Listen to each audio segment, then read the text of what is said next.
Welcome to the Code Breakers. This is Paradox. And this is DC. What up, what up, what up, what up, man? What's going on? Nothing much, man. May the 10th, 2025. We in. We're here. 100 days. 100 100 days of days. the presidency. Got a new pope. That's black. We good to go. We rolling. Oh, yeah, per the classifications. Sex in, sex out. Sex in, sex out. Uh, You got black got a grandparents, black man correct? in the Vatican. Black man in the Vatican. Snuck them on in there. Mm, Got snuck in. Uh, yes, sir. Adolfs too, if I'm not mistaken, right? Any Adolfs? Yep. Both grandparents? Yeah, that's Yep. crazy. Chicago, Louisiana, That is crazy. Haiti, Creole. I love it. Yeah, you don't get no that's wild. Yeah. Choke on that, Yvette. Explain yourself on that one. Told it, Yvette, boy, they'll have a fit with this one. They still Yeah. exist. Yeah, the Octoroon, Quadroon. Now I was just saying, I didn't know that those people still existed on the internet. Oh, you talking about Bet and Tone? Yeah. Yeah, they got a corner. They got a corner. I had no idea. The internet now is they've been able to kind of like isolate silos more so than they used to. Oh, just So typical instead internet of shit, being a man. Yeah. yes, instead of being a general pop, everybody got their own section. You know, you're a general pop, but you got the A block, the B block, the C block, the D block. You know what I'm saying? I can't You keep got a up. certain block. I know now this, and they'll isolate you so much now where you don't even see these. You don't even see the videos anymore. Like I don't even see them on my feed, but I'll pull up their stuff from time to time just to see if they're still doing content. And yeah, Yeah. they're still out there. I had There's no idea. yeah, but that algorithm solid though. It, they really I mean, do. there's hundreds and hundreds of thousands. It's saturated anyway. That's the other thing. It's a That's what really I'm few saying. small So people. yeah, it's just kind of like let's just get people to what they want to be. You know, whatever they're Shout gonna out, want to shout watch. out to Shador and my boy Travis Hunter. They doing their thing. I've been catching little videos of them. I'm happy about that. They out there working. They out there working. And I think Shador is looking real good, son. Yeah, that's That's such gonna a that's gonna be fiasco. that's gonna be a mess. I It's already see. going to be I a told you it's mess. gonna be a mess. First day, It's gonna be a mess. first. I'm I telling told you, you it man. don't take long. On the pro level, it do not take long for people to Either realize. you got it or Oh, you don't, right? yeah, it's quick. It's quick. Dudes be Yeah. like, Well, he was in the fifth round.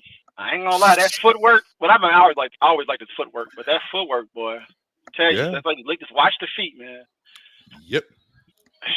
I was like, yeah, he ready.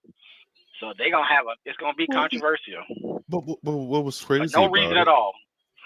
If for no reason, that's No all I'm reason at trying to all, say, bro. man. You know, you just and they knew it was going to be a crap show. But this is like what we talked It's about. Cleveland. Most likely they're going to try to trade him. They're going to He still try to should. get rid of him. Yeah, they're going to No, just they, try no, to. they should. They're going to probably flip a pick for him. Probably a second. You know, New Orleans already lost Derek Carr. Derek Carr retired, which he should have done last year. Yep. So he's out of here. Hmm. It's just. It's just bad. Now people are recognizing all the teams that need quarterbacks now. Ain't that something? You see this? You see how crazy it is? Yeah, it's football. Now Matthew Stafford about to be free, and I'm Yep. like, he was already LA already Yep. needed a. It would have been perfect for them to pick him up at And least in I the even think, third and I round. even Are think, you crazy? That's even wild. Aaron Rodgers. That's still not really a lock in my opinion.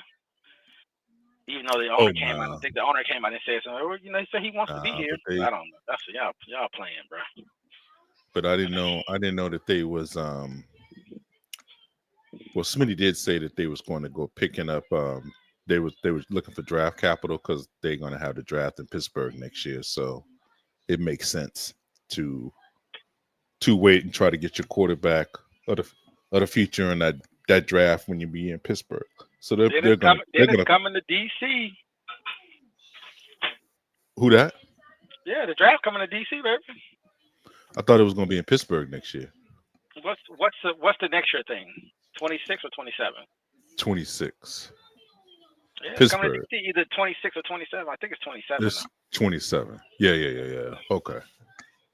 And that should be around the same time. You think they'll have the new stadium up by then?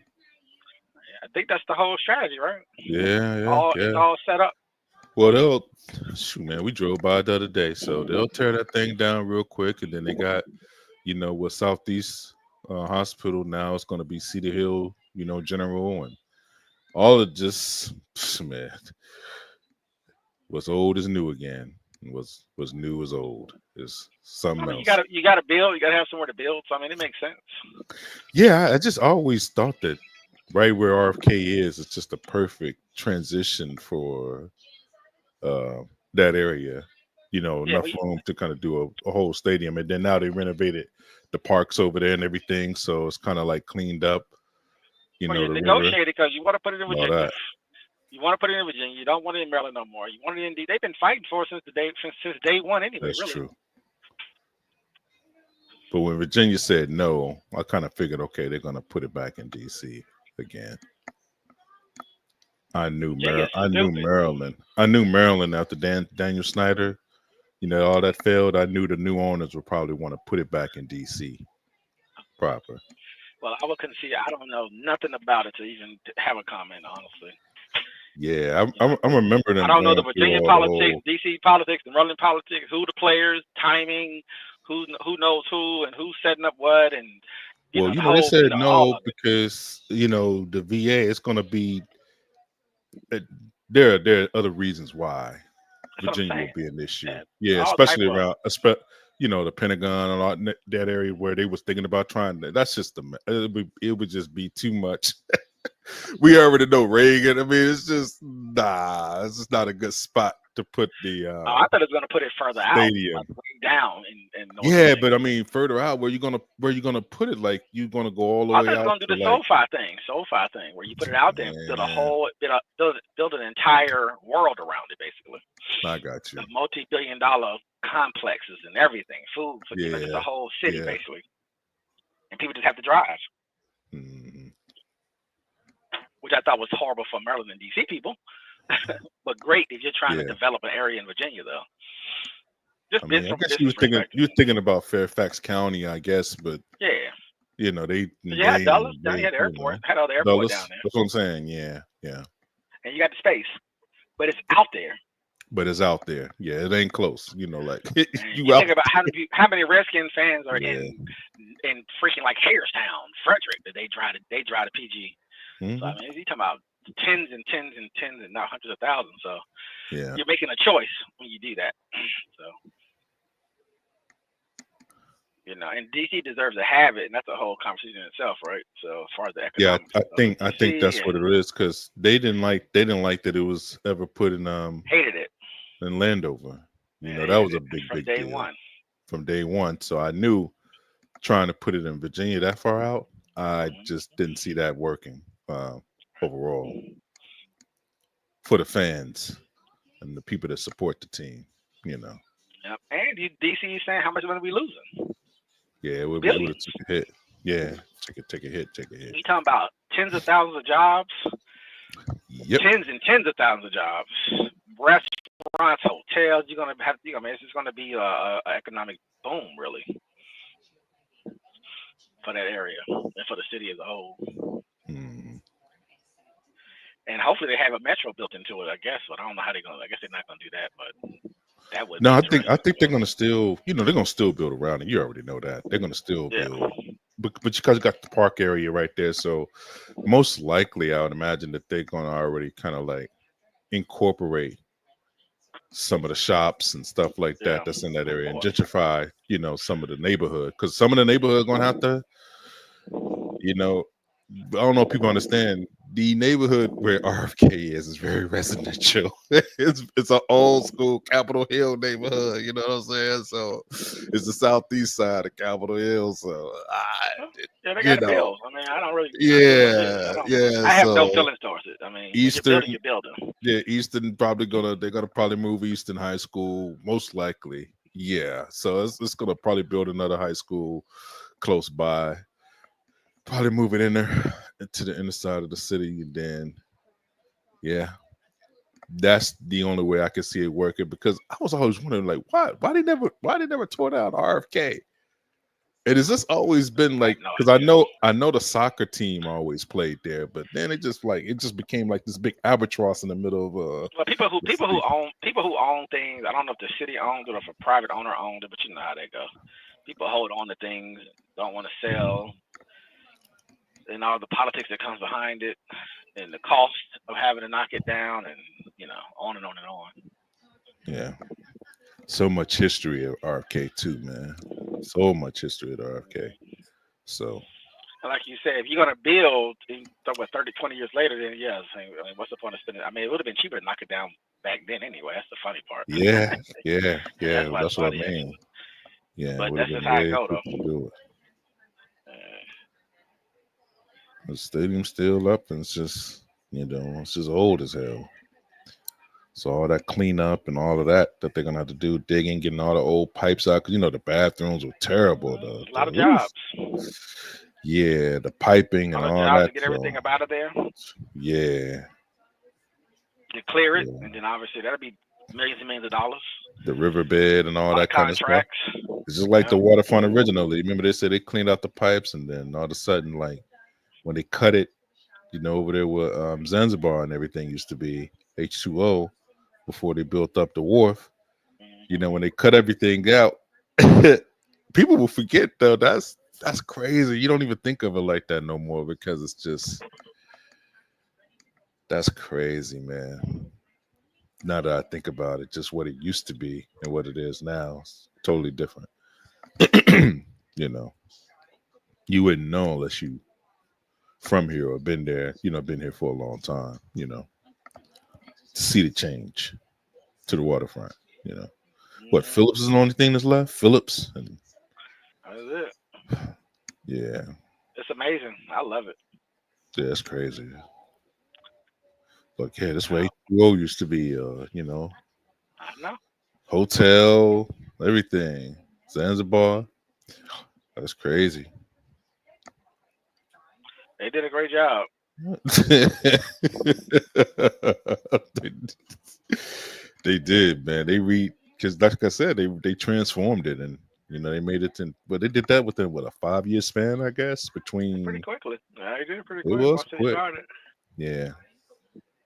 And I remember they talked about everything that they had to clear out, and like just all these rats and all that stuff that they had to clear out of the waterfront. So Hmm. yeah, that's interesting. So it's always been interesting. My cousins stay right down the street, like literally right down the street from the waterfront. So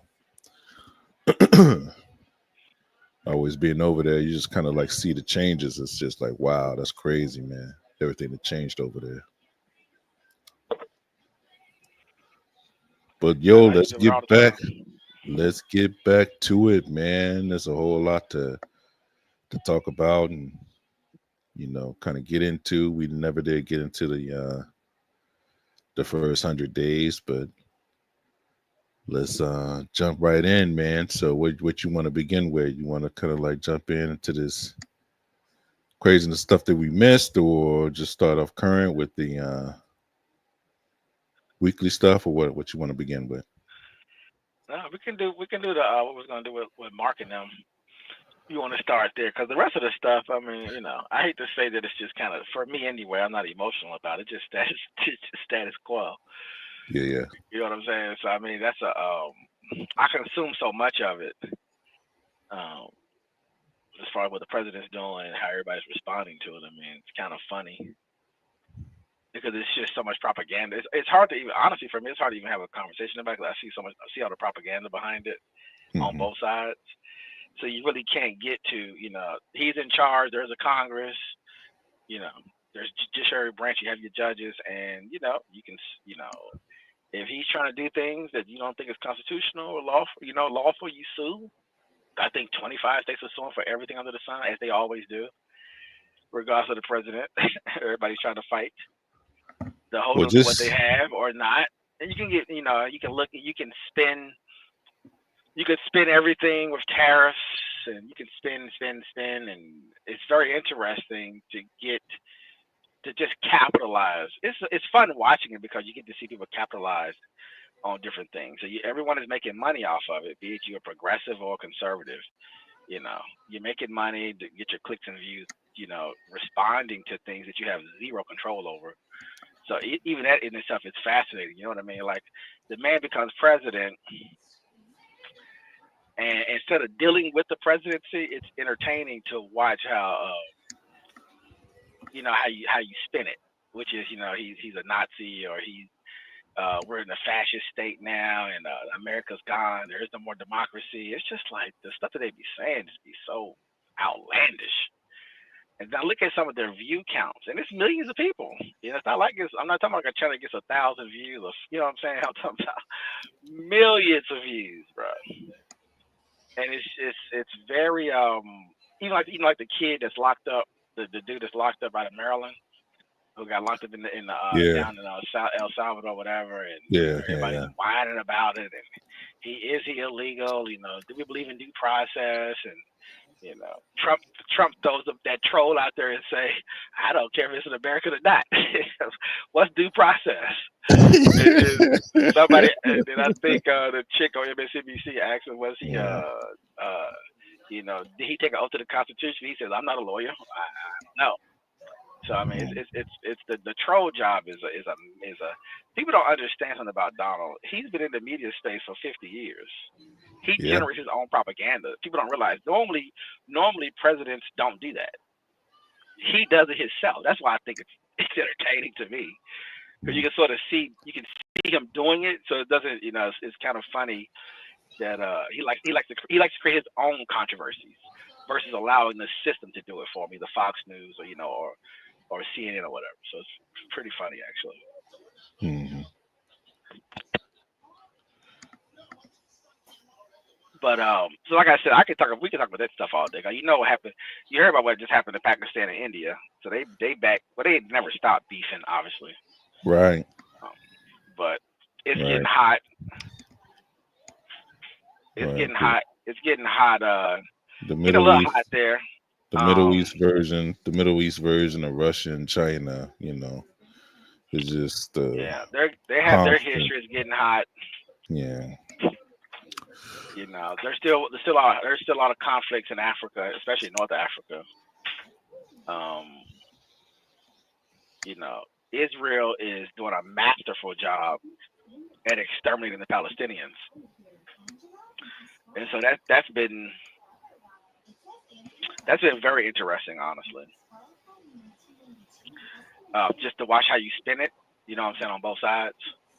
And the punishments that apply to it, and depending on how much authority that you have in America, it's very interesting watching the pressures you can put on people. But what you about to ask me? Let me ask you this though.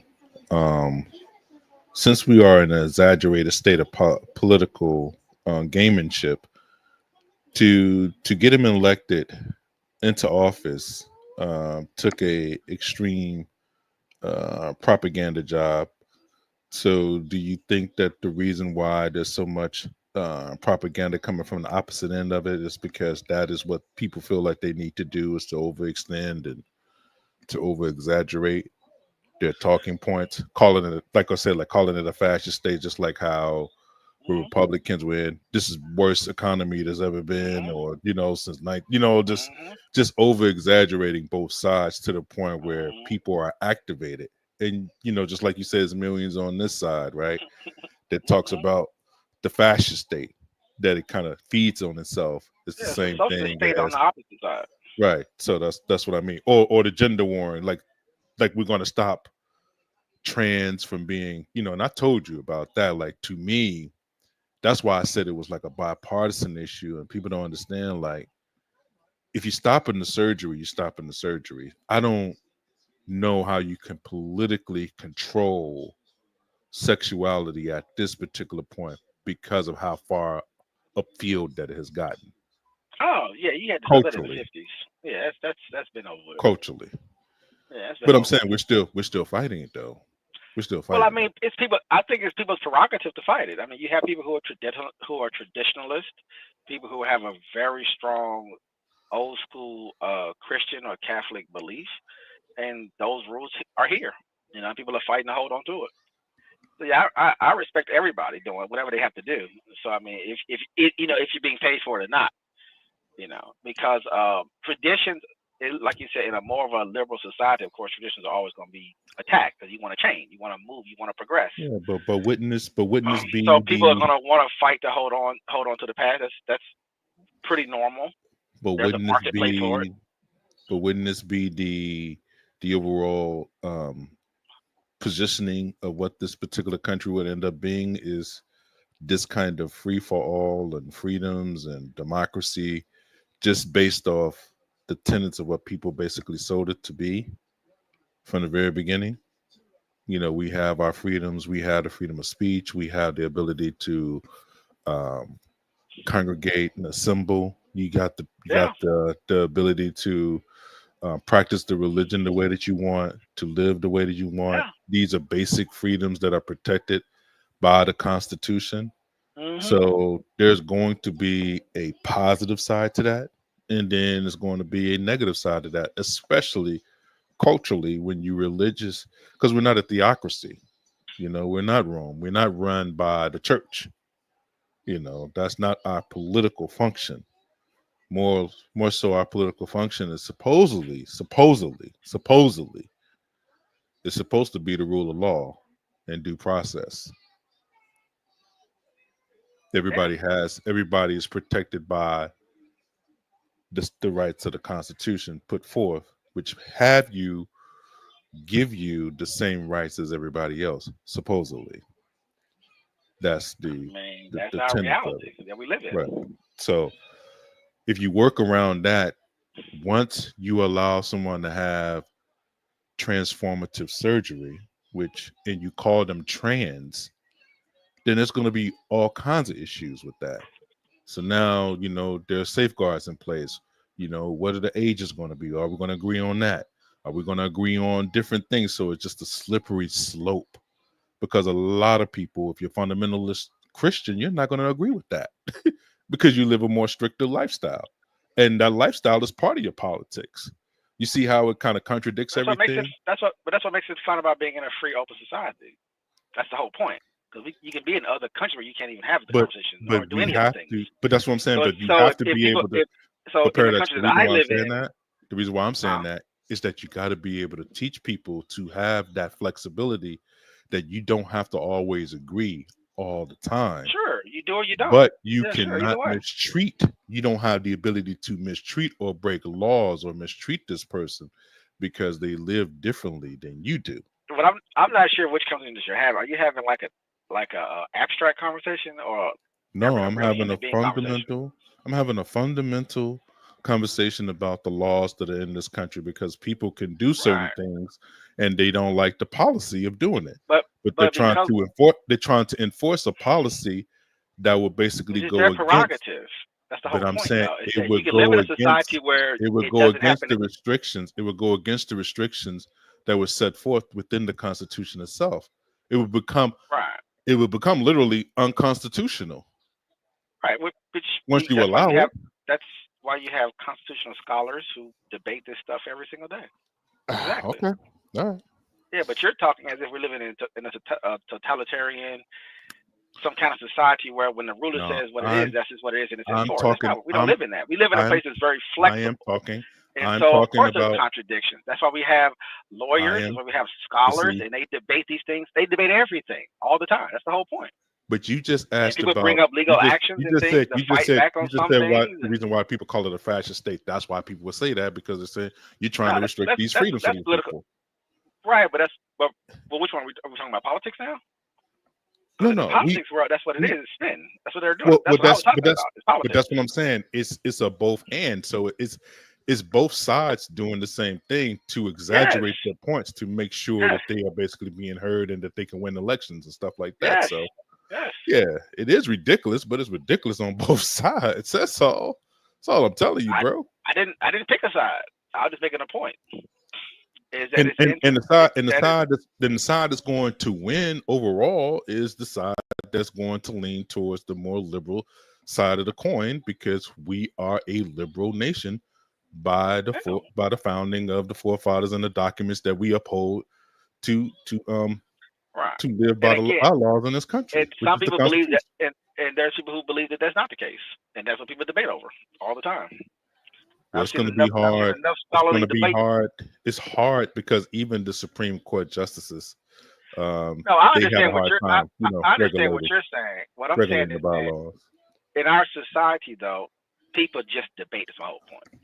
Okay. Either way, people debate the Constitution all the time. Right. No one is, because we don't have a king. We don't have some authority that says this is it. Shut up. And we're going to chop your head off if you don't. We don't live in that world. People want it to be that way for some strange reason. I don't know why. People have a hard time for some reason, especially everyday people, really maybe anybody, have a hard not understanding that we have a very pliable, very flexible society that gets pushed and pulled in different directions, and things sway in different directions. So even like you said, it's kind of fun. It's kind of like the stock market. A lot of times people say, well, the stock market is X, Y, and Z. But then when someone says, look at the last 100 years, though, right? And then when you pull back and look at the whole 100 years, you say, yeah, it does what it does. If you want to debate it daily, which people do, right? They debate it every single day. Versus you say, because that gives you something to talk about, of course, and debate about, which makes us, keeps us busy. But again, when somebody says, well, just look at the last 50 years. Look what it has done in a long stretch, of history, and you realize that, oh yeah, just put my money in there and just let it sit. It'll be fine, that type of thing. But if you're actually a trader, or you actually have a TV show, or you have a stream, and you want to debate daily things, you may say, well, Trump's crashed the market. So everybody on the left, and even some on the right, Trump has destroyed the American economy. The economy is down by a few $1 trillion. Economy goes back. Then when it goes back up, then what happens? Nothing. They just stop talking about it. That's just a part of your day to day. That's what I mean. Yeah, exactly. It's fine. Yeah. I'm okay with it. Yeah, I'm happy about it. I love it. Yeah. I always been like that. I love it. I never not loved it. I get it. I'm all down for it. That's what I love about it. It's just that I always find it fun, but it's entertaining to me though.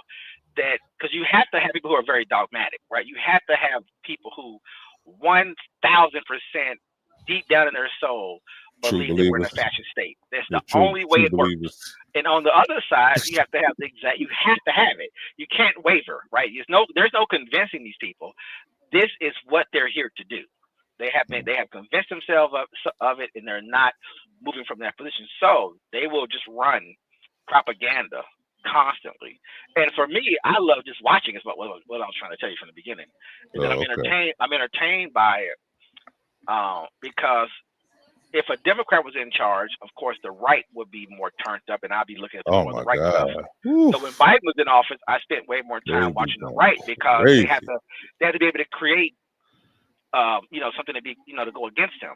But now since Trump is in charge, there's nothing to really talk about on the right because he's in charge of everything. Yeah. Right. There's no real entertainment there. And you can see they get bored sometimes. Yeah, they get bored because they want to attack so bad because they're so used to attacking. It's crazy. Well, both sides are used to attacking, and so the left is attacking. But I mean, it's the left's turn now. The right is real good at doing it though. The left I don't see no difference. Same to me. The left is not as good as the right as far as what are you talking about? 34 impeachment, 34 felony charges, 91 overall charges, two impeachment. We know the policy. What are we talking about? Right? It's the same. What are you talking about? It's 1,000 YouTube channels.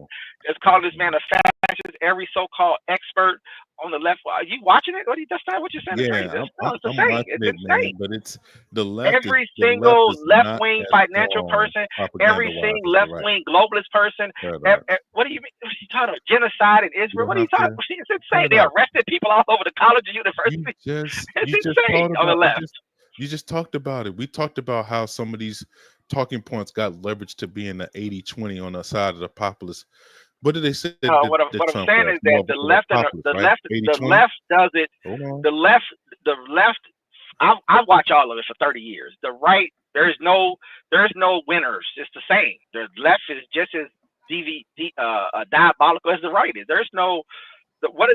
Give me an example of the right doing more when you talk about politics than the left does. Where's the difference at?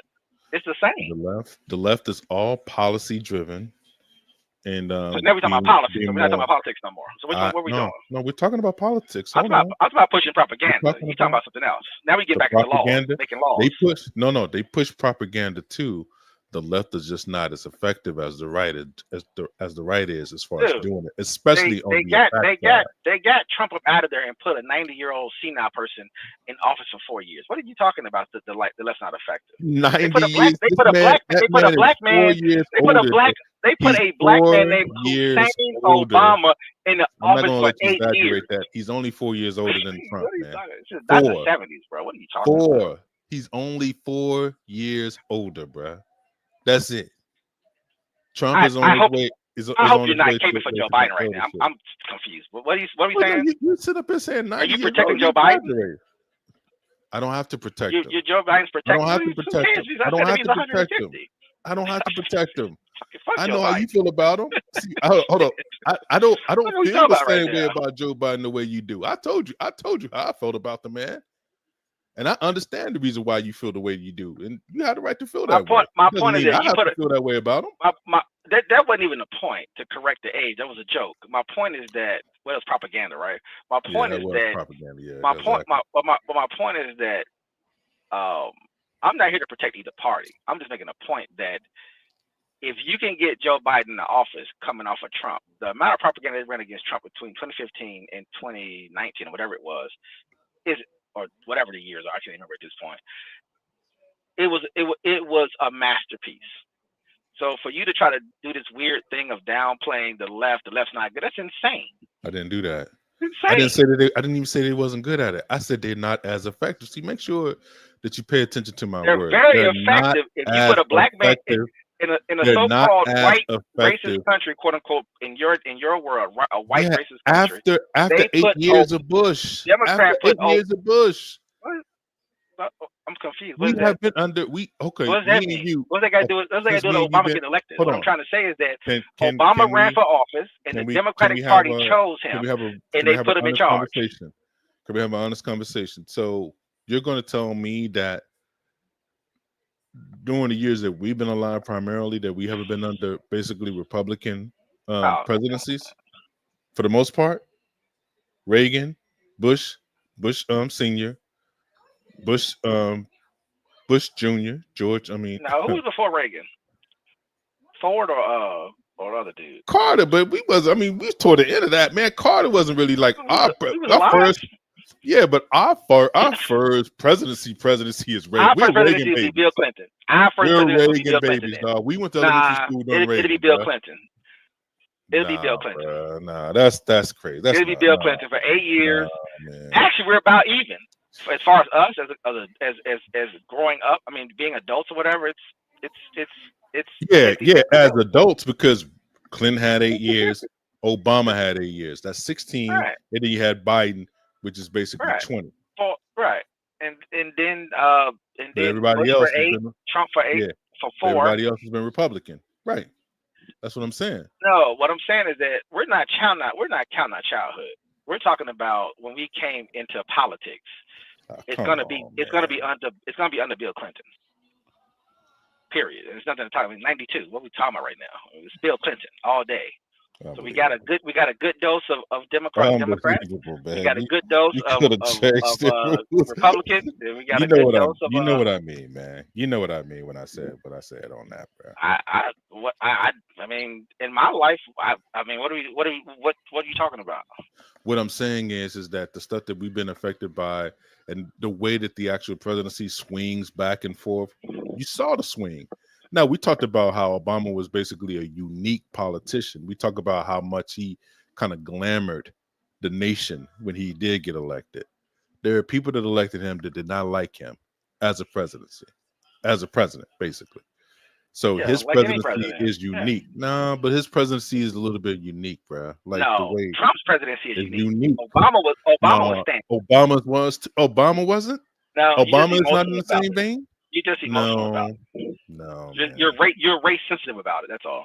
No, I'm not race sensitive about it, You bro. are. Like I'm okay. If he was So white, you wouldn't have said that. so It's so race listen, sensitivity, listen, which is fine. listen. It's That's what I'm normal. saying. But I'm saying race has a whole lot to do with his presidency, though. Paradox, you know that. I'm I not mean, race sensitive about it. the more, well, yeah, that's what it is. But the more I think about it, I don't think so. That's your opinion, I don't man. think so. That's your opinion. If you I think don't that, think so. if you think that him being the I first think black Obama president, was a centrist. you, Obama of was course, pretty typical, policy pretty wise, average. yes, Not that yes, much more to talk about until you want to do yes. race sensitivity. Then we can talk about it. Then we can have a am, conversation. I am But from talking a about presidency the perspective, he was overall. generic. But I'm talking about the overall viewpoint of what his presidency was strictly and basically honed in on the fact that he was the first so-called Well, we African made it American that way. president. We made it that way emotionally, but in reality, when it comes down to the X's and O's of it, of the actual game of politics and how America runs, it was pretty standard. Just look back, it was pretty standard. You know, passed, got a lot of laws passed, got a big giant bill passed, which is a feather and hits the cap, and things keep moving. But now President Trump, on the other hand, yeah, now this is something different. You don't think so? You think it's the same? No, I don't think. You think they're in the same vein? I don't think it's the same because Trump pretty much is not Obama's a constitutionalist, right? He's a standard person that follows the what I would political call an process. actual general politician. He's not a general politician. Yeah. JFK, So, no, JFK was charismatic. He's charismatic. Other presidents have been charismatic. I mean, Obama was very standard. Now, so Trump, on the other hand, you don't think his presidency, his administration, was more interesting. You don't think his administration is unique at all? Racially, the way people reacted to. Okay, so that's racially, still part of it. I said race sensitivity. In the vein of race, yes. Okay. I don't know how you separate the two, but it's only one aspect of it because he ran America. He's an imperialist. Do I want to talk about the wars that he started? Do I want to talk about the bombers he started? Do I want to talk about the government that he overthrown? I mean, what are we talking about right now? How do you want to do it? You want to talk about the bank bailouts that he did for the billionaires and trillionaires? How he left millions of people without homes? I mean, how do you want to do it? You don't know that. Do you want to do the bullshit, race conscious bullshit? You want to do that shit and do the emotional shit, or do you want to get down to the facts of being a president of America? I mean, come on, what are we talking about right now? He didn't change anything. He's standard. Let me ask running the empire. Let me ask you this. He didn't shake nothing up. He just shook up people's racial sensitivities of America. The concept of America being more of a accepting country. And he was a motherfucking monster. Just like every other president was. Period. Yeah, the machine is the machine. I'm not talking. He don't get a pass. Same. The machine is the machine. Yeah, but you're trying to give him a pass. You can focus on the racial sensitivity stuff if you want to. That's fine. You're trying makes everybody feel good, blah, blah, blah. At the end of the day, he was the president of the country, and he did what he had to do. So you're trying to equate more responsibility onto him than everybody else? I literally said the word same 15 times. So if it's standard the same, president. If it's standard the same, president. If it's the same, what is the difference? Not unique. If it is standard unique, president. It is unique. The fact that he is black. Could have been. Don't you get Could have that? been unique. Don't Could you have get been, that though? But it wasn't. No. Come I'm on, good on that. All right, man. That's fantasy, bro. That's not fantasy, bro. That's feel good. That's feel fantasy. good stuff. That's not feel good stuff. It is. It's not. First black this, first black that, first black this, first black that. What was the blah blah blah? What was the name of the guy that he put into why can I not remember this man's name? District Attorney? No, Justice Department? The Justice Department, but he's he went in and changed some of the actual bylaws and of sentencing. Basically, your boy. He tried to run president. Eric. Is it Eric? Eric Holder.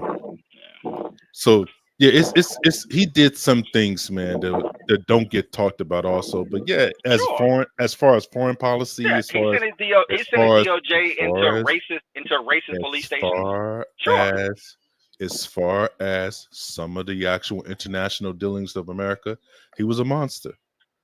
He was brutal, actually. The port in chief. Don't even. Yeah, I don't Yeah, want to get started on he that did. shit. That's a whole other But conversation. you just said it. No, let's talk about That's it. even But worse. what I'm telling you, That's though, still domestic. I was just talking about he the is war stuff. he is unique though. He's very unique in my eyes. You know what I'm saying? So Yeah, racially speaking, you can make an argument, obviously, because he's a black person, that'd be the one thing. But it's really just that, to be honest with you. And I'm not sure exactly how much value it was looking back on it, and as the years go forward. But we'll see. Maybe. I don't know though. Now he may have done more things that would have made it more of an anomaly. I'm not sure how that would have worked while he was president. And I don't know where he's been in the last 15 years now, 20 years. So I don't know. He just has black skin, so I get that part. But I know you don't want to do that. Because it's not. If you did a racial argument with him, he's not delivering. He's Tiger Woods to me, basically. So he's black skin. He's the first black golfer who was amazing, I guess, and won a bunch of majors, right? And we can celebrate that. It makes us feel good because he has your skin color. But is he going to really sacrifice? I don't know about that part. Is he really going to really put himself out there? I don't know about that. And if you follow him, if you follow Obama and his wife today or over the years, yeah, I really just keep them in the generic category and not give them too much more than that. He did the glamoring thing. He made everybody feel good. He got him votes. But, is he really pushing something? Let me know. He ain't been president in how many years? So what has he been doing, DC? who we talking about? Obama. Oh, come on, man. We can What go is that? with I mean, we can what is go he supposed to? you want to do a I deep mean, dive on him? We could do a deep dive on his administration if you want. I don't want to do People it. really I don't want to do. do it. I want to do 2016 until now deep dive. If we can do that deep dive.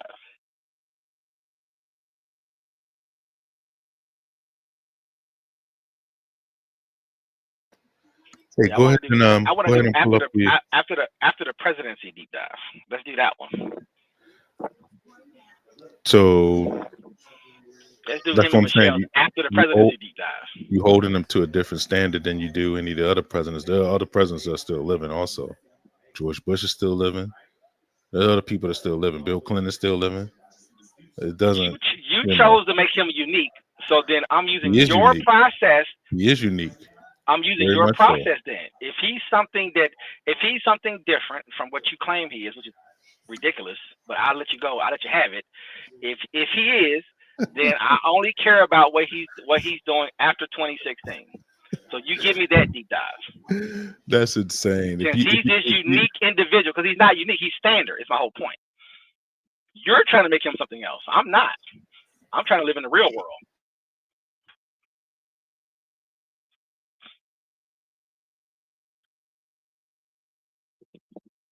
If he's unique, so what has he done that's been unique since 2016? Let me know.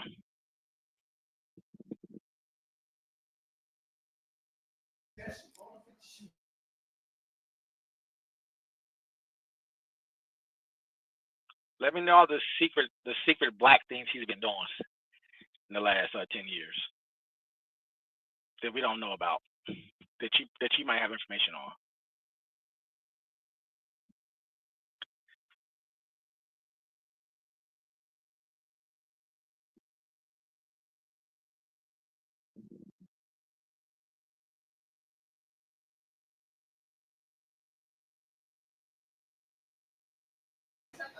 So outside of the Democratic apparatus.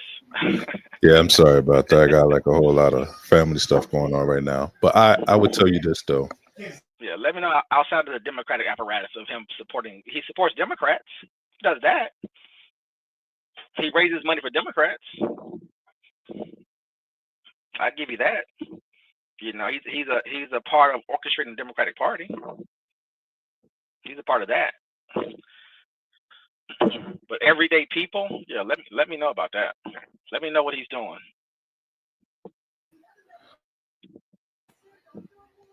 Who went to talk to the brothers at the barbershop during this cycle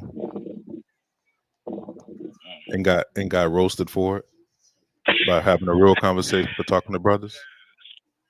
I'm asking for a friend.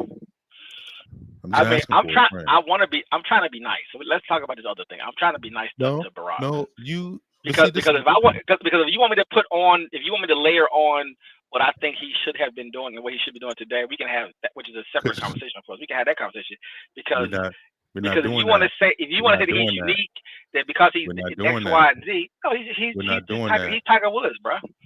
We're not doing that. I just asked you what he didn't have to do.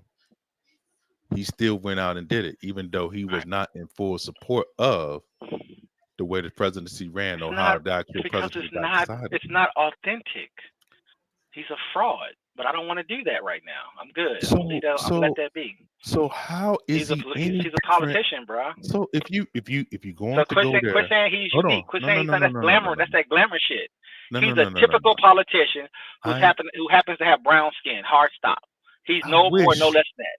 Not special, not unique, not amazing. He's typical. I wish this energy was the same for him that everybody had for him is the same for everybody else. So you saying that George Bush II wasn't a fraud? Donald Trump? I'm gonna let you have it. Is not a fraud? All this tough talk, they're not frauds? Are you serious? If you really want to talk about the most genuine one, we're not having this man. Hold on, we ain't having the same conversation. Joe Biden. I love Barack Obama. Joe Biden was probably the most authentic one, coming in hat in hand, head down, apologizing all the time to become presidency, to basically run the country these last 4 years. He wasn't walking around like he's some kind of big shot. He was a very humble politician. The Democratic Party should be locking the people up and investigating them. And who knows if he was even functioning, bro? That man was not functioning, man.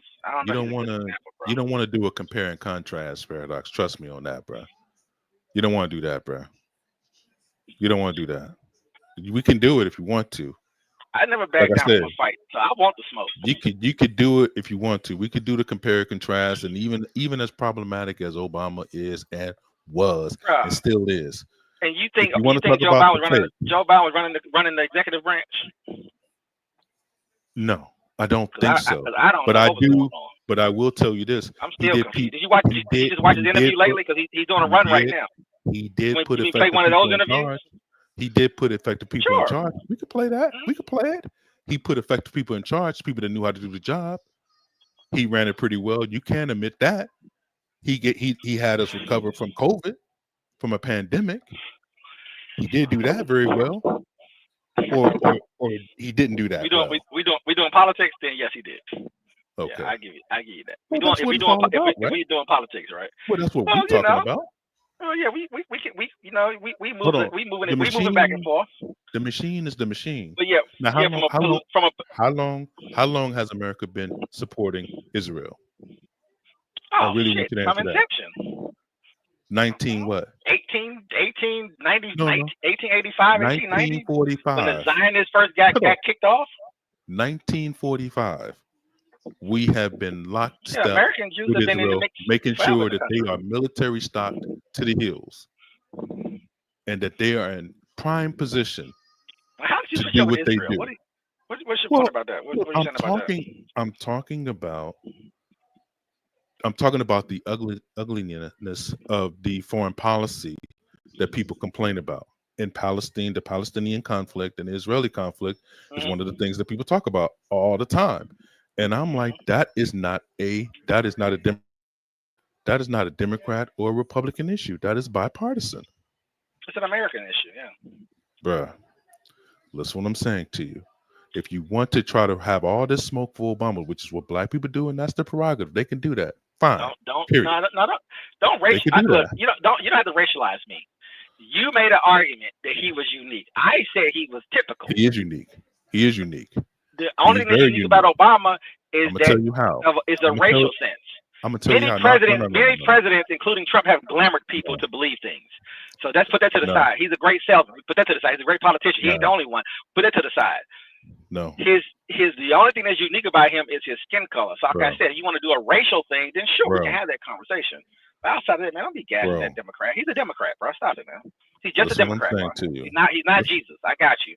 So you tell me, bro. I really want you to tell me this. When was the last time that a Democrat won North Carolina again? 12.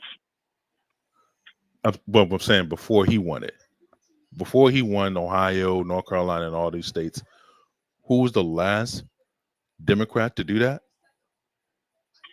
I have to go look it up. Kennedy. So I'm saying, like, he is unique, bro. You mean from the places that he won? No, I'm saying the way he was able to basically mobilize people that do not share the same liberal ideology that he has or that he put forth, and they still voted for the man. That makes him unique and being able to motivate people.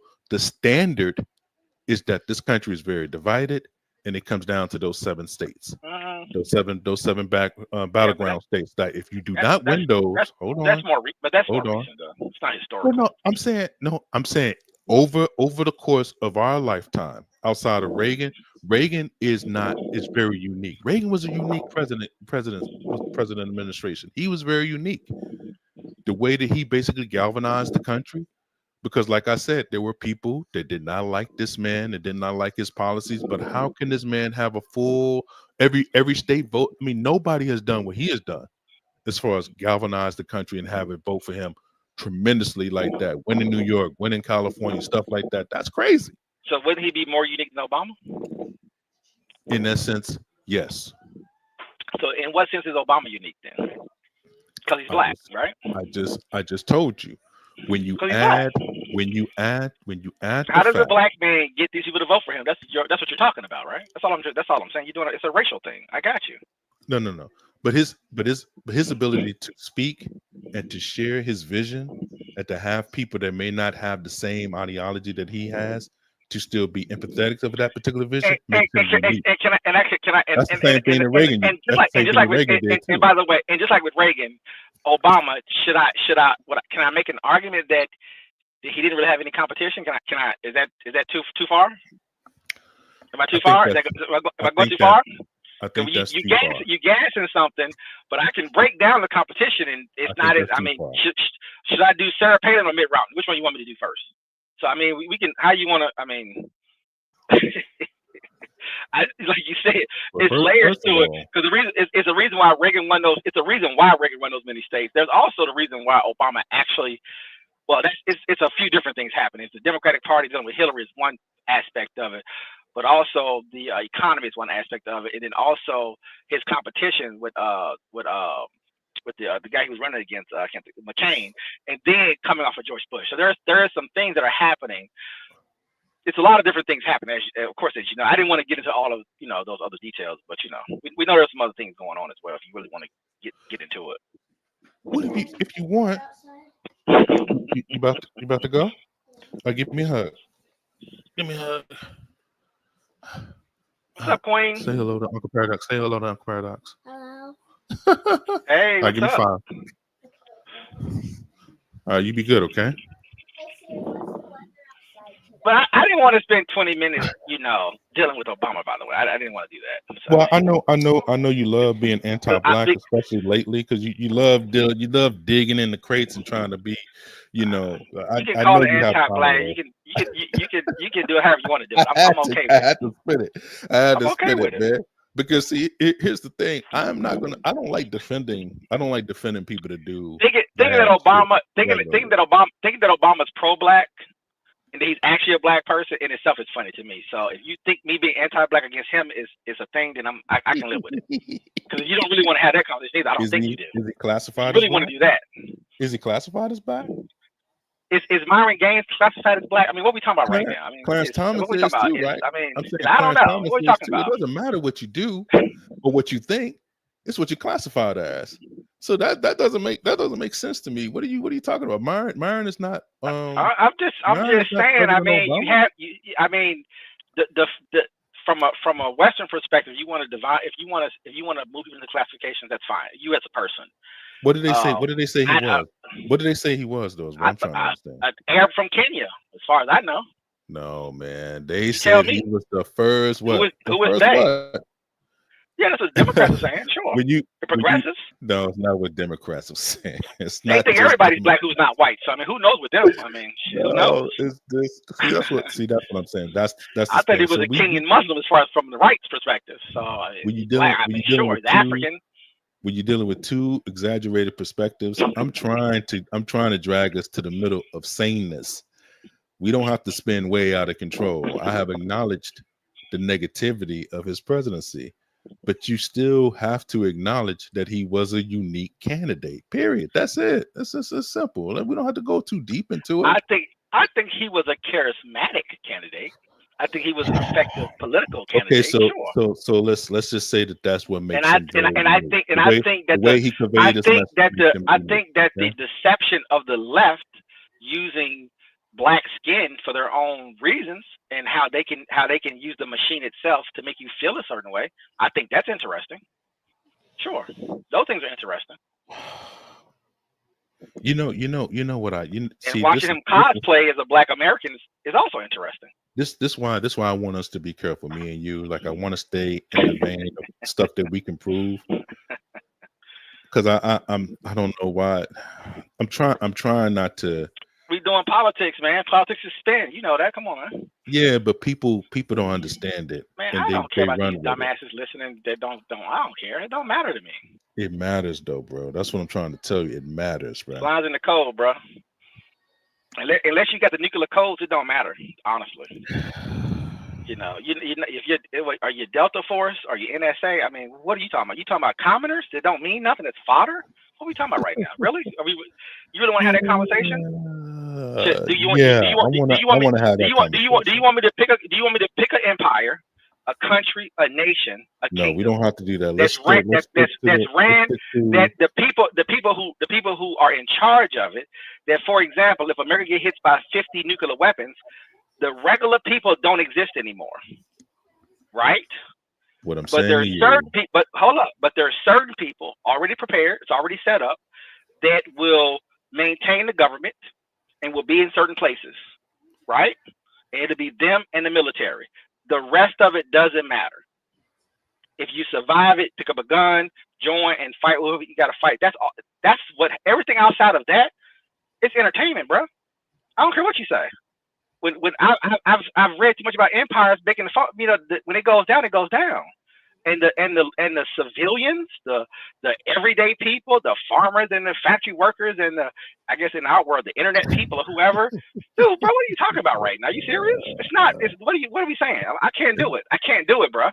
When you're reading about Delta Force, when you're reading about the wars in Russia and what they would sacrifice, what the people who run the place command of the people, what are you talking about? Because that's where I'm always at. Because that's in the realness. Everything else is what we talking about. I'm not here to entertain them. My thing is that when it gets to the real stuff, you're talking about a very small group of people who control masses all over the world. Those people will be sacrificed. I don't care what you think, what you believe, what school you went to, you think you are. Who cares? Hold on. I don't have time to be letting people know that. I'm good with that. They don't need to know, bro. Because if it goes down, they don't exist anyway. What are we talking about? That's what I'm saying. We can't talk. That's what I'm saying. Me and you know that, but it's almost like I can't leave that place. That's my reality. I can't leave that place. Everything else is entertainment. They don't. The it lights go doesn't make out, sense. the It water doesn't make stops sense. running. Most of these people It are doesn't make gone, sense bruh. to stay there. Like we Come on. can't have a constant conversation about the real stuff when people think that the economy is what's running, or that the entertainment It industry is is. very important, or this and that other. It is That's in what I'm saying. context. But that's what I'm saying. So let's stay in that world a little bit longer and make it to the point where we can speak about facts that people can understand. If I it's don't like care on if they that level, understand, to be honest with you, bro. I do to a certain degree because, I like I talked to said, too many. I've talked to too many important people. contextually, I've talked to too many important people. I think Trust and believe me. Regular people, I don't care who they are. They could be a celebrity somewhere or a regular Joe working in a mattress factory. Most of the people, you're just here, living your little life. But when things and it's certain people that allow you to maintain. Should I? You know what? Should I play? do Should I you play think my favorite? Should I play my favorite but do scene in you this think movie that resonates?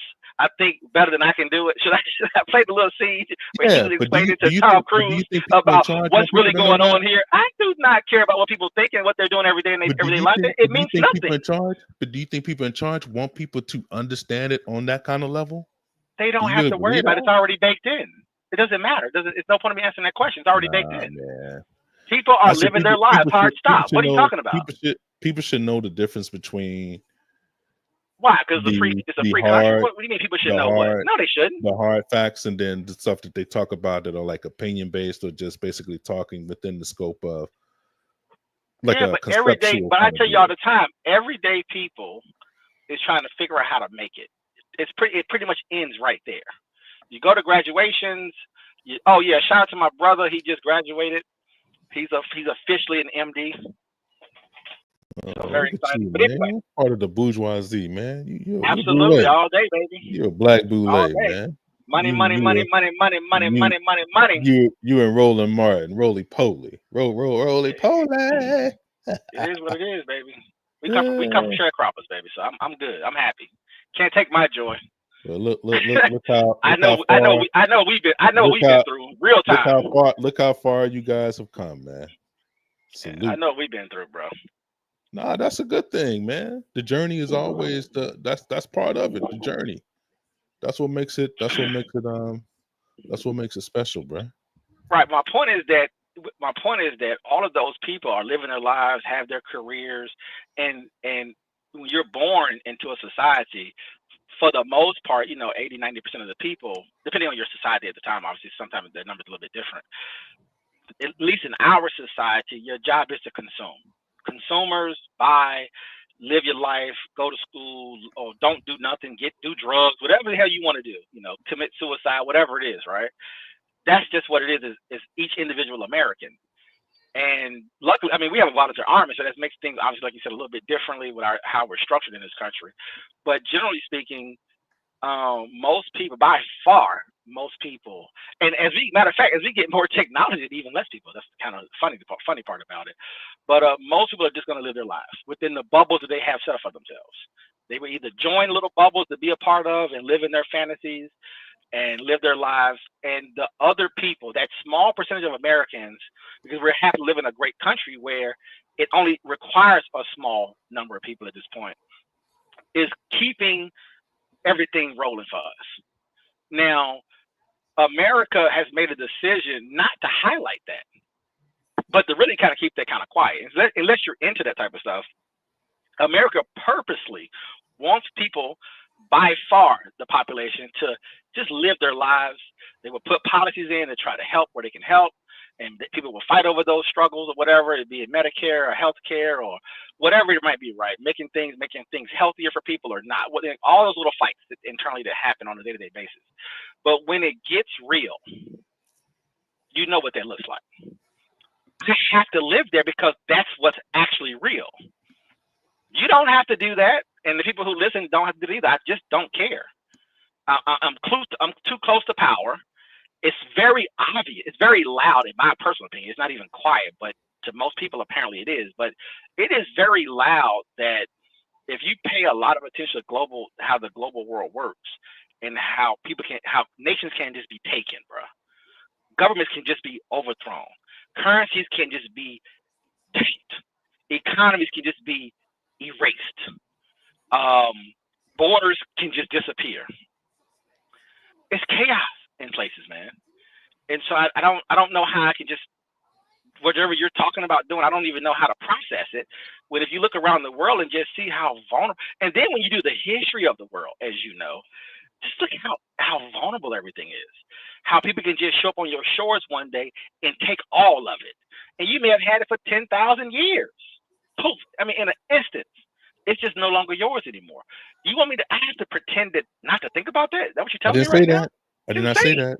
I did not say that. I did not say that. I did not say that. With your English name, in my English name, in the English language that I'm speaking in, but somehow in my mixed genetics, and you're gonna tell me that I have to just be in. I talk to people all the time who's in pretend world. I'm not doing a live stream on my channel pretending. I'm not doing it. I'm not doing it. I did not say that we have to talk pretend, to too many man. people on a daily basis who are talking to me, and I'm just looking at them like I enjoy having a conversation, talking about whatever. But I'm like, we can be contextual in our conversation, and we can keep it on the stuff that people can understand. That's all. Matter of fact, your statement reminds me. I don't think most people understand this paradox. I don't think so. Yeah, but I'm gonna tell you what's funny about what you just. I'm gonna tell you what's funny about what you just said though. Every time somebody says what you just said, I always go back to the thing about when America had to call up the South Africans, the Afrikaans, and let them know what was happening because they were living in their bubble. You know about that, right? Oh yeah, they let them know, like y'all know what's going on right in your own country. Y'all know what's about to happen to y'all. Y'all about to be slaughtered. Yep. And they were sipping tea, living in their little bubbles, in their little neighborhoods, in their little suburbs, in their little areas, in their little cities. And did not know. That's what, when you said it to me, I always go back to, I found that so fascinating. It's just so many stories. But how would you equate that? How would you people were just living as if it wasn't even happening? How would you equate that to what I'm trying to say when people don't generally understand what you're saying and they're going to spin it? I can't worry about it because that's people. That's what I'm telling you. People, there's nations, and do you know in Ukraine there's people who are still going to clubs and partying in Kyiv? Like the fantasies of individual human beings, they have a very difficult time living in what we're talking about. So I understand what you're saying. I'm just not those people, but they do exist, and it's millions and billions of them, and they just live their lives. I got you. I can't do it though. That's all I'm saying. It's impossible. Well, I tried. When I watch people being bombed and they're acting as if it's not even happening. Part of bread and circuses is to keep people away from focusing on the things that really matter, which is what you just said, which is what you talked about already. That's the reason why I think that it is something that's propped up as a diversion, but things can be basically calculated within that same kind of conversation, because within that same conversation, you could use spin and you can use misinformation to kind of malinform people for a particular reason. I know that's not what you're doing. That's not what we do here. But I'm saying that people can even use what you say and spin it some kind of way and have it out of control or out of context to what you really mean. That's all I'm saying. So it's just being consistent with kind of like the message, or just being, I guess, more to the point of, well, most of us don't get paid to worry about those things. This is what I meant by what I was trying to say. That's just my opinion on it, though. But like I said, I mean, you're right. I can't argue against what I know to be true. You see what I'm saying? I can't argue that. So you're not concerned that Russia's nuclear subs is near our borders, right? Like, you're not concerned about that, right? You want to go play with your daughter. Y'all go out, have fun, enjoy your life. You see what I'm saying? Like, go find some women. That's not that. But see, that's what I'm saying. That ain't what I'm saying. What I want to talk about is that nuclear substance out there. Now I know I'm in the 1%. I'm in the 1% because who wants to worry about that shit? That shit's weird. Okay, sure. Good luck with that. I'm not a prepper. I'm not hiding in tunnels. I live a regular everyday life, but I am very fascinated by it, and I'm fascinated by how everyday people don't care, and they just live their little lives and they're fine. It's fascinating to me. You don't think that's fascinating? It's very fascinating to me. But I don't want to talk. I'm less concerned about that. I'm more interested in the nuclear subs that kind of float around, that it's impossible to find out in the oceans, and they could just set off a bomb into any particular city within 60 seconds. But like you said, most people, whatever. It's life and things happen, and you That's deal with not it. what If I. it ever comes, That's not if what it I ever meant. confronts you, you deal with it. That is definitely not what I meant by the way. But I That's guess I how I took wasn't it. able to kind of. Yeah, that's not what I meant. But yeah, I understand what you're saying though. Yeah. I understand what People you're aren't. saying. That's People aren't definitely people. not what I meant. Most people. I mean, I'm not into prepping, but most people, and it's okay to be that way. And we have the luxury as Americans, and many other nations have that luxury as well, to not have to worry about it. We know our food is coming. We know the water's going to be hot. I plug it in, electricity is going to be there, and I do not care what the Delta Force does, or the Army Rangers do, or NSA, or the CIA blacks. I don't care. They don't even. It's not even in the thought, right? It's just that I want to listen to my music. I'm going to this concert tomorrow, and they live their lives, and they're fine. And things keep it up, and life keeps moving. It's all good. It's just not my lane. I'm just way more fascinated about sort of how the inner workings of things work, and how it creates the comfort, and what the sacrifice is to get that comfort. I talk to military people pretty much every day at this point. I'm talking to military people all the time. I just find it, them telling their stories and just listening to just how what they're sacrificing, and then what the benefit of the sacrifice is. Even though some of them feel like it wasn't worth it because of injuries and other issues, but it's just interesting that what's required to maintain a nation. I'm just more curious about that, honestly, than Beyonce's concert that's coming up, next week or whatever. Or my brother graduating. It's like, okay, that's great, but I mean, cool, but plug into the, he keeps plugged into the system, and he keeps moving, right, and lives his life, have a family, et cetera, right, and that's cool, and I love the idea of those things, but what's required to let you do that, I think, is way more interesting. By the way, is that look at what it takes: $1 trillion a year military, a very complex global financial system, health system, nations having to work together to maintain powers, and then how all of that connects to the history of everything, and all the things that it took place to even get to this point. I think that's interesting. If I'm wrong, I'm wrong. Let me know. So how If long folks do don't you want to think? hear about that, I'm good How with that. how Fuck long were you 'em. thinking? How long were you think an astronaut would sit and argue with somebody that's talking about the Earth is flat? How long were you Zero. thinking an 0%. astronaut? Right. Yeah, zero. And how long you think they would even entertain that discussion any amount of time I mean, if they've it's been not even? forced into it because of social media, so they actually spend some seconds on it and some But minutes but on that's it but nowadays. that's what I'm saying. But it's almost like It's kind of become a virus, so they're been kind of forced into actually dealing with it, and which that's what which in itself is I'm trying hilarious to to me, by tell the you way. though. That's what I'm trying to tell you, that when something spins out of control and that it's not actually contextualized in the right way, people start to kind of come up with their own concepts about what they think is happening. Right. The moon landing was fake. That Yes. was a Hollywood set. Yes. It Now was, I'm gonna stuff give you like something that. on that though. There are arguments out there that the CIA created flat Earth. So I just leave that there. But I got But you. that's what that's ain't that what I said at the beginning, where I said that, do you think the people in charge want people to start thinking about the real stuff?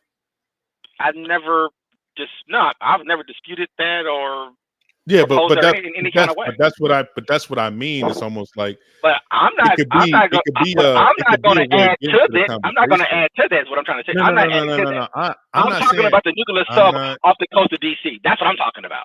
I'm not talking about I'm not talking about diverting from the conversation. I'm saying that having the conversation in more of a careful way to where it cannot be misconstrued for anything else. Is what I'm trying to say. Because people can spin anything, obviously, is my point. Yeah. Yeah, I was trying to. A person showed me a video about some regular shit about something. I don't know, whatever, Hollywood, something or another. And I was trying to tell them that it's politics. And they said, if you say that, they're going to be lost. I said, well, it's no point of me saying anything then. You know what I'm saying? Like, if I'm able to tell you that the reason why they're saying that, the reason why the movie was made that way, the reason why you're thinking that way, the reason why the person at the church is saying it that way, it's coming from here. Like you just said, yeah, everyday folks don't want to hear that. I just don't care. I don't care if they don't. You know what I'm saying? I just want to talk about it. It doesn't matter to me either way how they feel about it. Right. That's where I'm at. I'm not trying to make you understand. I'm good. I'm just trying to have a conversation. Mm-hmm. No, I hear you. I hear you. I give two flying fucks, because the thing is that if you really dig into any particular societal angle, you can take religion for an example. The pressure that applied to that environment, in two different ways. One way from converting more folks to being more secular, and on the flip side, bastardizing the church environment. But then you can also spin that because churches have evolved over the years, and so there's things that are happening in that environment. And unfortunately, a lot of people who preach and who are in those churches aren't producing it. They're not producing that propaganda, right? They're actually bending to it, right? They're not even involved in shaping the society. They're being shaped by it. But then they're projecting out as if they're doing something, and they look, to me personally speaking, they look foolish, because they're not even self-aware of what's happening. I've talked to pastors explaining what I just explained to you, to explain it to them, right? To explain to them that, do you know where you are? Do you understand what you're talking about? Do you know why you now have to accept X, Y, and Z? Yeah. Do you know where that's coming from? And then what does that mean? Tie that back to the Bible. Tie that back to God's power. What are we doing right now? Because anyway, I don't want to start the religious thing. I don't even want to do that right now, but that just make me angry, to be honest with you. But I'm just making a point. I'm just making a point is that, so when I'm watching things be shaped and molded, I like to talk about the people who are shaping and molding it, or the people who, and then watching the behavior patterns change. I think it's fascinating, right? You had a church, America itself was more conservative, and you had a church environment that was very strict coming out of Europe, right? Very strict rules. And to watch the society, kind of battle and offer things to everyday people, offer things to them, and then they have to make a decision. And the offerings of the secular world are much more attractive. It always has been, right? For 10,000 years, it's always been more attractive. And the struggle of having to sacrifice, in my opinion, if you're a follower of Jesus, or if you are a Muslim or whatever, pick something. What you have to actually give up, and looking at the interesting fact about being an American and how you go to church as a tradition, but are you really, you know what I'm saying, right? Are you really a true follower of the belief? And if you are, what does that mean? Because as society shifts, you can only be so conservative, right? You can only be so restrictive. The society itself won't even allow it. Exactly. So even that's fascinating, by the way. It's like, well, I want to do all these things, but you can't. You can't. Some things you just can't. You can't restrict. You can't restrict. Unfortunately, the environment itself has changed so much that you can't even do what you're trying to do unless you lock yourself away, literally. And so then to watch pastors and preachers and ministers and et cetera, get pressure from governments, get pressure from organizations to watch them reshape themselves. Even like I told you, it's just interesting, because if you're backed by the most powerful, why is there a struggle? Why is there not sacrifice? Right? But you're not willing to give that up because there's so much good things out here. It's hard to. Listen, what I'm saying. Do you know who were the most dangerous people to the European empires before they came over to America? Who were the most dangerous to them? Who? They called them heretics, or people that were contrary, people that told the truth about what was really going on, or spoke to an opposing view to what the government would be. People got hung and put in castivos. Just get put in. It's still happening to this day, basically, where this particular country is very unique in the sense of that's one of the first things that they give you is the so-called freedom of speech. Very unique in the Western world, by the way. That's what's funny that people don't realize. That's what I'm saying. Canada is not free. Australia is not free. The UK is not free. That is something that is not done, man. Because the thing is that what happens is that people form their own opinions, form groups, but you have to have a very, very strong interior governmental structure to withstand the resistance of all of that. And that's part of what I'm kind of overall saying. It's more than just the point that I was making. It's an overall point to it. But yeah, I get what you're saying too. That's just part of it. That's all. It's just part of the overarching, because people still want to control things, by the way. That's what it comes down. Control and management, managing populations, managing people's thoughts. The reason why propaganda is such a powerful tool is back to, you know, Extremely powerful. freedom of the press. That is very the pen holds extreme power, because when we're dead and gone, what is written is what people are going to basically remember as what took place during the time that we was living, just like how we view it from what the time was before we actually was here. I'm pretty sure it's a different perspective than people that actually lived during that time period. you know I think 1,000%. so that's, we can't speak about what slaves went through because we wasn't in that actual period. So it's kind of hubris to kind of even delve into it, even though there's certain slave narratives and stuff like that that we can look at. Even our understanding about what it is currently in our current time makes it very difficult to put ourselves in that space and time. Very difficult. Sure. So Like I tell them all the time, I that's believe really what I'm trying to say. every piece of clothing on your back, everything that you use was built most likely by a slave. Right. In 2025, in my opinion, how I perceive it. Not chattel slavery as Black Americans in America, not slavery in Roman times, not slavery in this. I'm just talking about right in this time, this version of it. Not to compare and contrast, right? It's like this version is that most of the shit that you have was done by slaves. Take it how you want. People can take it how they want to take it. But guess what? The same people who complain about mistreatment are the same people who everything that you buy, almost literally everything. That's a fact. That's what I mean. So it makes hypocrites of us all. That's what I mean. That's what I mean by that. Yeah, exactly. Exactly right. You have someone fighting about this is what happened to us in the past. I'm like, do you know what's happening right now? In the future story, depending on how the world shifts in the near future or beyond, we could be considered very problematic people. Well, folks are going to ask the question, how did it all happen? They're That's what I'm saying. Question, how did it all happen? What you're going to find out is that you stand away until the robots get here 100%, until we have 100%.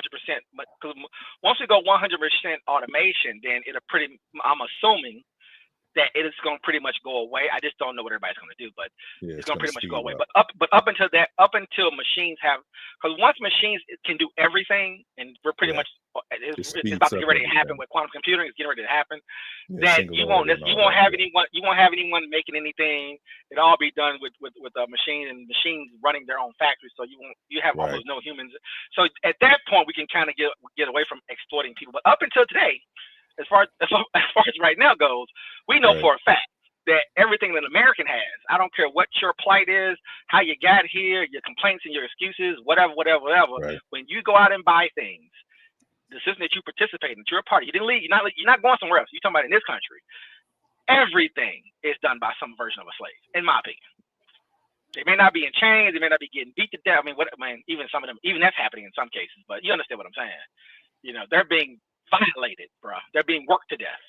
Mm-hmm. They don't have a choice, no options, no way out. And what's interesting about it that I wondered to myself, even about that, DC, is that has it always been that way, right? So when you had your slaves in America or in South America, and you lived in Europe somewhere, lived in Asia somewhere, you're just getting products, right? You're just getting cheap cotton, or you're just getting cheap textiles, you're just getting cheap. You understand what I'm saying?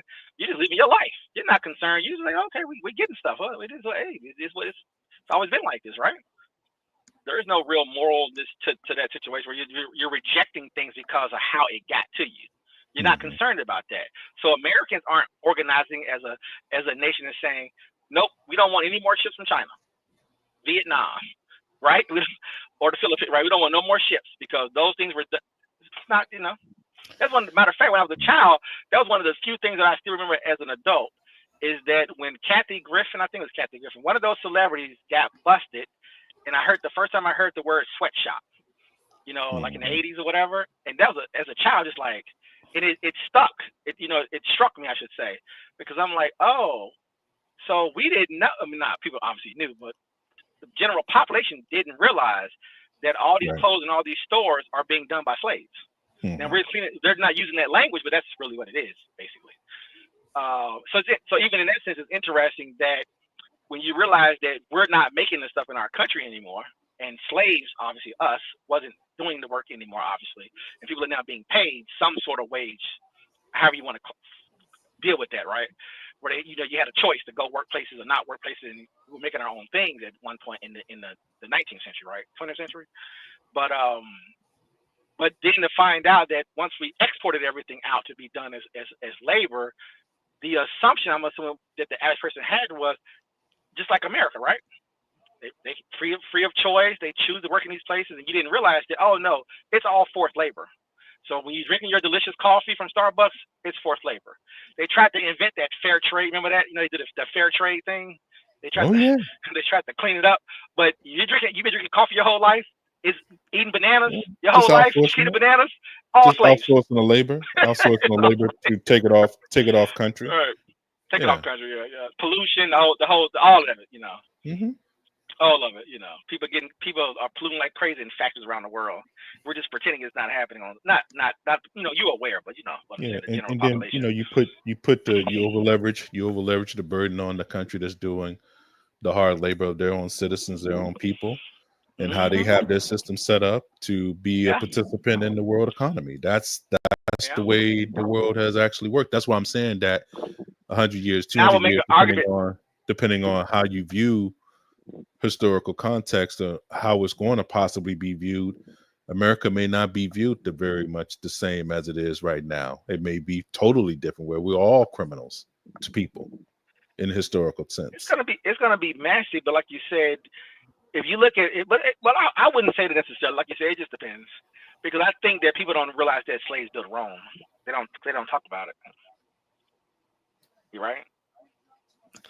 In some areas in Rome, I think there's like 50% slaves. I know the average is like 20% slaves at different points of their history. But no one. That's not a thing that's really high. There's no slave stories. You're not going to hear a lot, almost nothing, generally speaking, about Rome, right? Outside of being this empire and Caesar and blah blah blah. No, you hear about the slaves of Rome, but it's not in the same contextual. Like I said, it's not in the same contextual understanding that we have in our more modern times that we have understanding what slavery was. Yeah. Not at all. I mean, even with, you talked about it before, even with Muhammad, even with the Arabs in the slave trade, even though they had some conviction with Islam, they knew that they had to have slaves to function as a society. Right. Those are the realities, like you said. Those are the realities, but no one's going to really spend time. We do it in America because we are the slaves of America. So we do it because it's right now to us. It happened 100 years ago. I'm just saying, but it's still fresh. It's still right now. Yeah. It's a lot easier now. If it was 2,000 years from now, we wouldn't have the same connection. Obviously, it'd be very, very different. That's what we're really talking about. Yeah. Same thing. Yeah. Yeah, and it's much softer. No one is offended about Roman slaves or African slaves or Arab slaves, or Chinese slaves. No one even cares. It means nothing. No emotion. And it depends on how history is viewed in the future, or how it's going to be contextualized in the future, on how it's emotion based. Reviewed also. So the reason why you feel the way about Obama, the reason why you feel the way about race, we won't be around. The reason why you feel your way about your ancestors. My point is that if you don't have, as a human being, if you don't have an emotion tied to it, I'm telling you right now, it doesn't mean anything. Yeah. It doesn't mean anything. And so if I tie Obama to race, if I tie our history recently to slavery, that's why they can control us, by the way, because there's an emotion tied to it. If I keep that emotion living, say the Jews and the Holocaust of the Jews and just history of their slavery, I notice that they have a pattern of keeping that emotion tied to it and holding on to it. To live in that victim lifestyle. What about them getting rid of? What about them getting rid of the slavery? Not slavery, but getting rid of the racial classifications. You think that would change it? No. I just think, honestly, I just think it's time. It's just time. Mm-hmm. If our ancestors never died, right? If we lived forever, if everybody lived forever, it'd be different. But 5 more generations out, it's just gonna be watered down. You know how that go. As time goes and people pass away and new people come along, people can do their best to try to bind it, but unless you have a real intense system to hold on to it, it just doesn't have the same. It doesn't have the same hit. Even watching the Jews talk about the Holocaust, in my opinion, it doesn't have the same hit that it had in the 80s. Definitely not the 50s, right? They say it. They try to invoke it. Oh, my grandparents was this. It just doesn't. When it becomes your great grandparents, then your 5 times, and your 10 times, and you know what I'm saying? Like, yeah, we knew that happened back then, but everybody on the planet is new. everybody's been refreshed. All new fresh humans. At some point, it fades. That's all I'm saying. And certain groups have been, like the Jews, have been able to hold. And it's really just because the Bible. If the Bible didn't exist, that would that's what I was about to say. Wouldn't it be just another book of religion? Like kind of like, wouldn't it be just part of the? Yeah, it would just fade. Like another story of the Bible, and yeah, they would exaggerate it, and it would be kind of fantastical and all that. And we was just like the the parting of the Red Sea. I mean, that could be another story of so-called Holocaust coming out of Egypt during the war-torn, environment during that time period. Like you say, so you're trying to invoke Caesar and all that, right? By the way, you're trying to invoke, and like you say, and if you have power in that, like you said, if you have power within that during that time frame, you can make it real. You can force people to accept it. You can put pressure on people to say, we're these people. We went through this, even if it was 2,000 years ago. And it's not even genetically tied to you, but you can take on that if you have the power to enforce that.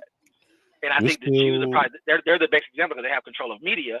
I mean, they can keep. Like, think about it. Every year you get we're still celebrating. Right? We're still celebrating the Pope too. It's just not the Jews. We're still celebrating the Pope too. Yeah. The monarch of Britain, the Britain Empire, still kind of to a degree is important. So it can carry on. I just they're don't trying understand. to hold, but I think it's fading. That's what I'm saying. It can hold on. I just trying to understand the contextual viewpoint of what it's going to be for most people on the planet, because we are becoming more global and more. Well, the British Empire is dead, but some folks are still trying to hold on to something that doesn't exist anymore. So I think that is fascinating. The way we communicate with people. You communicate with people in Brazil as if you're just making a local phone call now these days. And you can do it pretty much anytime you want to do it. So it's like it is changing. It is different now. But and also, like you said, it's a lot. And also, when things have been done, there's going to be a run of vengeance as well, right? So I was watching these Indian guys was discussing the impact of their lives on being colonized and having to be a part of the British Empire. Then the British Empire obviously going away, but they're still dealing with it in the country, and they still have some vengeance. They still have, some of them still have, the ones that's aware, of course. Many of them don't know anything, but the ones that are more aware, they'll make movies still to go after the British and talk about the British history in their country. And some of them are still, obviously individually speaking, still have a vengeful binge, towards the past. But even those things, obviously, like you said, they face because there is no British Empire necessarily. Depending on how you want to define it. The UK is still the UK, of course, but all those empires have gotten very, very small. Right. And that does change the dynamics. But like I just said, though, just like in America, people are still holding on to things individually. Now that will fade as generations go forward, of course. But anyone can be radicalized, as me and you both know that, right? Anyone can be radicalized. Anyone can be, woken up. Yeah, I think that's a deeper dive and examination of how people. That's what I'm thinking about. I mean, it keeps going back to the point that we were both making about. You got to be in reality. When America collapses, I would argue it takes 500 years for everybody to realize it. Even if it's nothing left but one state. Still be talking about how great America is, and the only state that's left is Washington State, right? And the whole rest of the country has been collapsed and conquered by somebody else. You still have people even then holding, you know what I'm saying, right? Like Russia is still holding on to the Russian Empire. It doesn't exist anymore, but they're holding on to it. Certain people who are educated, who are informed, who have power, are still trying to. It's gone. It's over. So like you said, all of those are. That's fascinating because it does trickle down to people, and you can radicalize people, even to this day, right? Is that that Putin can try to come out and say, we're going to reclaim this, and we've been doing this since the 1600s, and we've been trying, you know what I'm saying, right? And trying to bring something back, or trying to. So we see it at all levels, right?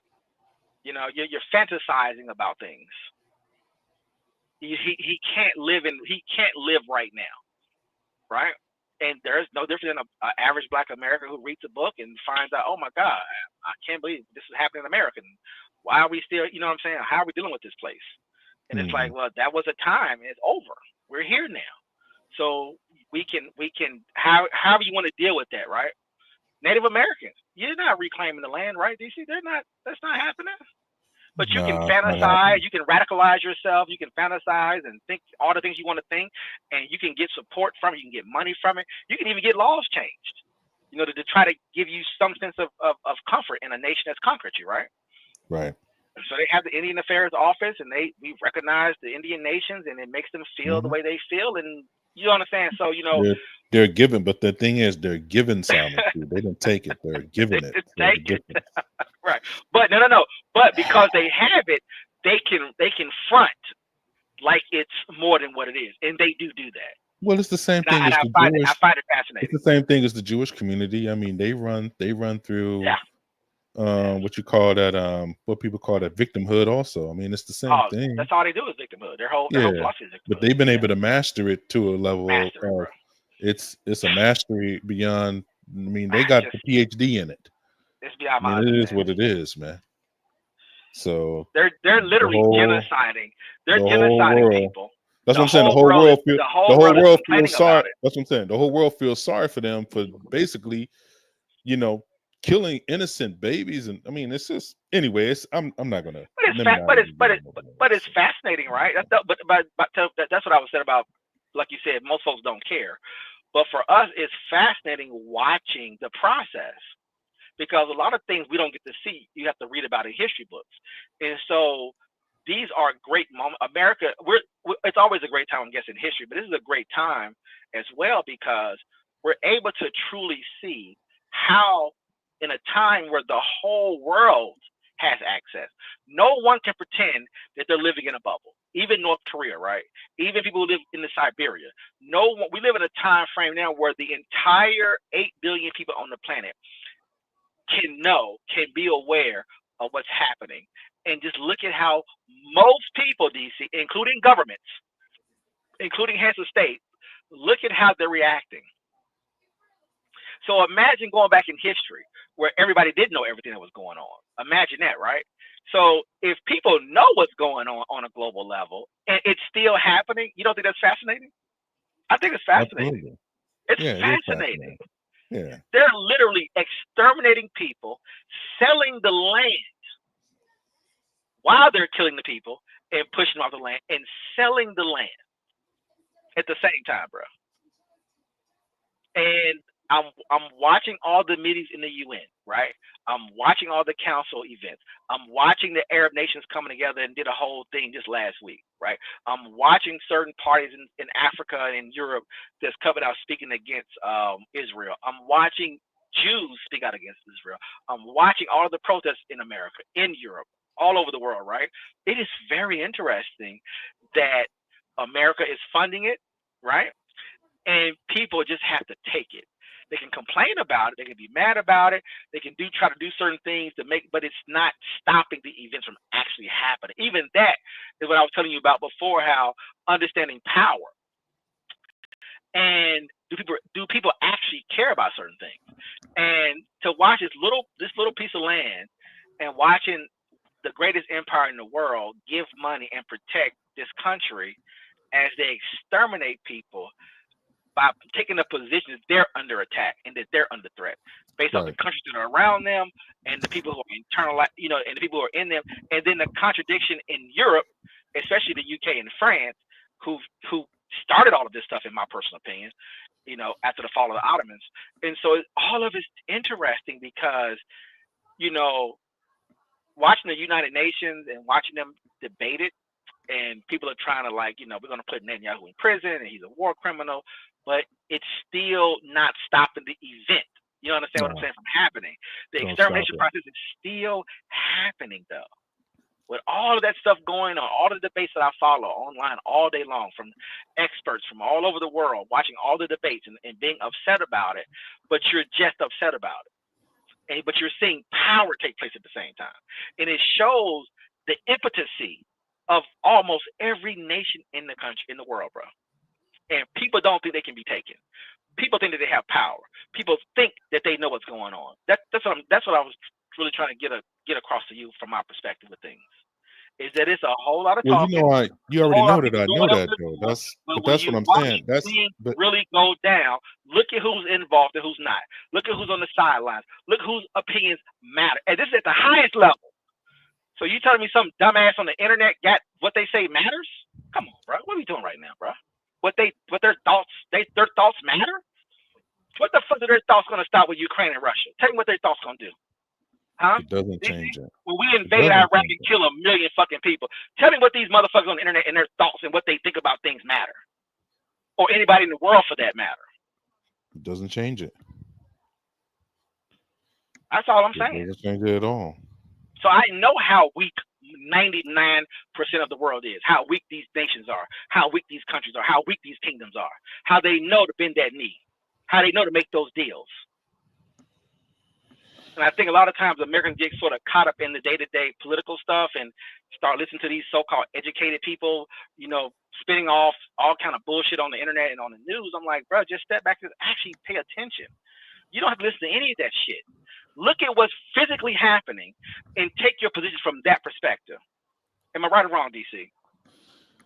Man, look, man, I told you, man, already, like, the funding that has been going towards Israel and other nation states that are across the globe that are supported by the United States government and their military service to keep their military in charge and to keep, you know, their landmass protected in the name of protection and basically having it stand on victimhood is something that has been done since World War II, since Israel became a nation state.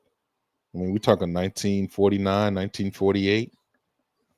They've been getting funded from the United States every year, militarily, getting help.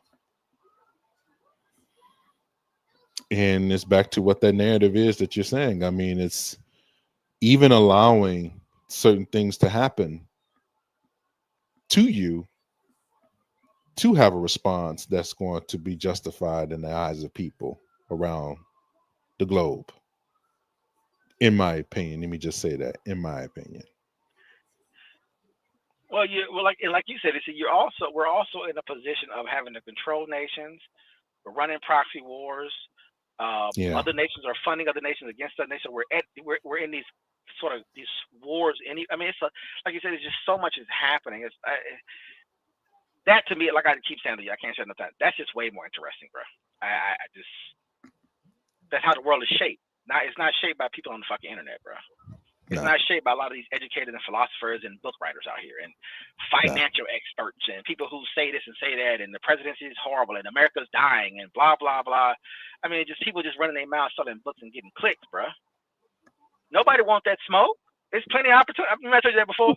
I said, do you know how much opportunity there is for people who want to get in this to get in this? If Jamaica wants it, if Brazil wants it, if South Africa wants it, if India wants it, it's plenty of space. There's plenty of space to jump into this stuff. It's been that way our whole lives. They're not moving at all. They got their own problem. They worry about their own stuff, bro. Nobody wants that. They got bigger fish to fry. America creates war. America creates theater for people who wanted to get in it. Yeah. North Korea, China, Russia. Pick a country. There's theaters that are available if you want to see it. If you want it, it's here globally. In the oceans, in space, you know, wherever you want to have it at. I mean, it's like it's like I told you, a lot of stuff is just people are retarded, bro. They really are. I'm saying you just all right, man. So why am I entertaining? So what's the point of me? What am I entertaining it for when it's obvious? It's obvious. I don't think it's obvious, Paradox. I don't think it is. This is obvious to you and other people that think on that level, but it's obviously not obvious, bro. And then a lot of it has to do. A lot of it has to do to who you. Day-to-day stuff, bro. It's the stuff that you know, and a lot of it is due to the stuff that you know to be true too. Have you ever thought about that too? Yeah. So that's a different type of viewpoint when you know things to be true. That's why I said, how long you think the people that's been off the planet is going to argue with somebody that has an opinion about flat Earth being the flat Earth theory? I mean, after a while, it's just like, okay, you know what I'm saying? Yeah, okay. Entertaining. Yeah, the experts are not the experts anymore. Like stuff that they study, you know, NASA. You don't have flight. You don't have GPS. I mean, it's just retarded stuff. I don't even know where to start with that stupid shit. But I get it. But I get it from a fun part. I get it from an internet freedom American perspective. I do get to entertain yourself, believe what you want to believe, fantasize, live within video games, whatever you want to do and believe and want to make real, be it Comic-Con or whatever, right? Like if you want to fantasize and believe, that's fine. Like I told you, I'm fine with that. I mean, it's just not reality, but I'm good. It's entertaining. I watch Right. crazy stuff all the time. I love flat earth shit. I think it's hilarious. I watched hours and hours of flat earth stuff. I have to, It's man. fascinating to They be watch how having people 8-hour interact with each other, debates. and It's yeah, crazy. I didn't watch flat Earth debates where they debated on how the Earth was flat. Not that yeah. the two flat earthers basically debating on how the Earth was flat, not that it was Mhm. that it wasn't flat or that it was basically a sphere, I but think it's I yeah, was and just like you like, said, Lord have and mercy, like you said, and when you have us, and not that's to, crazy. I don't want to denigrate anybody, but lack of education, lack of understanding, that's what happens anyway. I mean, and it's okay to have that. You have a system where people are educated at different levels. They're informed at different levels. I think it has a natural behavior pattern to move into conspiracies, etc. And some things actually are conspiracies, of course. And governments do lie, governments do make up stuff, and also the government is involved in a lot of this conspiracy stuff to keep people occupied Absolutely, for whatever reason, or absolutely, allow drugs to come into environments to maintain absolutely. control. We need to keep about 20% of the population drugged up. Yeah, That's obvious in this country. I yeah, think America says we want about 20-25% of corruption. We want to keep things loose. We don't want to be so restrictive.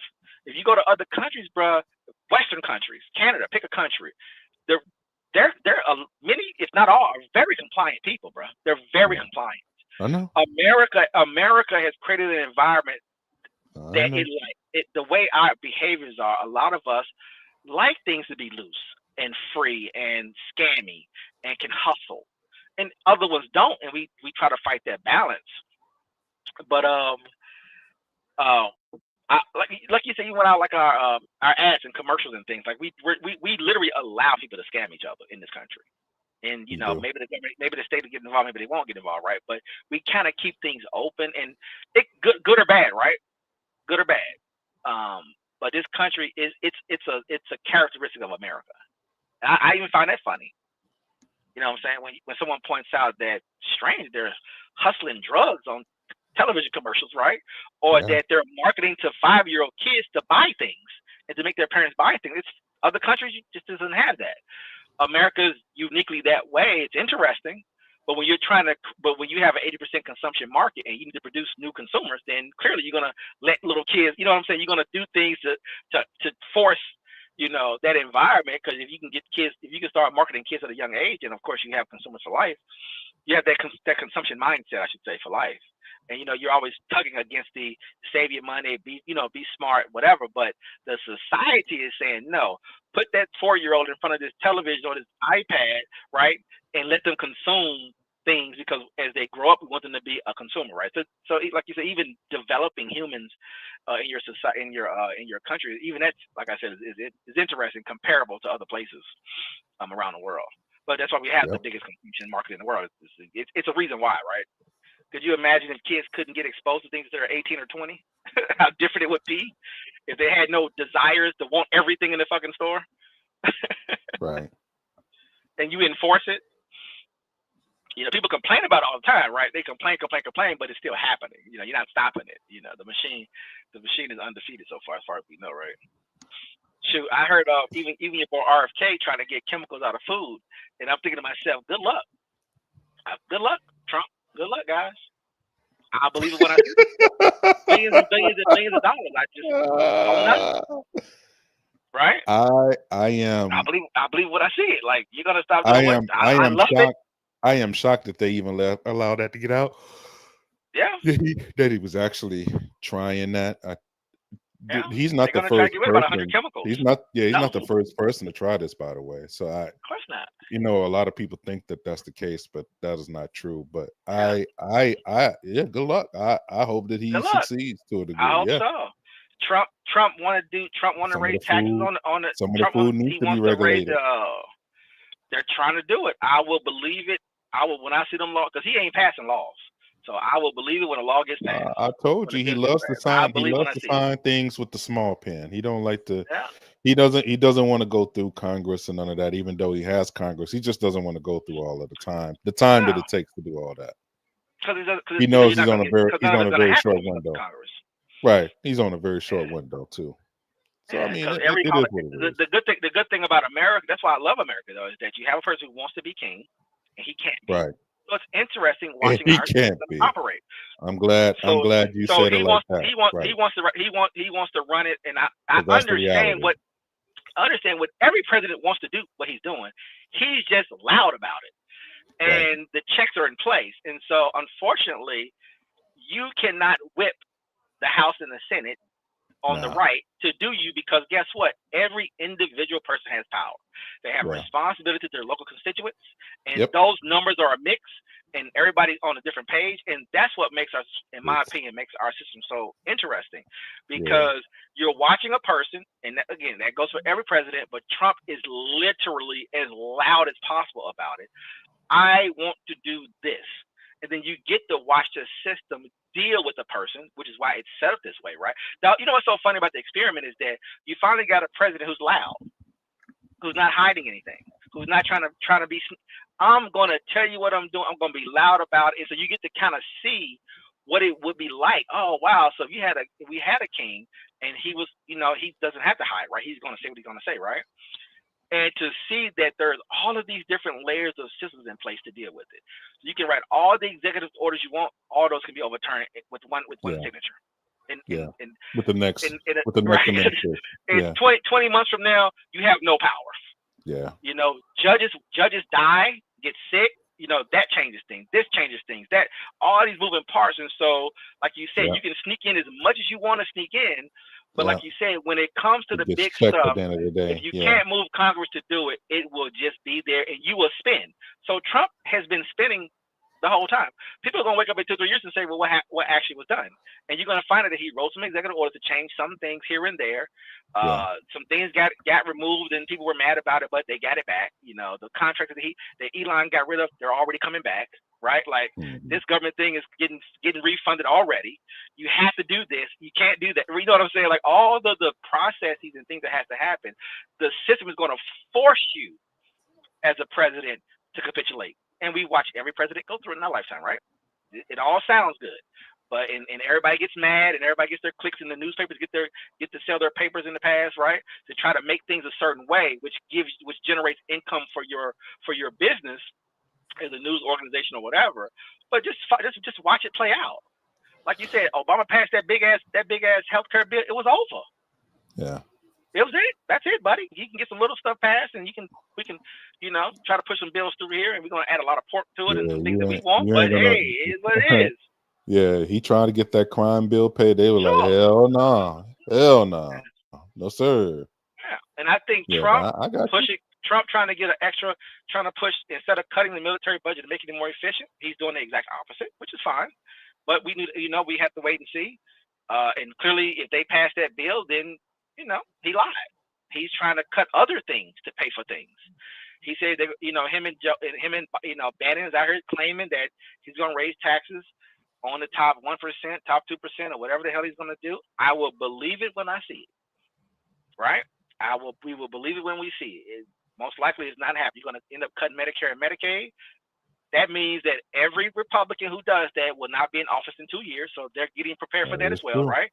So Republicans are already saying we have to protect Medicare. So good luck with that. So like you said, the media though, it's just hyperbolic though. The media, the people on the internet, everybody's off the charts with them. I'm like, bruh, the system is gonna let it play, because the actual everyday voter, which is not really watching a lot of that shit, they're gonna respond to the environment. That's why. That's why I said. Because you're doing these things. It's not changing anything. And the problem is that as the media spins it, and as people respond to it, it's like, well, he can come out and say, you know this, right? A president can come out and say, "I saved your life. I saved everything," and it just don't mean anything. You know what I'm saying? Okay, whatever. You got to get. We need somebody else. I know you did all that stuff, but we need somebody else. It happens all the time, and Trump is no different. He's no more vulnerable than anybody else to that. and it's happening to them real time, by the way, within the first 100 days. Because if the market comes down, even if he'll say, well, I got gas prices down. Now we can talk about why that is, but let's just give it to him, right? We'll say he can come out and say, well, I got your gas prices down. It's like, we don't care no more. We just want you out of here, bro. You know how it is, right? That lame duck shit kicks in. We know that lame duck stuff kick in, boy. Yeah, that lame duck stuff kick in. We don't care about how cheap it is, bro. Who cares? The 2026 elections, I'm curious to see how it go. We can probably dig into it and kind of see exactly what is going to be up for the offices that are going to be actually in running during that time period. It's going to be very, very interesting to see how the narrative shifts at that particular time, because a lot of what you're saying, that's going to be a lot of the statements like, yeah, we don't care. Everyday people do not care about negotiating tariffs and taxes and trade deficits. I never heard so much discussion about tariffs in our whole lifetime, bro. Like, we never talked about this, and tariffs have been around since the very beginning of this country, dog.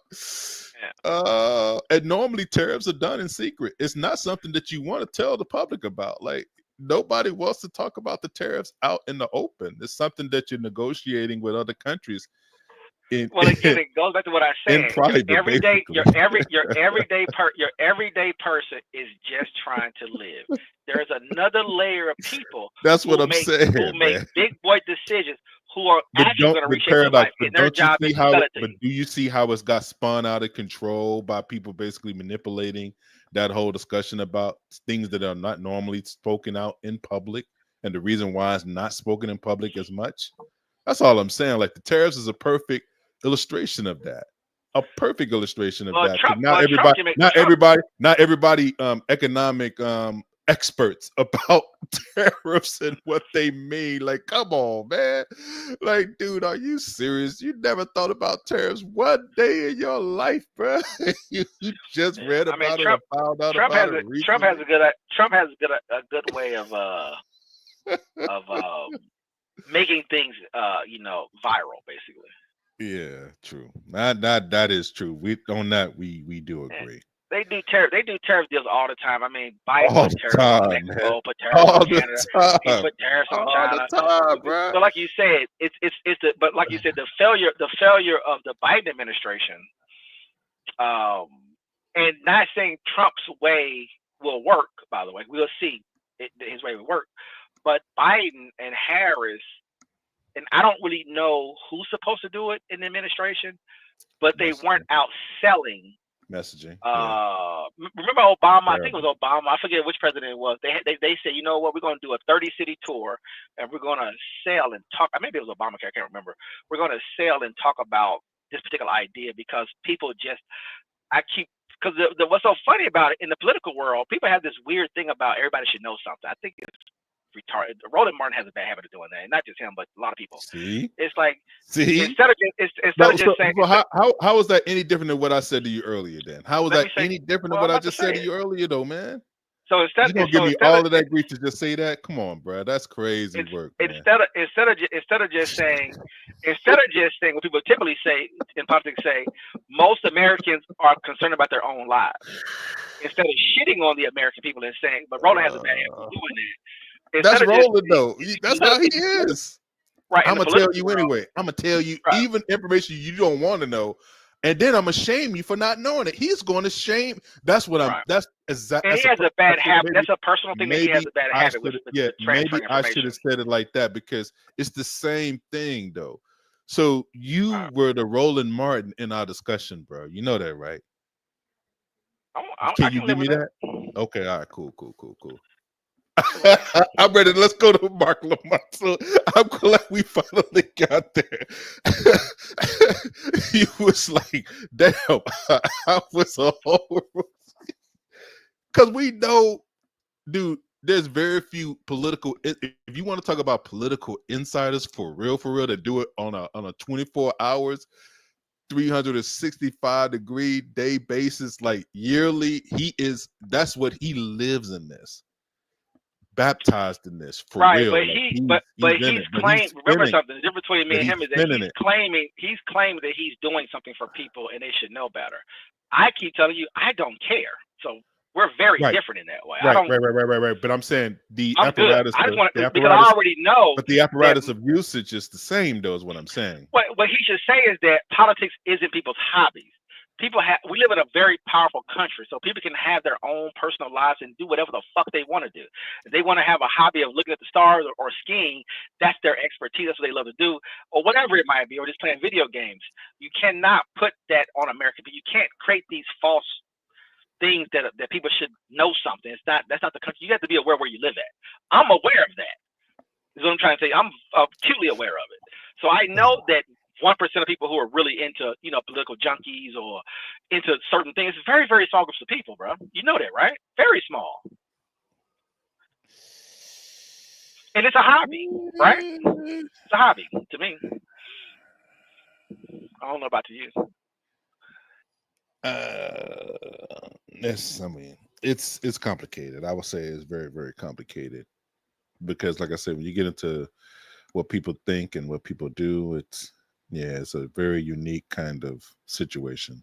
We're lucky that people can have hobbies and have other things to do and can be engaged in other things and not worry about the big stuff. Let the people who we elected worry about that shit. That's how it's literally set up.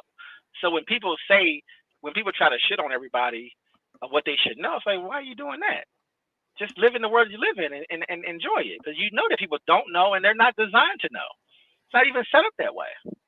It's literally set up the exact way it's supposed to be set up, where you can indulge in certain industries and certain fantasies, right? Or certain hobbies or the love of something that you may have. And that's what you do, right? If you want to study butterflies your whole life and just focus on that, then we are structured for that to exist, for you to be able to do that. And you don't have to go and get military training because we might get invaded tomorrow, right? We let you have a life. That's what makes it so unique to be in America in our lifetime. Right. And it doesn't get expressed enough. We have a system in place for you not to have to worry about knowing. That's the fucking point. Me and you know we can make an argument that could be dangerous because if you're not aware of, say, like food quality, you're just thinking that the food is fine. So because you're not paying attention, right? So you have systems in place that you trust that hasn't been corrupted, right? The USDA, the FDA, the CDC, etc. But then, like you said, right? You find that they're corrupt, and you become awake about that, and you become a different person, basically, right? But generally speaking, the system just wants you to live. We'll do everything else. You just do what you want to do. Mm-hmm. But there's some vulnerabilities to that because things obviously become corrupt, and we have here. Well, let's see. What part did you want to start on? Did you want to do the Piers Morgan? The Piers Morgan one. I was just saying, did you want to do the whole video? Or did you want to get right to the part about the woman, just that whole piece there? Because he started out talking to this other guy about the donation thing. I think kind of kicked it off. So I was trying to get you want to get right to.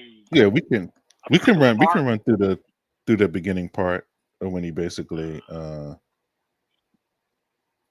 got to where he was almost like in a screaming match. Don't you? That was crazy. So I thought it was Marco with the other guy, with this guy here. This is the beginning. That showed me the very beginning. Because he interviewed this guy first, and then he went to the panel. Well, do you feel like it's contextual to kind of go from the beginning? We can. I mean, I think that would probably be the best way. We can jump. He gonna monologue this, but we can jump. We can jump where we need to jump to. All right. Out of a woman who racially abused a child. Did you call the child word? It is my own business. You call him a. What you're advocating for, it seems, is that for the rest of Shiloh's life, she should be canceled and silenced rather than try to bring some redemption into the situation. If you call black people the N-word and racially abuse them, unfortunately, yes, it has consequences. Everyone's flipping out over Shiloh Hendricks is saying the N-word. Nobody flipped out like this when the United States was getting destroyed in 2020 because of black protests destroying every liberal city in America. So I don't want to hear it about, she made $100,000 because she said the N-word. Who cares? I want to live in a country where people are allowed to say what they want unashamedly. And you Well, will go on not then. have Say it. Say the N word. Go on. No. No. I don't want you to invite this woman to say a racially harmful term in front of me. So if she says it, I'm the victim of it. Look at the smile on. Look at the smile on her face, bro. That was crazy. That was crazy work right there. That grin. They bewitched.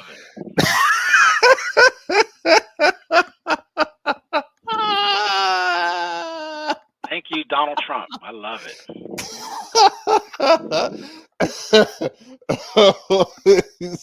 Just say it. Say it. The Question Fit podcast.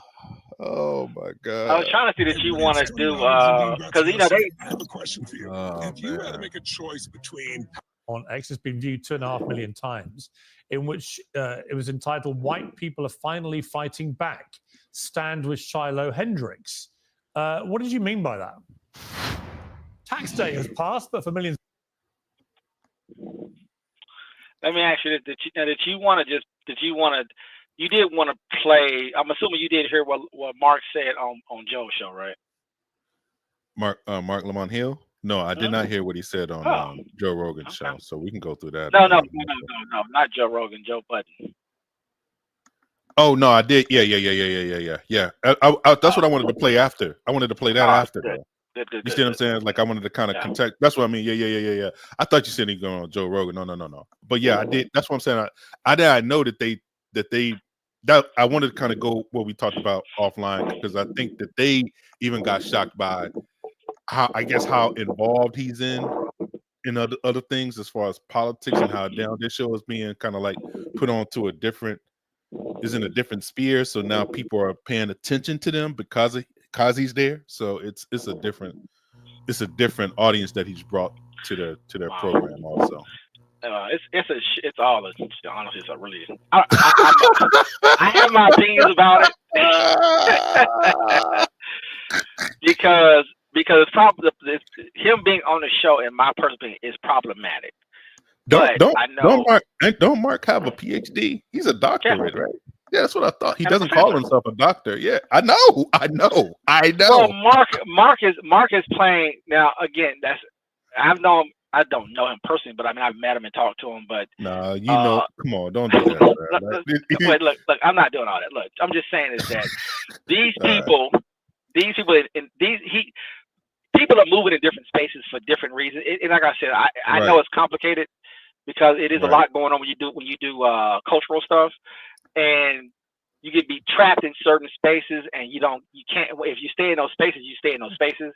And his flexibility of being able to move around allows him to be in different spaces and can build his brand.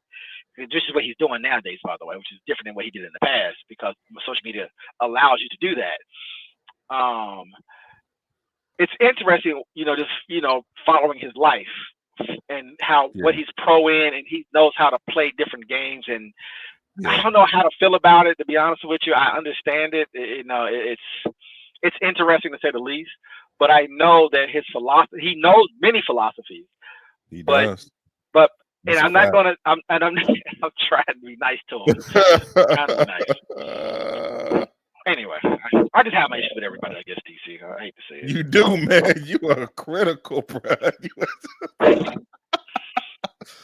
Oh man, especially people that you know. Like I'm just saying, man. You know his journey. If okay, let me ask you this though, just real quick before we even watch it. He's extremely aware of what I think people think Mark is something else. Like I don't know if people really understand y'all just need to look into Mark's history, man. Like this dude go way back. Like it's complex. It's very complex, man. Like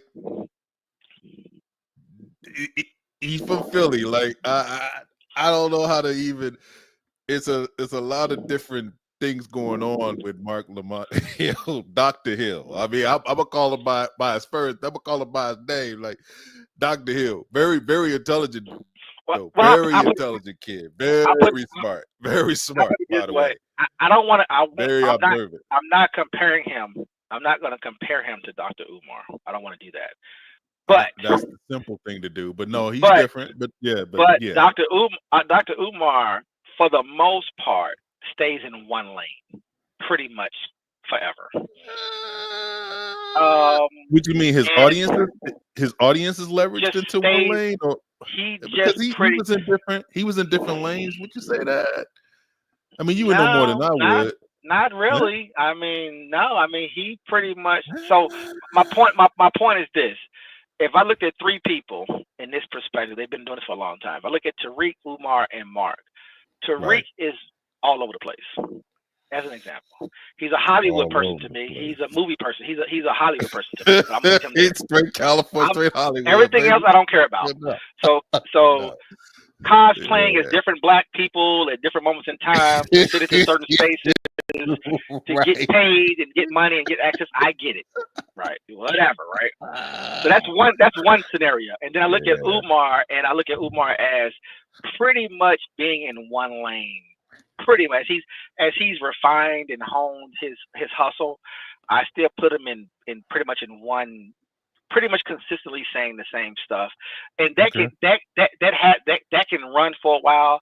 Social media allows it to exist and run because he's a character at this point, and so it's allowed him to have a runway. But it's still very. Once we get off of it, he's going to still do what he's doing. He's not going to go with whatever's happening. So he's been consistent with that. But now Mark, I don't know what he is. Like I know Mark, I don't know Mark, but I know Mark. I'm Huh? just saying, like I don't know what he is. Like I know what he is, I know what he's What do you- not because he hold has all on. these Come on, man. people. Because when you see, I'm trying not to say certain words on purpose. But that's what I'm saying. Like you know what he is. I'm He's not trying to go. he's I'm not trying to go fine. down there. I'm trying not to go down that lane. I'm trying to be But nice. if we play it in the spaces that he's in, Because he did it. Because even though I criticized his interview, I was happy how he ended it. But I understand some things that are running in the background, right? and that he's positioning himself specifically for this particular conversation. But there are Right. so many other things that are layered in, which affects how he has this conversation. And if you don't know that information, that's where it gets tricky. Now, Right. these other four on the panel are pretty generic, straight, whatever, what they believe in, and they have their position. Right. He probably don't really belong on this panel. Really, Yeah. in my opinion, on some level, they could have found somebody else. He's the most flexible thinker. It's on not the even, panel. it's not he's the even most in the flexible right. thinker. Yeah. Yeah. And so that part, but I've wanted someone. What I want him to do, by the way, he don't do. It's my critique, by the way. Just so you know. Because you want him to be a hardliner. He's not a hardliner. He's Yeah. he's 'Cause not you know that. why? It'll put an He's end gonna because bend. He's gonna bend. Because he wants to be in multiple conversations. That's what I noticed about him. Like he's a person that wants to be in multiple Gets spaces, bored. multiple conversations. Right, exactly. He He's has an curious. intellectual curiosity about him that wants, and he's smart enough to have enough knowledge on multiple subjects and to be what I would call historically acute or aware to where he's not lost in any of these actual different spaces that he is. Thank goodness. That he is delving in. He has enough information to where he can have a legitimate conversation about whether we're talking about extreme feminism kind of conversations to international politics to domestic so he is very flexible in that way, that where these people are kind of like, that's their specialty, so they're don't have aiming. no information really. I didn't inform. So that's what I'm saying. So they're the ops. So that's why the lady's smiling. Like, yeah. Give it to me. Give me the gravy. Give me the gravy. Give me the big black gravy. I want the big black gravy. She looks like one of those. You know what I'm saying? She looks like you said, you would take some pseudo pro black person who will spend time talking about this white bitch who's suing Shannon Sharp said the word big black baby. Like, I don't care about that shit. But you people who do it, it's internet content, right? That's what people I'm spend saying. all day philosophizing about. Well, what does she mean by the black booty, and does it tie back to slavery? Like, I'm good, bro. See what I'm saying? No, big black gravy. That's what she said, bro. Yeah, Shannon Sharp and his fantasies, and like, People are trying to extrapolate. People are trying to extrapolate that out to something else in their own world to try to make their own world, make their own channels run. And I'm like, bro, he's a freak and he likes that shit. He probably gets tied up in chains and everything, but that's his personal thing. You know what I'm saying? It's his personal kink. It ain't heavier than that. Oh no, it's some deep stuff going on with that. No, it's not. Ain't nothing deep happening. Oh no, it goes back because he was, he's a dark skinned man and he doesn't think he's attractive and now he has money he and hates black. He hates tied black to women. slavery and he hates this and that. Loves white women. Yeah, you see what I'm saying? You see how it Shit runs? retarded, You bro. see, but I'm saying you see how it can run though, bro, based off fact. I'm not. No, it's just belabor the no, point. Go ahead, DC. man. Like I was telling you before, a lot of the internet, you're saying things to run your narratives to get your clicks. That's all I'm trying to say. It's a business model that people have found on the internet. It could be black women, it could be black men, it could be relations, whatever it is, right? People have found a business model. It's not. My argument is it's not deeper than that. It's not deeper than that. Is that it's a way to get attention, to make money, to be on the internet instead of having a job or something or whatever, right? Or I think it is. I don't think I don't go more than that. I think it's deeper I don't than even that give it to because them because they're not deep. People, but I'm saying people live these narratives. Okay, that people live in these narratives, though, is what I'm trying to tell you, though. Paradox. That's the True, point. fair enough. That's their own, live in but that's their own mental illness to function as a human. Whatever, I don't care. My point is this, right? So you, All right, so I'm gonna play this in a second.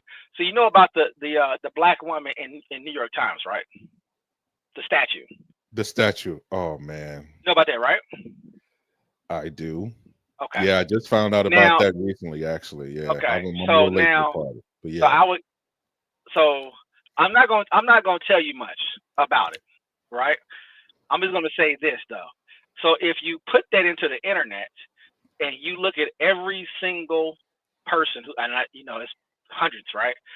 Look through all the Yep. TikToks, look through all the social media, all the YouTube, and look at what people are talking about and how they're framing it and what they're pushing, right? And Yep. and the reason why, the reason I'm going to tell you is now you have to believe in your business. So I'm gonna give you that part, right? So that means you have to believe in what you're doing. So you're fine. They are living that, but it's a business model, right? It's not deeper than that. Now I would tell you why that is offline, by the way, because I won't even give. I'm not going to give it to the internet. But I tell you when we got the call. I tell you the deeper parts of it.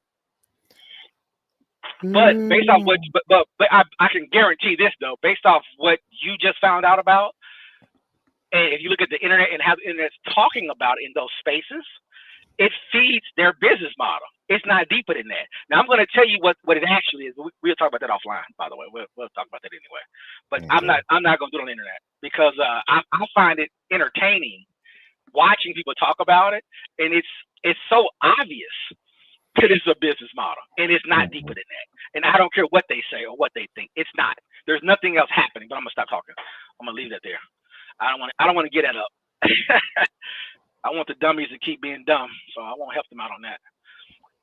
But anyway, let's play this. Let's see. We're gonna start here. White people have been under attack for years. It's been systematic racism. As much as Black people and people of color want to talk about systematic racism in the United States, it's quite the opposite. They get preferential treatment when it comes to getting a job, when it comes to getting into colleges. White people, on the other hand, have been getting attacked relentlessly.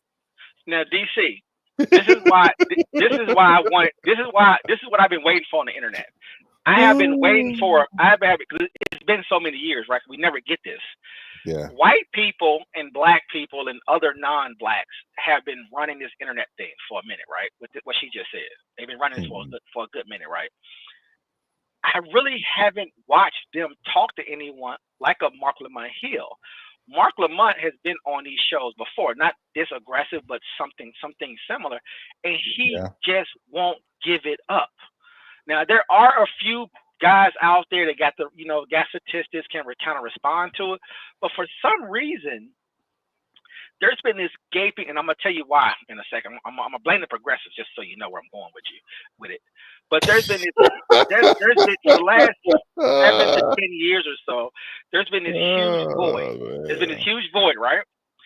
And as on one hand, the whole DEI, race stuff, race first, all this other shit, not race first, but DEI, all people, everything, whatever, that type of stuff, right? And kind of anti-white man, if you want to make that argument.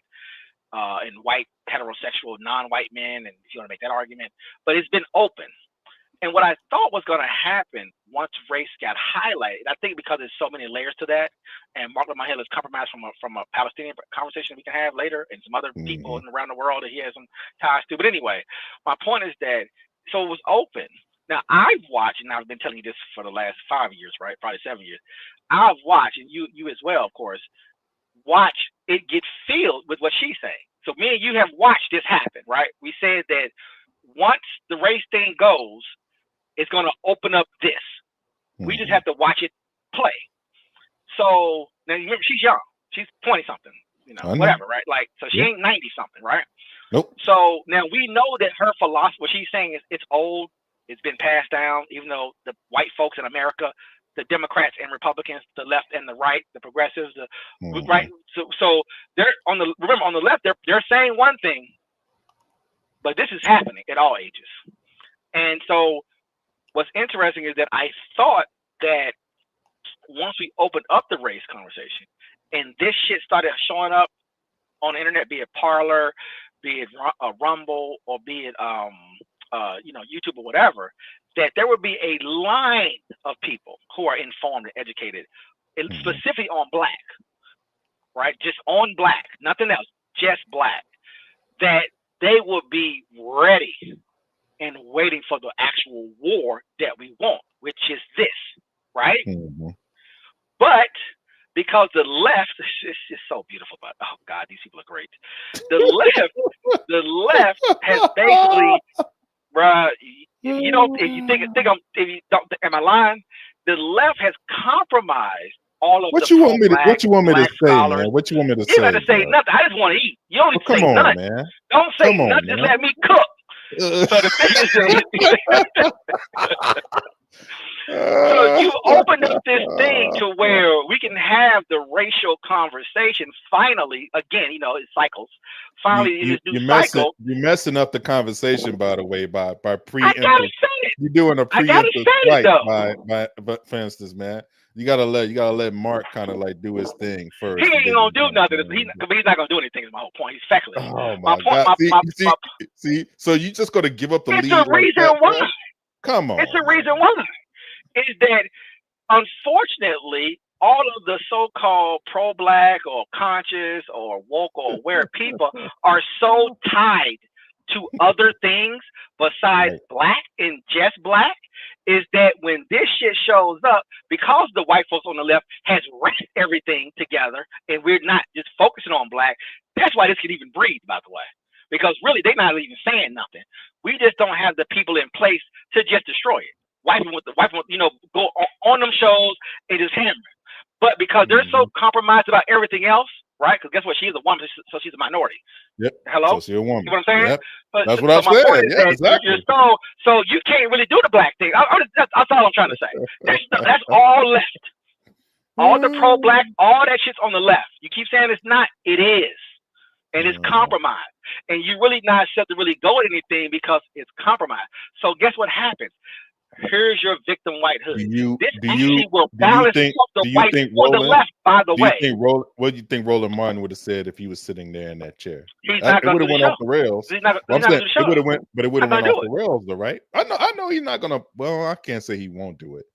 He is going to do the 20. I watched that man go on PBD and did not do nothing. He's going to do a 20 versus 1. No, listen to me. Roland Martin went on PBD's podcast, and from a racial perspective, he had the opportunity to regardless of what they believe, to break down Black Americans specifically in America, the history, and just walk them through the process. Let them take it how they want to take it, and even define it. If you want to be a white American, no matter when you got to this country, if you want to be a white American and talk about the great philosophies of George Washington and the founding fathers, that's fine. And we can pretend that nothing else happened but besides great ideas and the idea of a constitution, freedom of religion, freedom of speech, etc. We can just live in that space and pretend that America's great in that world. That is fine. Right? And Roland has the capabilities of explaining both.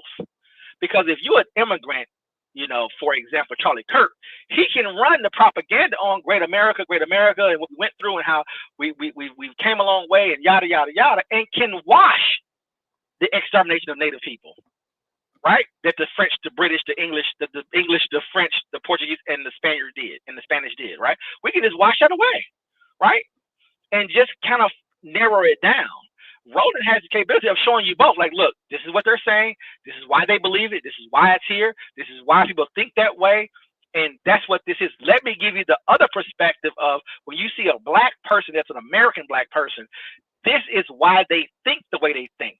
And I'm going to walk you through the history. And I'm going to give you concrete. You know what he did instead of doing that? He gave him Democratic talking points that every other Democrat says on shows.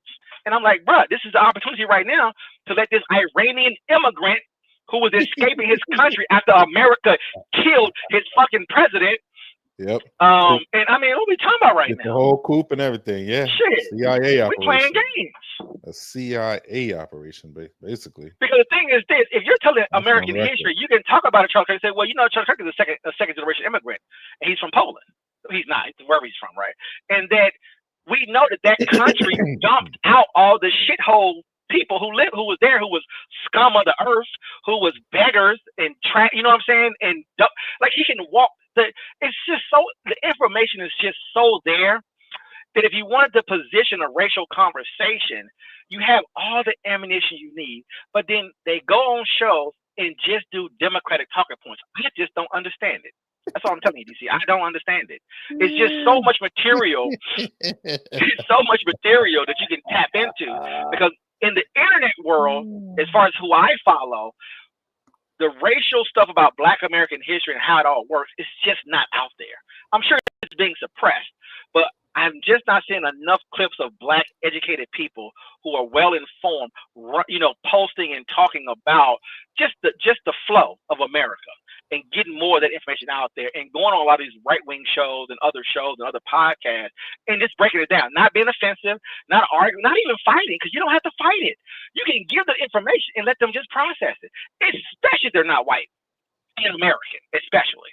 You can do a very clean process from slavery through Jim Crow to now, and can deliver it in a way to where everyone can just take it.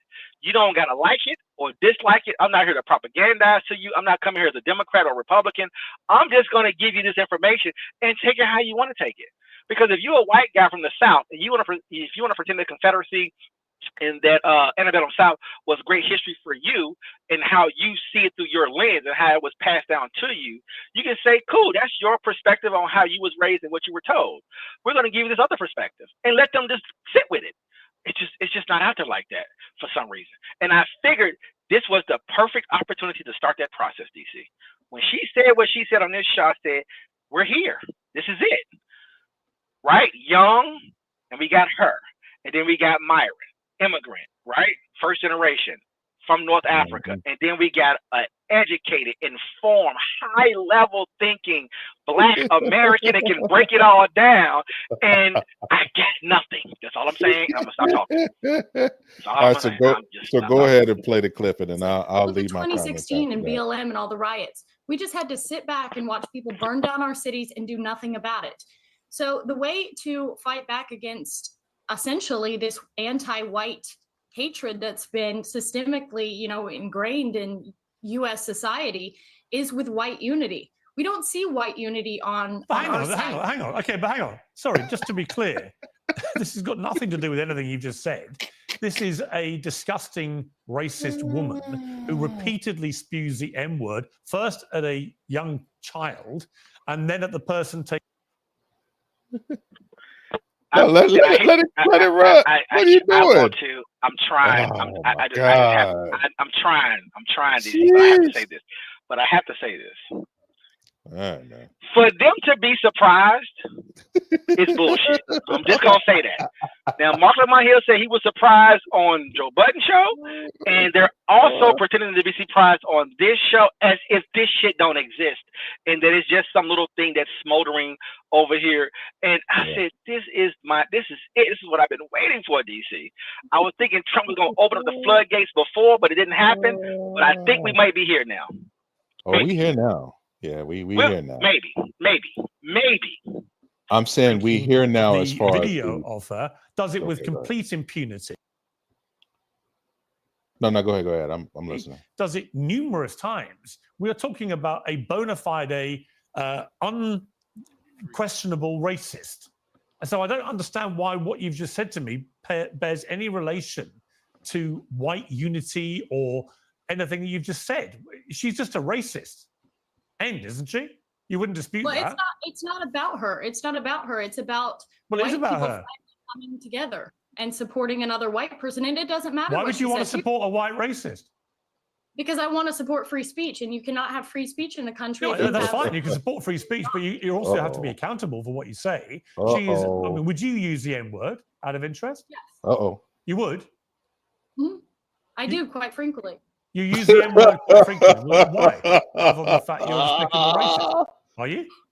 I love it. Some would say I am. I guess according to the ADL, I'm a white supremacist. I'm a neo-Nazi. Well, if you use the N word repeatedly, you are a racist, then, are you? Declare yourself. I'll embrace that. If that means forwarding, Embrace helping hate. white people achieve freedom of speech, real freedom of speech, which, by the way, Shiloh Hendricks is being attacked on all fronts. They're trying to bring legal charges against her. They're trying to get her children taken away. So you were saying Carmelo Anthony, it doesn't matter. That's a different. Sorry, but just to kind of be thing. clear, you just said to me you use the N word regularly. In what context? Do you use it with black people? Yes, if it's appropriate. When would it be appropriate to use the N word? When would it be appropriate? Anytime I feel like it. So you're an unashamed racist. Correct. Well, do you understand that makes you a despicable human being? I guess so. I don't really care. I mean, why are we not talking about Shiloh Hendricks? Why are we talking about? Well, actually, I think racist? you've moved it on in this debate very quickly to your own racism, which explains why you've supported her in public and why you've got all these views. You see no problem with a woman shrieking the N-word repeatedly because you yourself are a despicable racist, and you've just proudly admitted that with a smug grin on your face, which is pretty horrifying, actually, for most people to have to watch. And shame on you. You're entitled to do it, and I'm entitled to call you despicable. Well, shame on white people for allowing themselves to be systematically discriminated against in the United States. This is our country. This is a country that should be. What do you mean your country? So pause it right because there. I'm white. That's what I wanted to get to. Now, see, that's So you wanted to stop her in the process of defining me, but you mad at me stopping earlier? hold on. No, because that's what I was waiting for. So okay. But I want to send my shots. See, because you've been firing your whole, your rounds, getting off and all this type of stuff. This is the exact flip side. This is what I was speaking about. Why things can hide on the right. This is why, man, because she's not saying anything that's not already known. Like you said, it's always been there. I like that it's out in the forefront. In fact, that is the benefit of having Trump in office, is to say, well, to allow these people to feel emboldened to be the most authentic self. Yeah. Because I told you, our consequence is the left. That's our consequence, Bob. You understand that, right? Is that she ain't talking to white people. That's the problem I'm having, by the way. Is that the consequence is the left. By you guys being on the left, all the pro-blacks, the regular blacks, everybody else in general, by y'all being on the left, you set this up to happen. Because the thing is that they're leveraging us to. That's not correct. You don't. Here's the reason. Here's the reason why. To tell a white person they can't be racist is crazy. I don't care what nobody says. To tell a white person they can't mistreat people is crazy. It's going to be a backlash then. That's just the world we live in. I mean, what we doing right now? And so, as the whites on the left leveraging non-whites to try to tell other whites, you can't be racist no more, what do you think is going to happen to us? That's all I'm trying to say. All right, so if the white folks want to fight each other, let them fight, but don't put me at the tip of the spear. I'm not going to be put at the tip of the spear to make your society what you think it should be. I'm not doing that. It doesn't matter. Once it does matter. We have choice. We have choice. We have choice. We have choice. You're not going to take it away from me. You're not going to take it away from me. You're not doing it. You're not taking it away from me. We still have a choice. It doesn't matter. We still have a choice. I don't care. Don't care. Don't care. Don't care. I'm not conceding. What you going to do about it? You still have a choice. It's our country. It's our country. And you're telling me that you want to fight with that? Nah, bro. Nah, man. There ain't no leveraging with that. That's war. That's wartime. There is no us when she's talking war like that. Amongst who? There is no us. Amongst who? There is no us. Whoa, DC. Hold up. No. We're not doing this. No, we're not doing this. There is no us when you talk like that. No. She is telling me. Bro, come on, man. Don't do this. Don't do it. Don't do it. We're going to do it. You keep who's at war? She's at war with other white people, but she's leveraging black people. Exactly. No. She's getting admonished. The reason why I like this. Are black people stopping her from talking? Hold on. Are black people stopping all these white folks in comedy, all these white folks in the news? Are we stopping them from doing anything? She laughed at Mark. Did you know she laughed at Mark when he got mad? But she's deadly serious talking to. But I know what she is. But I know what she is, though. That's what I'm saying. So the power grid is the power grid. That's what I'm trying to tell you. There is no. They are talking. This is a white people. Racism has always been a white people discussion. It's a white people's problem. But my whole point is that we're looking at it right now. They're filtering it through black people. It's my whole point. That is not. That is now, not. You had a panel of all white people. White people on the left, which is the white girl, the white woman on the far right. By the way, we have a white liberal on the far left, and it's crickets. By the way, that's always been the case. Because why get involved in that conversation when you can hide in plain sight? What? That don't got nothing to do with me. It's the stupidity of the black person. Is what you're not getting here. Are you? You're not getting it, but I got you though. No, Mark, victimize yourself some more. You don't think Mark don't know this? You think that Mark don't know this? Dr. Hill don't know this? What's going on? He don't even know that he's supposed to be on this show, on this panel. No, he's compromised. We'll talk about that later. No, okay. So you telling me he doesn't recognize what this is? You telling me he don't understand this from a Dr. Weldon perspective? No. I'm not talking about that. What I'm talking about is, we'll talk about how he ended up on this panel, but my point is that he didn't know. Arguably he may have even gotten set up to be on this panel because he said he wouldn't even went on this panel. He was getting ready to go to the gym actually. But that's a whole. We can have that conversation when we play that on the Joe Budden stuff. But my point is what I'm saying, you don't think he has like any recognition about what's going on once he sees this. He feels like he should not even have. He feels like shouldn't even be a part of this. I think he's 100% wrong. Actually, the reason why he jumped out there, he felt like he had to defend all. At that moment, he felt like he had to defend all black people for doing, especially that believes in the same things that he believed in. All at that moment. To actually express it in the anger that he expressed it in.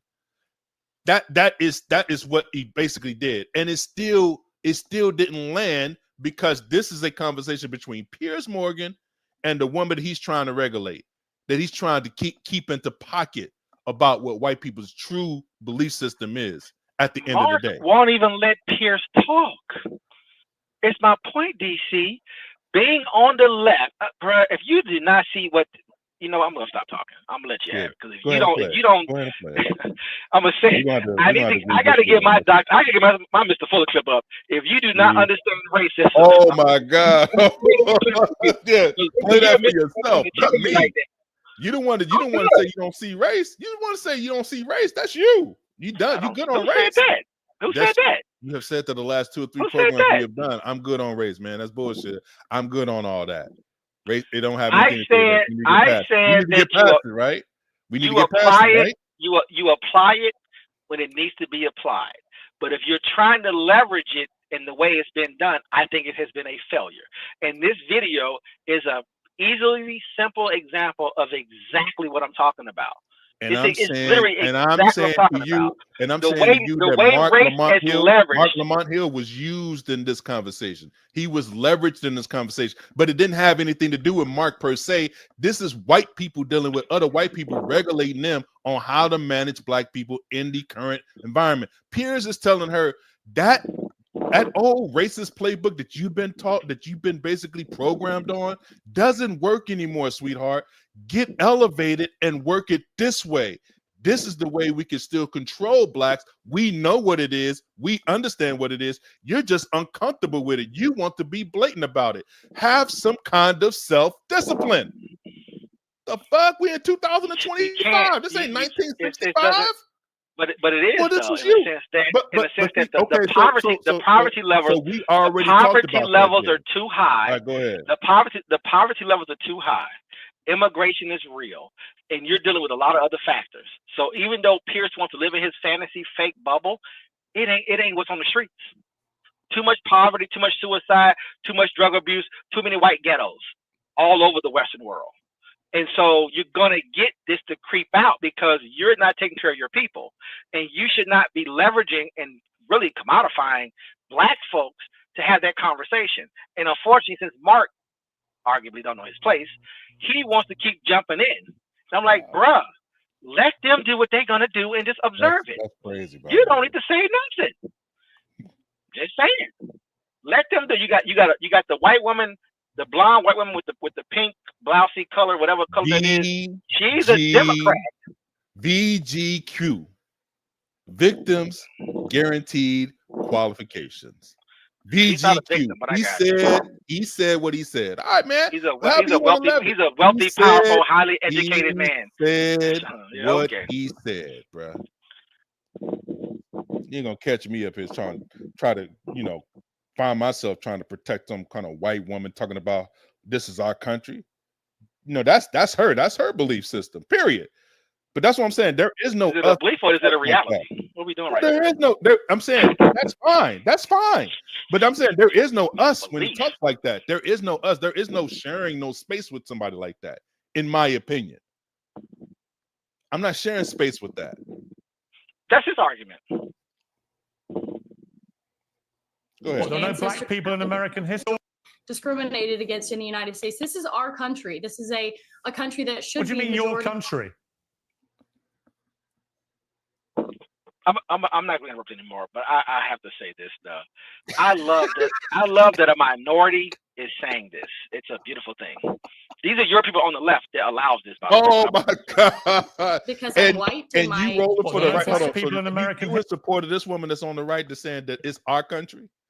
Is she on the right? What you doing? Who told you that? How you know she's on the right?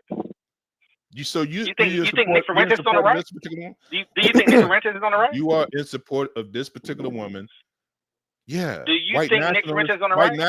White nationalists don't have to identify as being on the right. You should listen to them more often. You need to listen to them people more often. No, I do. I do. I don't listen to them. I don't listen to them every day like you do. These folks don't even vote for president. They don't even care about the federal government. What are we talking about right now? So you think this woman bring the whole government down? Hold on. You think this woman didn't vote for Trump? I don't know. Come on. Right. Let's play it. Let's show. A lot of these people who are extreme, they may classify them in the right, but they don't even support Republicans. They hate Republicans. No, there's some of that. Yeah, there's some of that. I don't think it's that. I don't think it's this woman though. I don't think that's who this is. So you know that progressives didn't vote for Kamala, right?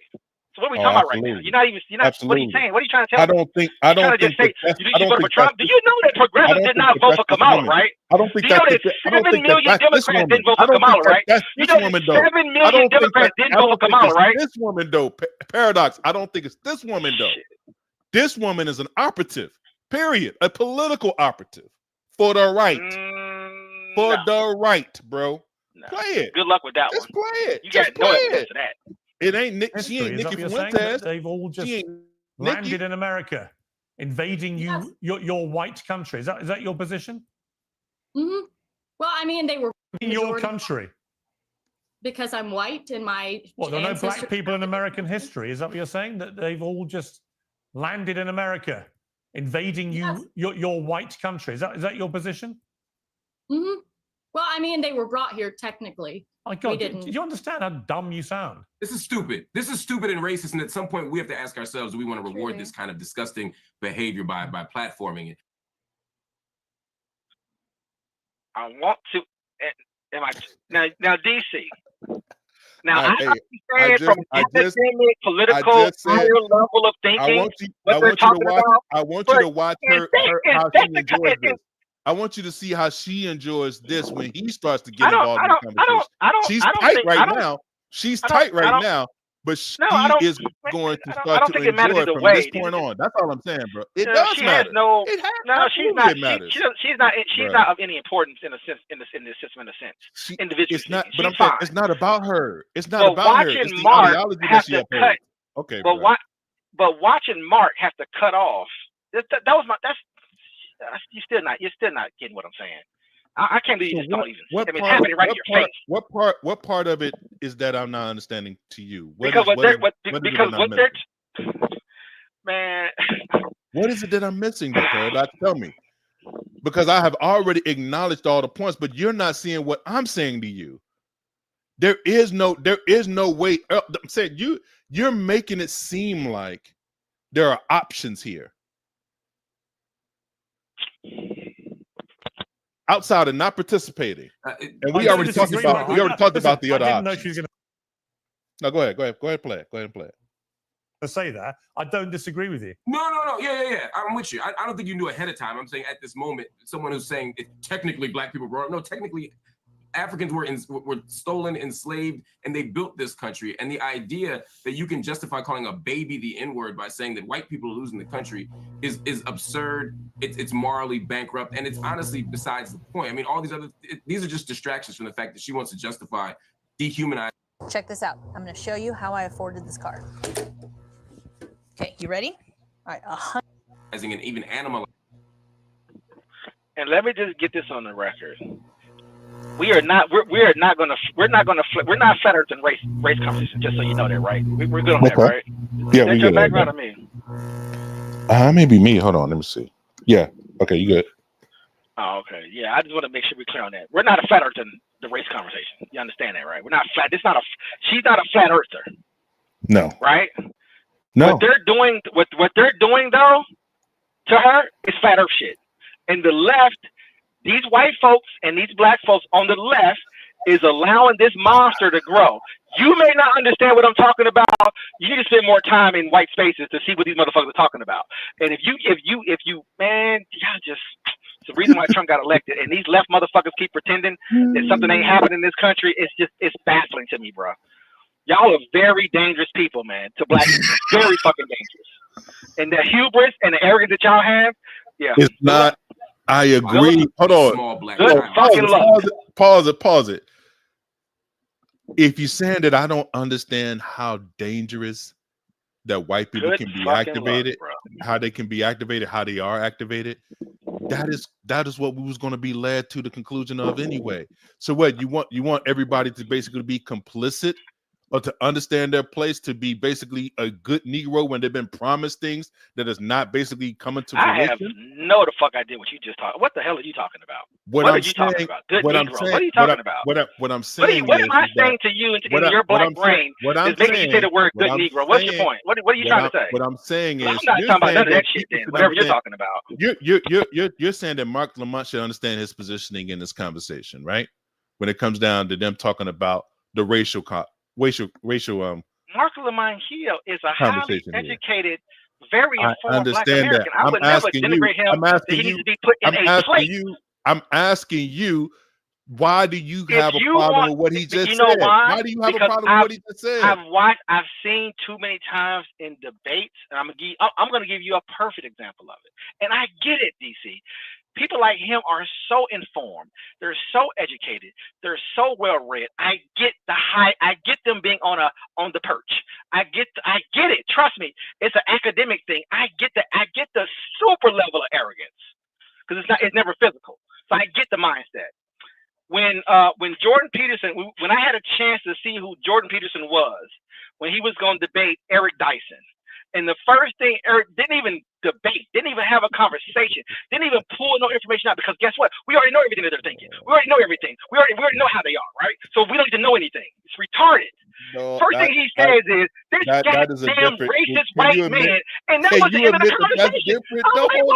Hold on. Can I get some information first? But can that be a different?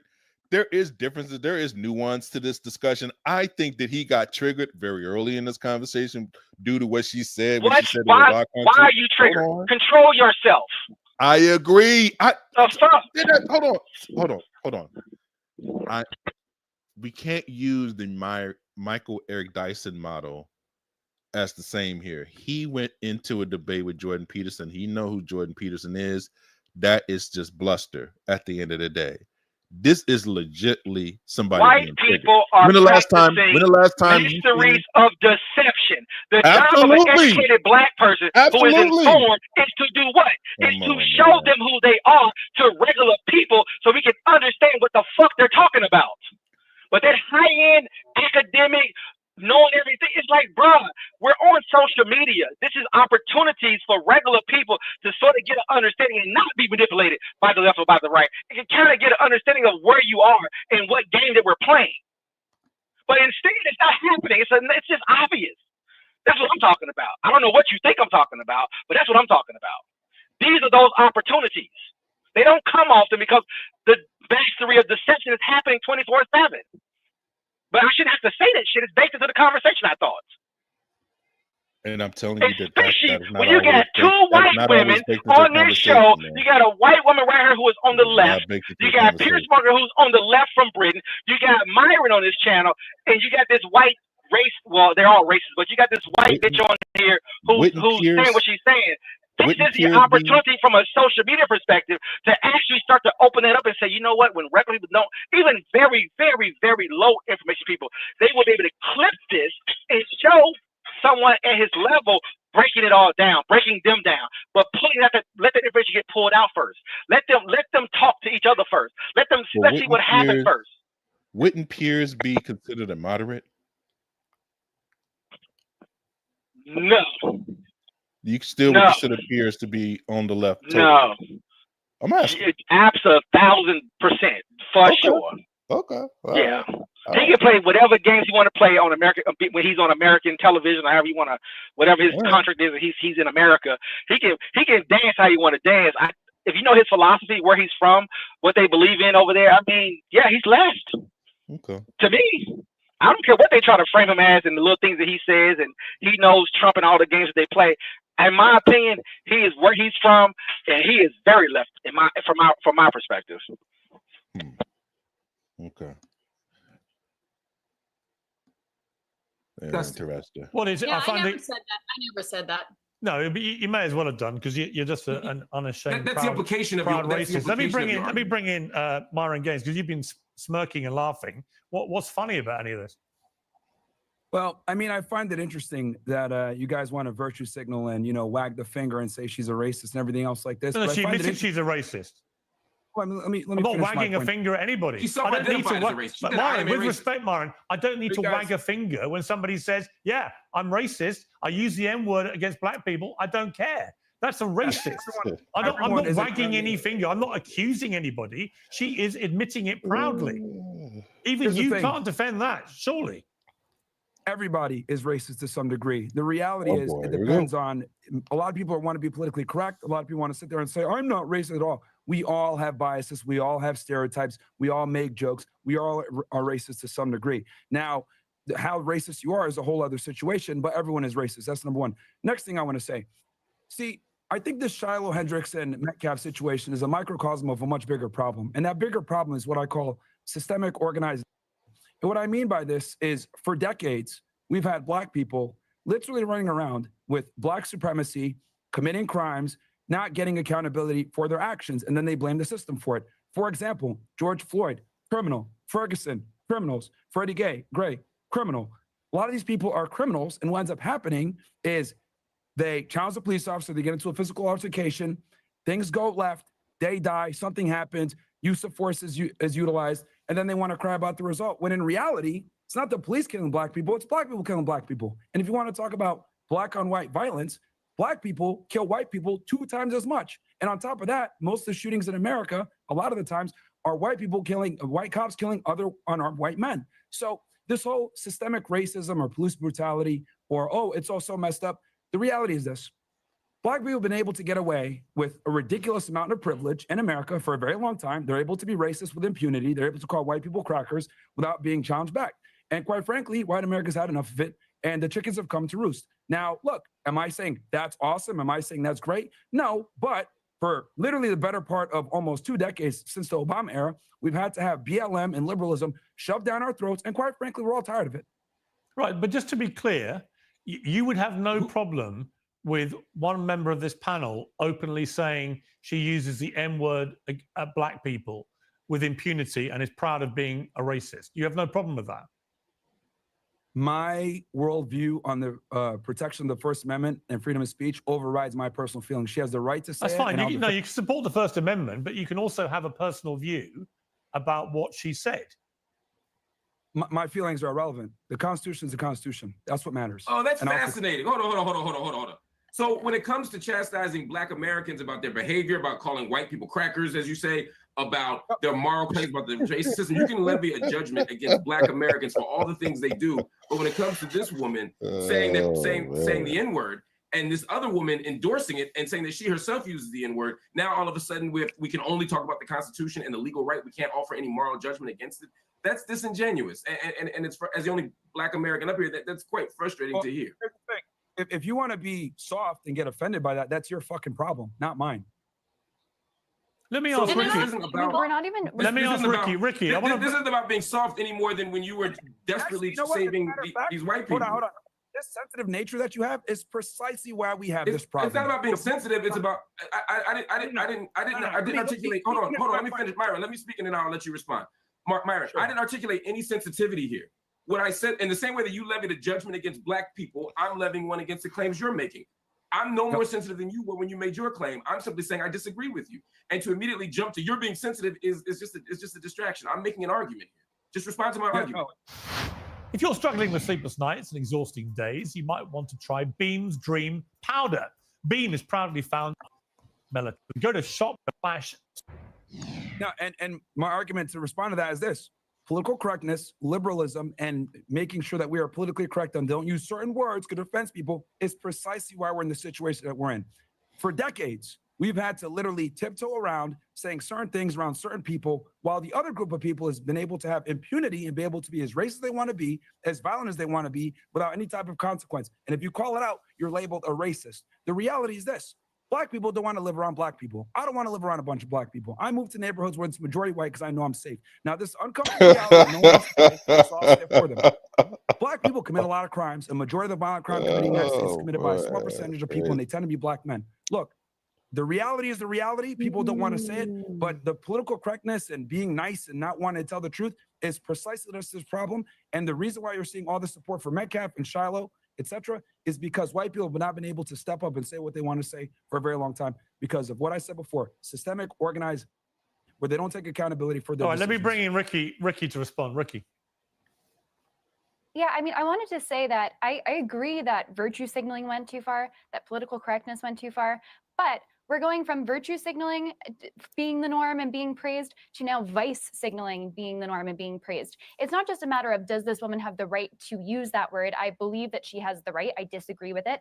But is she now being rewarded with $500,000? Why are we rewarding people for performing vice instead of virtue? This is not healthy. This is destructive to our society. This is destructive to our social fabric, to our culture, to our ability to live with other fellow Americans. It's gross to reward someone for bad behavior. It's one thing to tolerate it, to say that she has the right to do it, but she called an autistic 5-year-old the N-word. Like, I'm sorry, but I feel like we're kind of like missing the point in the actual context. You can say that it's part of this bigger meta story of Black and white America, but it actually is just like a short little clip, and you don't even know the context of it, and it's actually gross. And if we can't just say that it's gross and bad, then I don't really know where we are. Well, I think it's interesting to me that Lily Gaddis, you retweeted Nick Fuentes, the white supremacist, by saying he said Black people just raised $500,000 for a cold-blooded killer who stabbed a white teenager to death. So I don't want to hear one word about the Shiloh Hendricks fundraiser. Either everyone gets to be tribal or nobody does. Why would you retweet that? Because I agree with it. Because we have to fight fire with fire. I mean, at some point, why are nobody does? Why are Jewish people allowed to be tribal? Why are Black people allowed to be tribal? But as soon as white people stand up for themselves, we're labeled a racist. And by the way, you call people racist when you want them to stop talking about things. No, I called you a racist because you admitted you were racist. Hang on. I called, just to be clear, I called you a racist because you openly, proudly admitted you're a racist. So it wasn't a question of exposing you or pointing my finger or trying to get this out of you. You proudly sat there, bold as brass, and said, yeah, I use the N-word all the time against Black people. I'm a racist and I'm proud of it. That's what you did. Racism is just having a preference. I prefer not to live around Black people. I prefer not to live in a country where white people in our country are disproportionately attacked by Black people. Where in my country, you can have an Austin Metcalf where he asks a guy to leave and he gets stabbed in the heart. I prefer that. That's a preference. Now, what a real racist is, in my opinion, is seeing someone as less human. I'm a Christian. I believe everyone's created in God's image. So I don't see anyone as less human. But that doesn't mean I'm not allowed to have a preference and say, I don't like what happens to be coming out of this community or that community. How is that a bad thing? How is that not just a preference? Because you've literally made Black people sound lesser humans. You don't want to live around them. You want to use the N-word in relation to them, a word that you know causes that community unbelievable offense. My fault? Is that my fault? If they have bad behavior, if they want to act in a certain way, if I have to cross the street and be afraid that maybe because of the crime statistics that are very real, by the way, is that my fault or is that their fault for having bad behavior? It's mind-boggling to me for multiple reasons.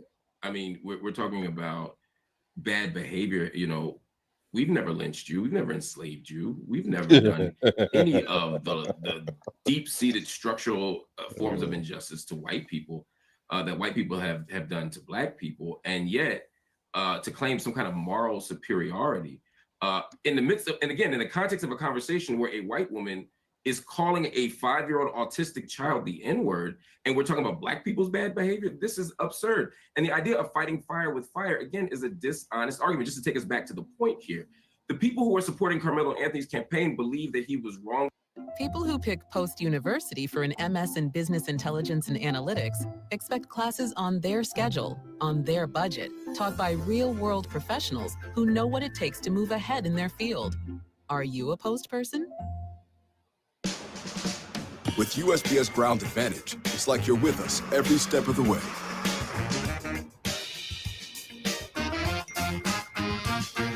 Right on time. Stay in the know from your dock to their door. Fully charged, and they're trying to get him legal defense.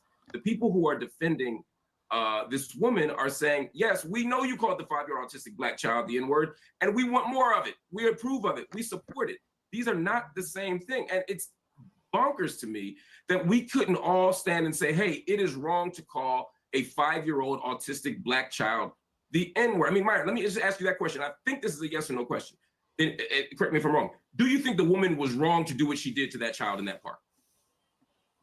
I don't approve of that. But what I will say is that it's very important to understand the entire context of what led us to this position. Because again, Metcalf and Hendricks is a microcosm of a much larger problem. Earlier, we were talking about tribalism when you were mentioning Nick Fuentes' tweet. Here's the thing. Black people could be as tribal as they want to be. You have people like Tariq Nasheed, Dr. Umar Johnson running around about Black power and marry Black women and keep it in the hood and all this other stuff. But if white people assemble and say, you know what, white power, we need to keep our nation white, they're immediately ostracized and labeled as supremacists, and they get banned off every single platform. I find that interesting. And matter of fact, you went ahead. It's not the same thing. No, actually, it is the same thing. Because here's the problem with Black people. No, it's not. Hold on, let me finish this. Black people practice the very racism they cry about. You guys can gather together and say Black Lives Matter, Black Power, but if white people get together and say white power and gather together, they're considered white supremacists and they get banned off every single platform. Why is that Jared Taylor and Nick Fuentes are banned off every platform for practicing white nationalism, but Black people are allowed to stand every single platform getting interviews on a Breakfast Club? Explain that to me. There's a two-tier situation here where Black people are able to benefit off of being racist while whites are not. And what we're dealing with right now in America is literally a backlash to this Black supremacy has been able to run around unchecked for a long time, and no one has the balls to call it out. Here's the other thing I want to say. Everyone's flipping out over Shiloh Hendricks is saying the N-word. Can I talk to the point you just made, though? No, hold on. Nobody flipped out like this when the United States was getting destroyed in 2020 because of black protests destroying every liberal city in America. So I don't want to hear it about, oh, she made $100,000 because she said the N-word. Who cares? They destroyed billions of dollars of structure because someone got killed who was a criminal. That's the problem in America. You guys get a privilege that no one else gets to enjoy. You could be racist. Okay. And all right, I have to hang on. I've got to hold it there. We've got another guest joining us. Mark, I'll come back to you to respond to that in a moment. But we've been joined now by Jacob Wells. He's the Christian founder of the Give, Send, Go donation site that both campaigns have been hosted on. Thank you very much indeed for joining me, Mr. Wells. First of all, your reaction to what seems to me to be a blatant hijacking of both of these fundraising host sites for different reasons, but definitely been hijacked by people for racist motivation. No, I think that's completely correct, Piers. I do think that there was an element here that did hijack, that came at this and really became a racist, tribalist element between the two campaigns. Independently of themselves, I think that they would have existed on our platform in a whole different manner, but because of the narratives around them and the proximity to each other, they created a life of their own. And it is unfortunate, it's sad to see, because as a Christian myself, what I respect about humanity and the image of God on us, I believe that we're all valuable. I believe that people have dignity and worth, and we want to see that upheld for people, even in difficult moments. That's why our platform exists, is to share hope with people. And it's been a difficult week, several weeks of just navigating the complexity of these situations as a platform. Studies show that strength training burns more fat than cardio alone and is critical to strength training, makes your fit. And use products. It seems to me pretty open and shut. This is a woman on camera repeatedly using the N-word, first of all with a 5-year-old autistic child, it seems, then an adult who's filming her, doesn't care, is blatantly racist. Why should someone like that be allowed to raise any money on your site if, as you say, you are driven by a Christian purpose? Well, that's a fascinating question. I would almost flip it around. It's like if we tried to create litmus tests for everybody to come onto a platform to use it, I pretty much could guarantee nobody would pass the litmus test, because the reality of humanity is that we're broken. This is the whole principle of Jesus in the first place, says, is that we needed a savior, and that's what he came for. So just to be clear, then, down the road. hang on, just to be clear. So that's interesting what you just said. So you would let anybody onto your platform to raise money for anything? Is that your position? No, the position is that there are laws that define what is legal and what isn't legal. And we adhere to the laws as the framework for what is and isn't allowed. But inciting racial hatred is a crime, right? Inciting racial hatred is a crime? Yeah. Where? You don't think it's a crime? In the U.S.? Yeah, it is. I've never seen that as a law on the books, but it is. That was part of the reason. I'm not even American, and I know it's a law on the books. You're not allowed to incite racial hatred or violence against ethnic groups based on their ethnicity. What could be a more glaring example than someone on camera calling black people the N-word? Violence and words are two different things, and we do make a distinction of that in America. They are very clearly different things. I don't know of any law. I'd be happy for you to inform me with what that law is, because I don't know everything. I'm happy to admit that. But as has already been mentioned on the show earlier, there are needs that exist outside of the reality of that moment for Shiloh. I don't condone the behavior. Obviously, we didn't see the actual behavior that was accused in the moment. What we saw was the aftermath of a kind of baited moment. Yeah, but she carries on using the N-word to a black person with impunity. That's a racist. Yeah, well, she might have some racial elements. I don't know. I don't know Shiloh some personally. Racial elements. She uses the N-word repeatedly to a black man, and she doesn't deny having just used it to a 5-year-old black child. I'm not sure what more evidence you need that this person's a racist. And my question for you is simply, where is that line for you? You say it's the law, well, but if somebody is literally raising hundreds of thousands of dollars to support them because Right. they were blatantly racist. I'm just curious how that fits with the Christian ethos of what your site's supposed to be about. Well, it fits actually very well because we can, like I started to say, we don't operate on a litmus test of your past behaviors as far as the services that you get to provide. The moment that you start walking down the narrative that we're not going to provide you electricity, water, because we don't like you, the structural elements, the movement of money, which is a basic element to society. So let me just ask you this. So if someone was being blatantly anti-Semitic, for example, right, would you allow them to raise money on your platform to defend themselves over their anti-Semitism? We sit in a very interesting position as a platform in trying to navigate the complexities of these issues. Yeah, so in a what's the country that answer, says though? What's the you answer? can say things. Well, I'll say historically, we've stood on that principle of saying we're going to allow things that we disagree with. Okay. And we've allowed things that we completely disagree with. Do you allow on the people to platform. do But our pro-abortion? mission- Do you allow pro-abortion fundraising? Actually, there's two caveats to what Give Send Go has carved out, and one of them is it's broken into two pieces, but it's the protection of children. So we say we're going to protect children because they don't have a voice. So we're not going to allow fundraising for abortions on Give Send Go, and we're not going to allow fundraising for the transition of children. Okay, but what about a fundraising on Give five-year-old Send Go. child If being? you- What about a 5-year-old black child being called the N-word? What about that? Where does the protection for that child come in? Well, that's their parents' responsibility. That's like if my child, and I have several children, if my child was called something bad, I would take my child aside and I would tell them. You just said that one of the what caveats. words Hang on, you mean. just said one of the caveats for Give Send Go is the protection of children. You talked about the transitioning process. You Right. talked about abortion, which is obviously your Christian perspective on that. And I'm simply saying, Right. why doesn't it include children being racially abused? Why is that suddenly the parents' responsibility, not yours as a platform? No, where because you there are literally campaigns that exist on Give You are Send going to Go. make a. Well, look, let me just spell it out to you. The way things are going, you're going to make a millionaire out of a woman who racially abused a child. And if your Well, caveats are for that's protection, incorrect. well, hang on. Well, you are. No, I'm not, because one, we're a platform. We don't make donations to these campaigns. These are individuals that are making donations. This person will of their become a own volition. millionaire This is because not of your Give Send- platform. No, it's not because of our platform. They could is. send checks and they could send money a million different ways to individuals. But they're Those- using your those platform. avenues. And you've already said to me you carve they- out things because you want to Right. protect children. I'm just curious.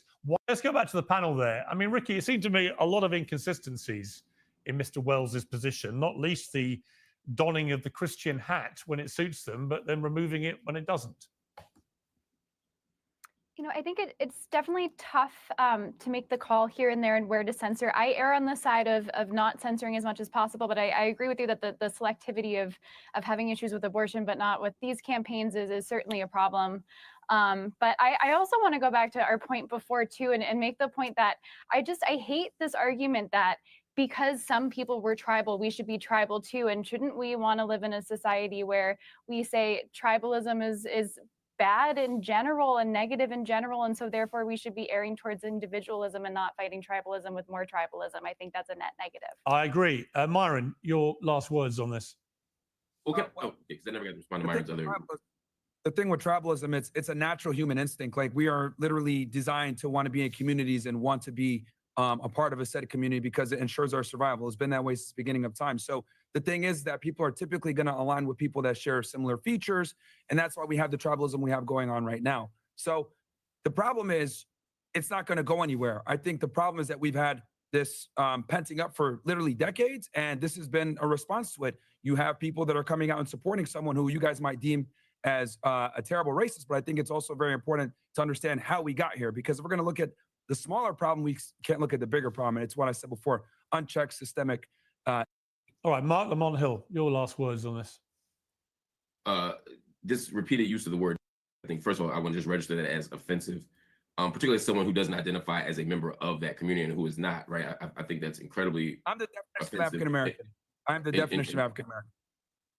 And troublesome, and to as a Sudanese American or an outsider who's using African American in a very technical term, the same way that Elon Musk is an African American, I think it is a bit disingenuous. But the bigger issue here, I think, is that this idea of equating of one side to the other side often loses track of this issue of power. To use as example, when Black people stand up and say, "Hey, let's build our own stuff. Hey, let's have a Black power movement," that is not the same as a white power. I'll let you speak uninterrupted. Let me finish, please, my Sudanese brother. So when a Black person says, "Hey, let's preserve our culture," I have no problem with Italians or Irish people or anyone else saying, "Let's preserve our culture." But when we don't talk about ethnicity, but actual race, and when white people say, "Let's preserve whiteness," it's an exclusionary practice. It's about preserving laws and practices and tactics that do harm to other people. A Black power movement was about opening stores and building businesses. A white power movement was a white power. A white power movement was about something very, very, very, very different. A white power movement who included lynchings and included Ku Klux Klan, etc. So can you pause it right here? Opposite sides of the same coin. When white people say, "Let's save our," so this is the critique about what happened here. After all of that just happened, the reason why Mark gets in trouble, and I guess this is what you was alluding to earlier, is that he has to kind of make these caveats for other groups, other spaces, about what they did and what they have to do and things of that nature, instead of just directly hitting the issue. Black nationalism is a response to white supremacy. It's a response to what happened initially. Now, where we at right now with it can be argued about how effective it is, how much of a grift it is right now, and people are not really using it or benefiting from the people that need to benefit from so-called Black nationalism. It's not in the truest sense of the word anymore. Agreed. But initially, it's a response to what was happening to Black people here on this particular soil after the advent of slavery, and then Jim Crow, and then all the other kind of restrictive laws, et cetera, et cetera, et cetera. Into the 60s and into the 70s, it was a response to what was happening to Black people.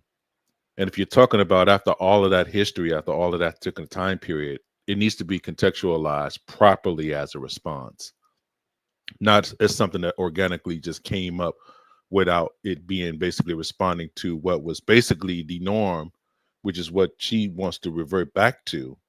Is reverting back to a norm where there was no repercussions for saying, "Hey boy, cross the street when I'm crossing over here. Put your head down. Call me sir, call me ma'am, no matter what your age is." That is the difference.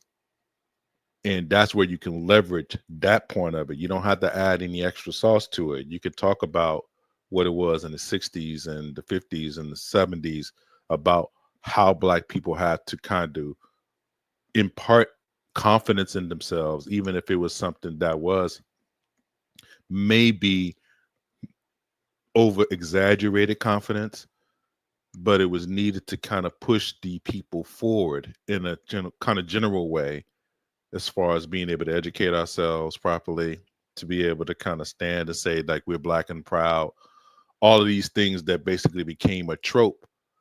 But then it got perverted also, because once we got in from the 80s into the 90s, and we became a little bit more sophisticated in the way we dealt with each other, and then you include the Myrons of the world, people that come from other places that come here that don't have a tie to the lineage of Jim Crow, slavery, whatever the case may be, it gets confusing, because then, yeah, he be thrown into the classification of being Black, but he doesn't actually view it the same as most Black people do.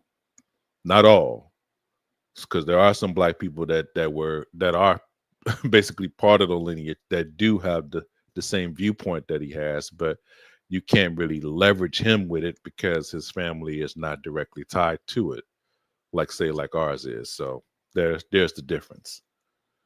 So it's a different kind of conversation that's happening when you deal with the the confluence of having him kind of come up representing what they would deem or call a black conservative, and then having Mark Lamont there stand in as a black liberal or black progressive.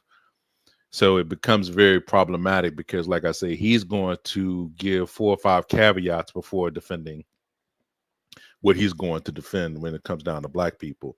And he's going to try to put it on equal footing, but it doesn't deserve equal footing. What that woman said is what she said. But she can say that, though. I don't think that she should be begrudged or that is against the law for her to say that. You know, and like I said, other white people are trying to leverage her on that because they don't want to be exposed because she's basically saying the rough part out loud. I think it's a good thing. Allow them to have that discussion to say, hey, look, this is a discussion that you should talk with other white people about because other white people are doing the punishing. It ain't other black people that's doing it.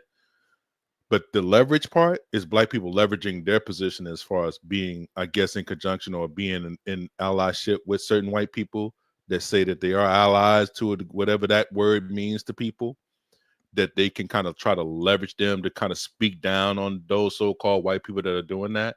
But I just see that as basically trying to keep them on the hush and have them kind of suppressed so where they cannot be exposed for really upholding what this is really all about at the end of the day, which is to uphold white nationalism first. You are a part of this country, but you are not supposed to be in charge or you're not supposed to be in leadership. At the end of the day, we are in charge.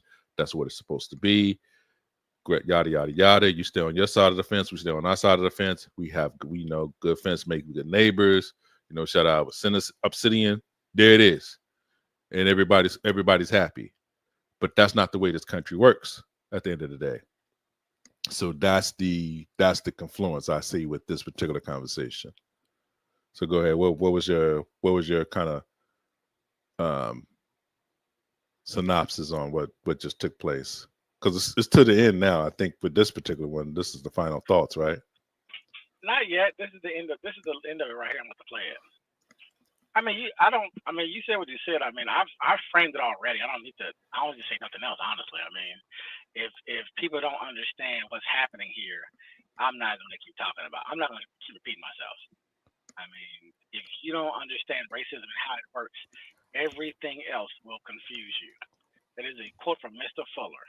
And if you don't understand what's happening in this combination right here, and cannot grasp the concept of why the Democratic Party in America, democracy, liberalism, progressivism, and even how you deal with other groups of people in this country and trying to pretend that people are falling in this so-called black category is fucking hilarious to me, to be honest with you.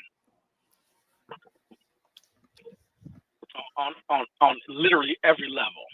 And when an Arab person who happens to be from Africa, because we have some, I can't even have that conversation right now. I'm not even gonna do it. I can't have it. Now, Mark did an eloquent job of breaking him down really quickly. With Elon Musk is, what are you talking about right now? You're talking about universal African. So because all that pro-black shit and other things have all mixed and mingled with languages and shit, it allows a person like him to even exist on the internet, which in itself I find fucking hilarious to me, to be honest with you. And then it puts you in a weird space because once you allow certain blacks to control certain narratives and to start to define you a certain way, and then once conflict takes place, it puts you into a trap. It just says a lot about a lot of things, to be honest with you. It says a lot about many things. And people are trying to claim things from history and fantasies about the past of Africa.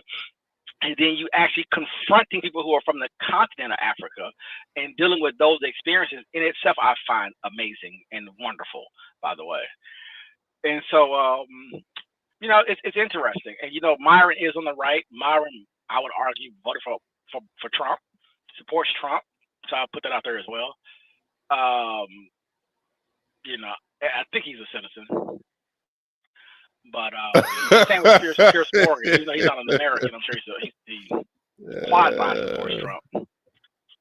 Yeah. But a person like Trump really not really matter. Really not even really Trump. Really the left or the right. It doesn't matter who's in charge. It just depends on what's going on in the society.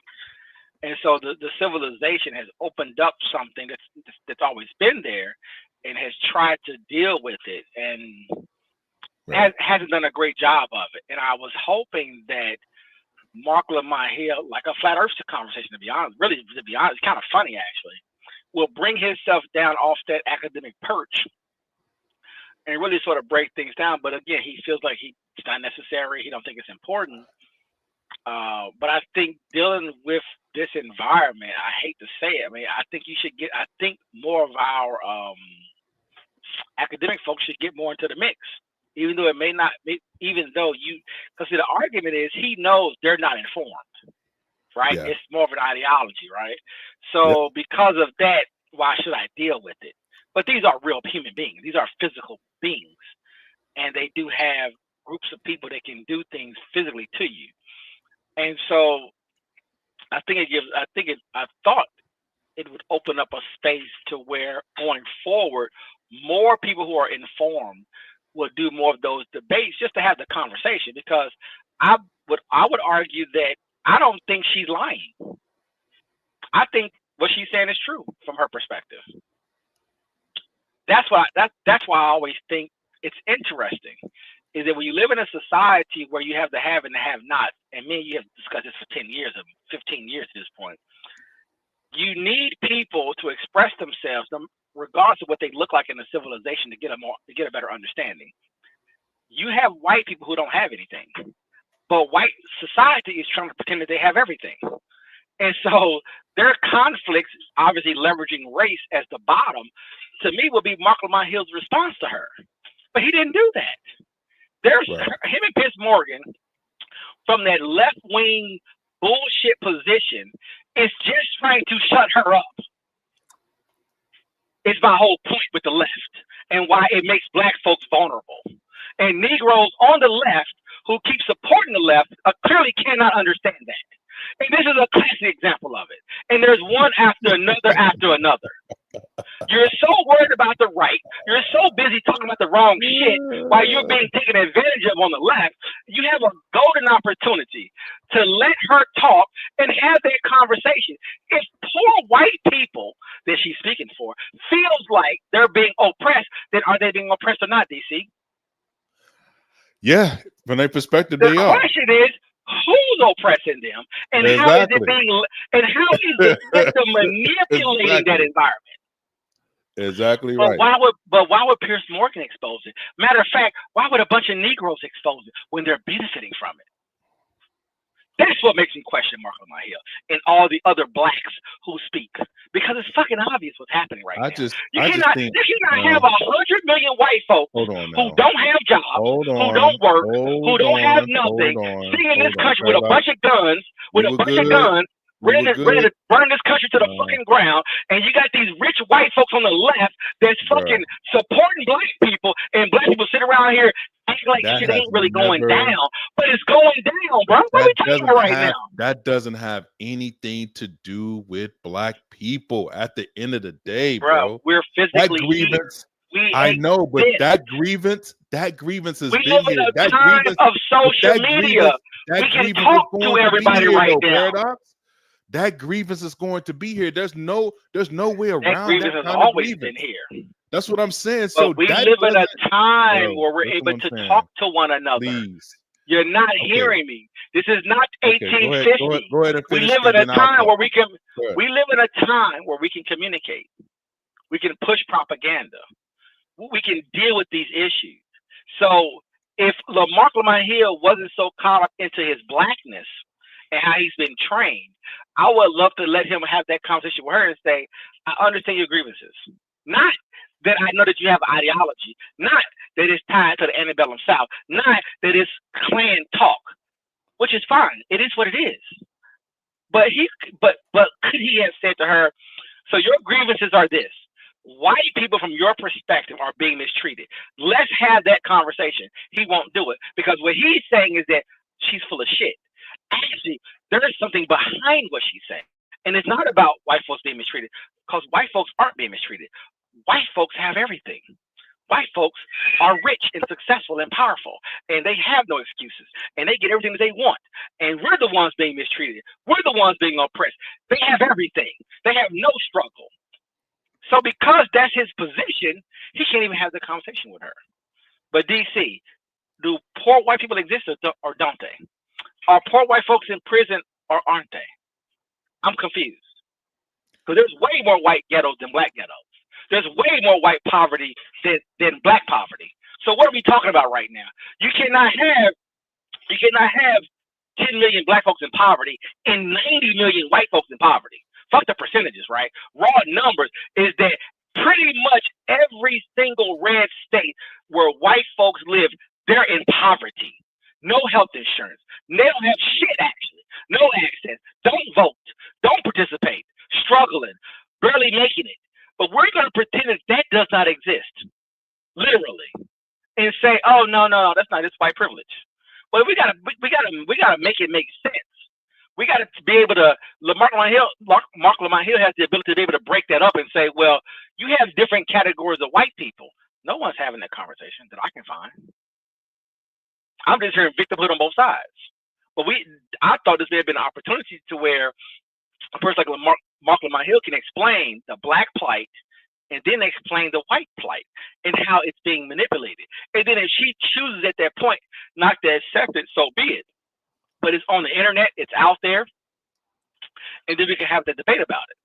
But when the media on the left is running propaganda where black folks are winning, and the white folks on the right are saying, I don't have nothing. The jobs left 3 generations ago. I live in a fucking trailer. I don't have any insurance. My mama just died because she didn't get insurance. They wouldn't even cover her through Medicare. Wouldn't even cover her, and she done died now. Now you're telling me that I'm superior, that my white skin gives me access to certain things. It's like, well, that doesn't even make any fucking sense. I wish that he could have been able to sort of have more of that conversation instead of this other shit that they're talking about, which don't really mean anything. It's just bullshit at the end of the day.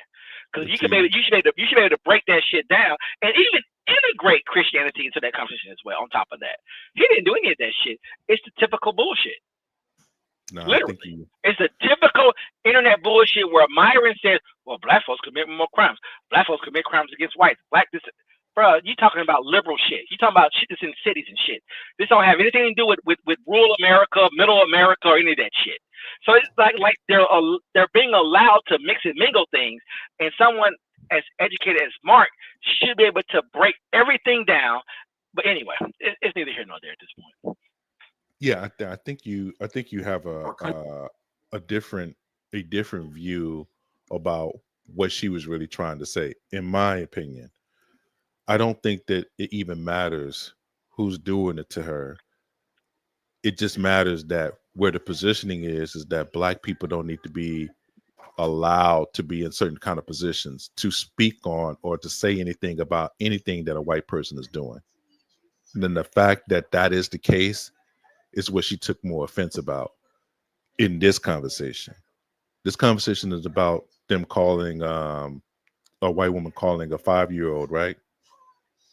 Saying that, look at this little nigga, this and that other kind of thing. Isn't that what this conversation was primarily about? No. And whether she had the right to do it? It's not about that. It's not about I know. that. They talking about they didn't talk about that for about 2 seconds. They're talking about they're trying. I know. They're trying. America is trying to have that conversation because the internet has been bubbling on the internet for 10 years. That's what I'm saying. People are actually trying to have this conversation. What problems do we have? Do you want to continue to practice this concept? And let's start to have that conversation.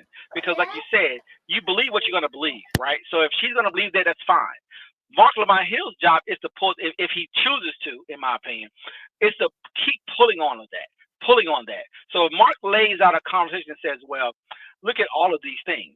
And then if her response to that is the same response, then we know what we're dealing with. I want to just see that conversation happen, especially with Myron there, because his information is very flawed. And so Mark could pull all of it out and say, well, if you look at all these different scenarios, you walk me through the process because you're an immigrant. So you make it make sense. If you're a white lady, I don't know how long you've been here as a person, but if that's your philosophy, let's have that conversation. Let's start to break down. What are you talking about? Are you talking about white folks, which is about 100 million of them? Are you talking about their poverty and that they're not being heard? Or are you talking about middle class, upper class people in media? Like, what are we really talking about right now? And are we mixing? It's because to me, this conversation has a lot of different things kind of all mixed together. It's not really being spaced out and discussed in a certain way. But anyway. Country, even using language of our country, when Black people built this thing, when you say that, you're talking about forcing people out of the country. You're talking about laws that discriminate. You're talking about doing harm to people. Let's not pretend these are the same thing. Just like these GoFundMe campaigns are not the same thing. I'm okay. So right there, right? When he said we built this country, I want them to have that conversation, because what people don't understand is that what she's talking about from an internet perspective, there's entire, like, and as you already know, it's been around forever. There's entire sites, blogs, apps, and everything that only talks about that, and that's not obviously going to change. They believe what they believe. But when you try to shift it into mainstream or some version of internet mainstream, that's when you start asking those questions. Don't assume anything. Let's ask those questions. Like let's because remember the lady on that show Jubilee, who says America is what did she say? It was a white. I forgot how she said it. You know what I'm talking about? She said it was like a white Christian, or it's built on a whiteness or something. She said. I forgot how she framed it. But even that conversation, she just said, and they just kind of kept it moving on some level. But when you try to frame it as, well, we built this country. That's one position you can take as a Black person. Piers Morgan, I think what did he say? He said, well, Black folks have always been here. I don't know what that's supposed to mean, right? We're not, you understand what I'm saying? Like, they're not really getting to where we need to be in that conversation to really break it down. Because if I'm an English person and I colonized America and I went and bought 300,000 slaves and brought them here to do labor for me. From a slave's perspective, you can argue, or a descendant could argue and say, I built this country. From their perspective is that, no, I bought you and made you build the country, right? You can play on all of that language, of course, depending on what position you're having. But if you're a white immigrant, second generation, third generation, that's a totally different conversation. You're not even qualified to maybe even have this conversation from your perspective. Then even defining what does whiteness even mean, and when did that even come about? I mean, it's so many things they can really dig into. Not saying this show is for that, of course. It's a Piers Morgan show. But to even let Piers Morgan off the hook because he's friends with Piers Morgan, I think in itself is very interesting, by the way. Okay, if everybody gets out of the GoFundMe industrial complex, I'd love that. But let's not pretend that supporting someone for a fair trial is the same thing as supporting a grown white woman berating and calling the N-word to a 5-year-old autistic Black child. And the fact that everyone in here can't be unanimous in condemning that says exactly how they're not the same. I totally agree. I'm going to go to Lily Gaddis and just ask you one more time. I mean, you've been so unashamedly proud of being a racist today, proud of using the N-word whenever you feel like it. You've had a bit of time to think about this. Is that how you want people to leave this panel debate, with thinking of you as a disgusting racist? I don't really care what people think about me. As long as you care about what people think about you, you have no power and you lose your country. What I care about is freedom of speech. And if you're not allowed to say the most offensive things in this country, you do not have freedom of speech. I don't care what anybody says. So that's the main crux of this situation. That's what I care about with this situation. It is, we have lived for far too long in a country where you can have your life destroyed. And people say, oh, she doesn't need this money. Her life's destroyed, by the way. She'll never be able to get another job. She's got children to have to support. And I don't want to live in a country where you can say an inappropriate. And again, DC, if Marcus Hill wants to interrupt, what he would simply say is, you just want to practice racism, and that is what it is. But it's Right. not. I'm not hearing what I want to hear, because the thing is that I'm following the people like her, and all the thing I've heard for the last 10 years is, I want to practice racism, and the other whites won't let me. But instead of Black folks saying that shit, Hold on, pause. they're trying to tie themselves. They're trying to tie Paradox. themselves to the whites to the left because they're getting benefits Paradox. from them. Paradox, just pause for a second, okay? That's all I've been trying to tell you, bro. This is a conversation between so-called white people that hold power or that they think hold power over them, and they are not Why allowing isn't them. Mark Lamont They Hill saying that, are DC? You're not hearing me again. You have an educated doctor, philosopher who understands it right down the fucking middle, and that's all he has to say. It's like he's helping them practice deception. But you seem to be fine with it because you're on the left and y'all all practice deception at the highest level. Makes sense to me. Rude thing, which by the way, black people can say things to white people all the Can time you and they pause never it? get Can you canceled. pause it There's real no quick? backlash. Can you pause it real quick? Now, the little code breaker is here. She's wondering, like, I'm telling her everything is fine, so I'm trying to talk calm. Okay, look, this is what I'm telling you. Okay, this is what I'm trying to tell you, Paradox, bro. Your frame of the argument, I don't have a problem with. My problem with it is that you only see it from your vantage point. When I tell you that the right or the extreme white nationalism ideology is allowing the left to hide in their racism or to remain quiet in their non-response. Oh, you mean deceiving black people who are naive is what you're really saying. Of course. So all the blacks who vote on the left are naive and ignorant and don't know what's going on, basically. I would say that you choose your struggle. I'm saying that people are choosing their struggle. Because like I said, if it's a situation where you have to be in conjunction with what that is, because their problem is that white people treat you a certain kind of way and they think that you should be basically suppressed even further and practice. And I'm going to practice more racism against you instead of including you into the American experiment, whatever you believe that to be, that's the issue. That's the issue, in my opinion. But yeah, I would have liked Mark to basically reference, like, this doesn't have anything to do with black people per se. You're mad that people like Piers Morgan. That's what I'm talking about, DC. You're right mad. There. That's what I'm talking about. You're mad. That's what I'm talking about, bro. But I said that about 30 minutes ago. You were just screaming. Yes, I did it. Anybody that's on the playback, I said that this don't have anything to do with black people. This is other white people suppressing other white people from being able to practice racism the way that they're used to practicing it. I told you for a black person that informed to open that shit up. I told you that Piers Morgan, say, you know what? Piers Morgan is trying to elevate her to a level to where he's given her all these chances. Think about it. He's given her all these chances to get out the escape hatch. Why are you continuing with this when we are not going to be Mark is agreeing with Pierce instead of being a black person and saying, I don't like none of y'all motherfuckers. Look, I would say, look, white lady, we ain't suppressing you. I'm sorry.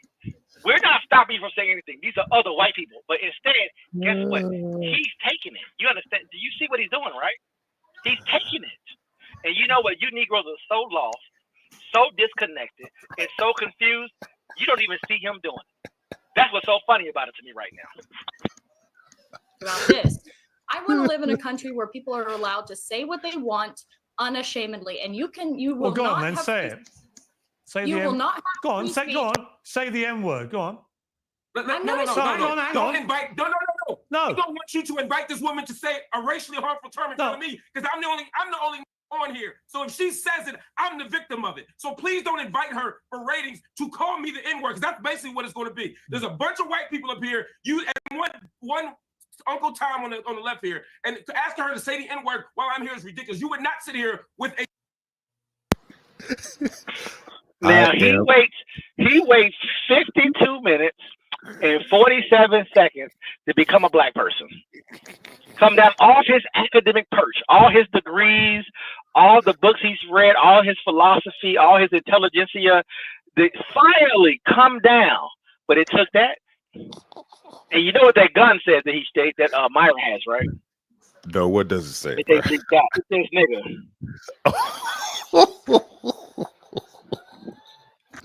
Just That's so you know. insanity. Y'all don't have bro. the unedited version of it. Nah, I didn't see that. I was wondering what it said. I thought it may have said. I thought it had the Nazi emblem on it. That's what I thought it had. You know, how you shoot a gun, it has like the little flag come down. Yeah, the swastika. So that's what I thought it did.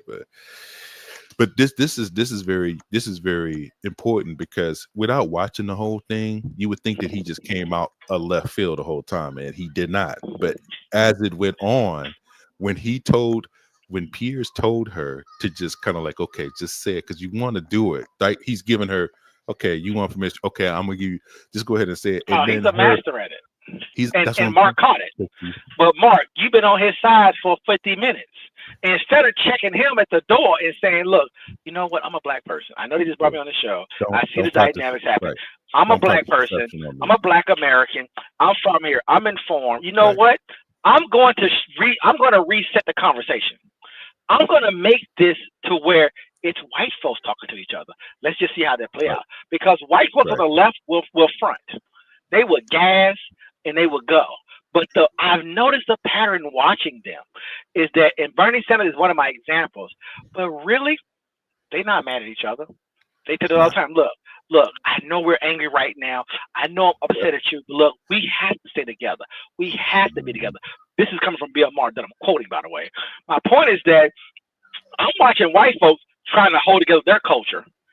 But there's other white folk within the culture that are leveraging blackness to create a presentation, leveraging blackness to somehow resolve themselves of guilt and on and on and on. And they don't do it just to blacks; they do it to all. Right? They'll go to China and say, "China, we need y'all to clean things up.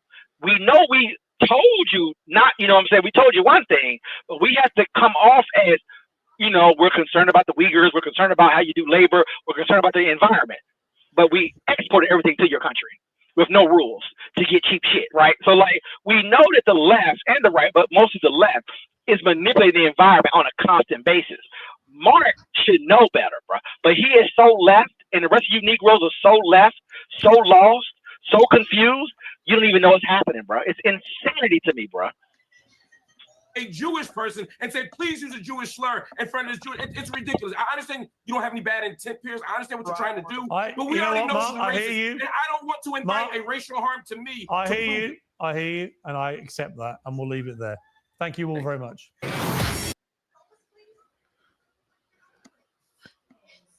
So we have to play the part where he goes on to Joe Budden, and then it's kind of like all inclusive, because this is where I came to understand, okay, I did not know that it was getting to this level to where Mark is being examined in a way in different spaces.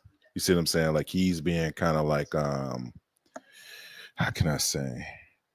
He's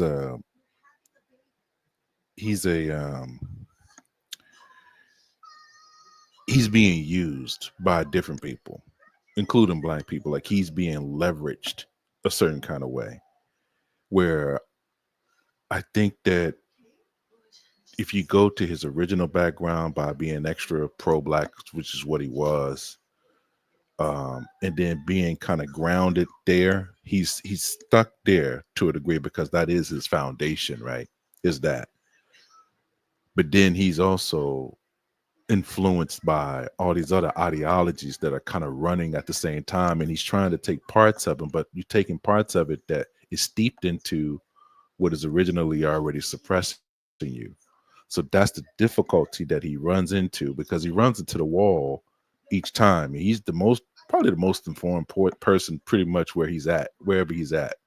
There's very few people that's going to be probably as informed as he is that are speaking on the panel with him. But he plays nice a lot. He kind of doesn't come off with an aggressive tone. He gets defensive about different policies and stuff like that. Who's playing? Who's playing? So y'all watching the game? Okay.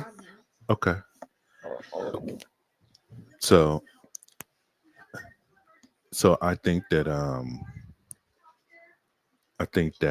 there is a way of kind of compartmentalizing what took place with this conversation is a very, very good conversation to look at. And I think that it's a beautiful thing when you can kind of bring it together. But if the black person, if we're going to be present, we got to allow white people to kind of talk to each other and stay out of that conversation to the point where our ego has to be removed, to where we can't solve that for them, because that's an issue. The issue is within them being, one group is feeling restricted, and the restriction is not coming from black people directly. We're not the ones doing it. This is something that's being leveraged by white liberals to keep control over that group that they deem to be less progressive as far as how to manage people outside of their group in the power position, or playing nice, however you want to actually view it. And what I'm saying is that when you have a situation like this, where you create a racist boogeyman or a narrative like that, to where everything is basically filtered through their lens as being the most racist people, because you see this woman here as the one that's practicing it and not the woman that's on the far right. Did she say any 2 sentences? What did she say? She didn't say more than 2 sentences the whole time on the panel, right? The liberal, the one on the far lady. left. She said nothing. That's what I'm saying. So Nothing. that's the one that should be defending Mark Lamont. She should be jumping in. No, you're not going. You should be she should be the one defending. And that's where I'm saying that it has to be we have to have a different position when it comes down to these discussions. Instead of being so-called included on trying to solve it, be like, look, technically the people that you're mad at are your own people. Don't got anything to do with us per se. I'm just going to stand as far as what I view as far as a black person, both from the left side of it and the right side of it. That's all I've been trying to tell you, bro. But you want to play this left-right game, and that the left is a lot worse. I agree. The left is hitting. But the right. I'm telling you, it's a lot. It's like you're not listening. I'm telling you, it's bad for us. Is what I'm telling you. By far. So, do we participate in politics? Of course we do. What are you talking about? So, but you made a point. You made a point that it's left and right. I'm like, the reason why I'm always on the left from day one is through the lens of race. Is that the vast majority of blacks, even though shout out to all the folks who decided to jump off the left at least this one time. We'll see if it's consistent. But the people who, generally speaking, we're high, 90+% that support the left, and again, it gets complicated. I mean, outside of even politics, even on a social level, many of us behave from a left perspective, and that is what it is. But these are opportunities where it shows why it's problematic. That's my whole point. It's going to be what it's going to be, right? It's nothing I can do about it. I'm just observing it and kind of reporting on it. It's interesting. That's really kind of my whole basis on it. It's just very interesting. Is that a lot of the compromises that we have to make as a group? I think you're much more vulnerable on the left because of how manipulative they are. On the right, I think it's relatively black and white. I've been saying it forever. It's black and white. You know what it is. And so that may allow you to just be your group, and you can manage your group however you want to manage it. This is fantasy I'm talking fantasy right now, of course. But you can manage the group. You can manage the group however you want to manage the group at that point. If you chose to unplug and say, look, we would do things in our interest. We're not doing this, of course, but if we do things in our interest, it doesn't really matter if it's left or right. It doesn't even matter if we lean more left or more right. There's things that we need to get done. So we will support where we need to support at the federal and state and local level to get that done. But we're not going to get necessarily so caught up in the debates into some of these debates, right? And I'm going to tell you what I mean by that. Mark Lamont Hill could have easily said this, and I mean black people just period, could just easily say this. Look, black people are Democrats, and we want certain social things in place, and the things that we want is going to help other people as well. Hard stop. If it comes to anything else about white people, I don't give a fuck if you think it's our fault or not. If we're in that mix, we're going to make it clear that, hey, white lady, This is your problem, and this is why. Take it or leave it, but it's going to be on social media. It's going to be in the news. Take it how y'all want to take it. I have never seen it done, DC. I've never seen it done.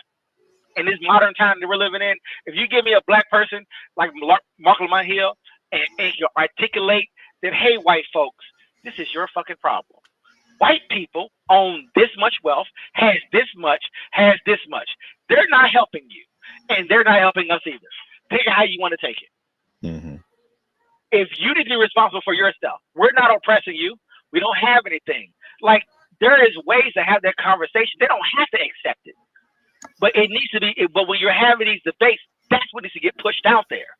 Because I would be fascinated to see, could the system tolerate blacks in unison saying, "Hey, poor white folks," because it's like it's kind of casually said, it's kind of out there, kind of thrown around, but it's not really reinforced. It's not really constantly reminded. It's not really constantly repeated. Why?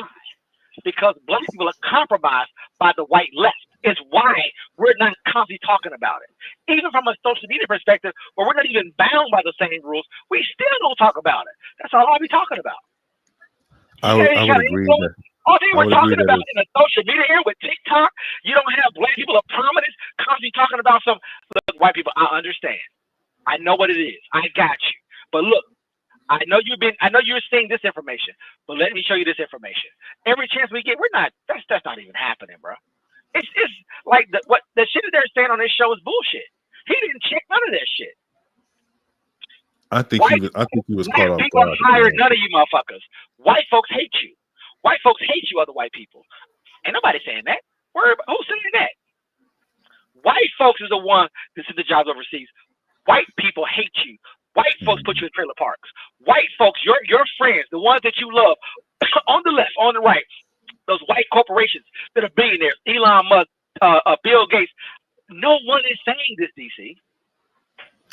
These things were so drunken by the left, the pro-blacks, the regular blacks, the everyday blacks, the high-class blacks, the bourgeoisie blacks are so drunken by the left. Them white folks got you guys so locked up, so tied up, so locked in place.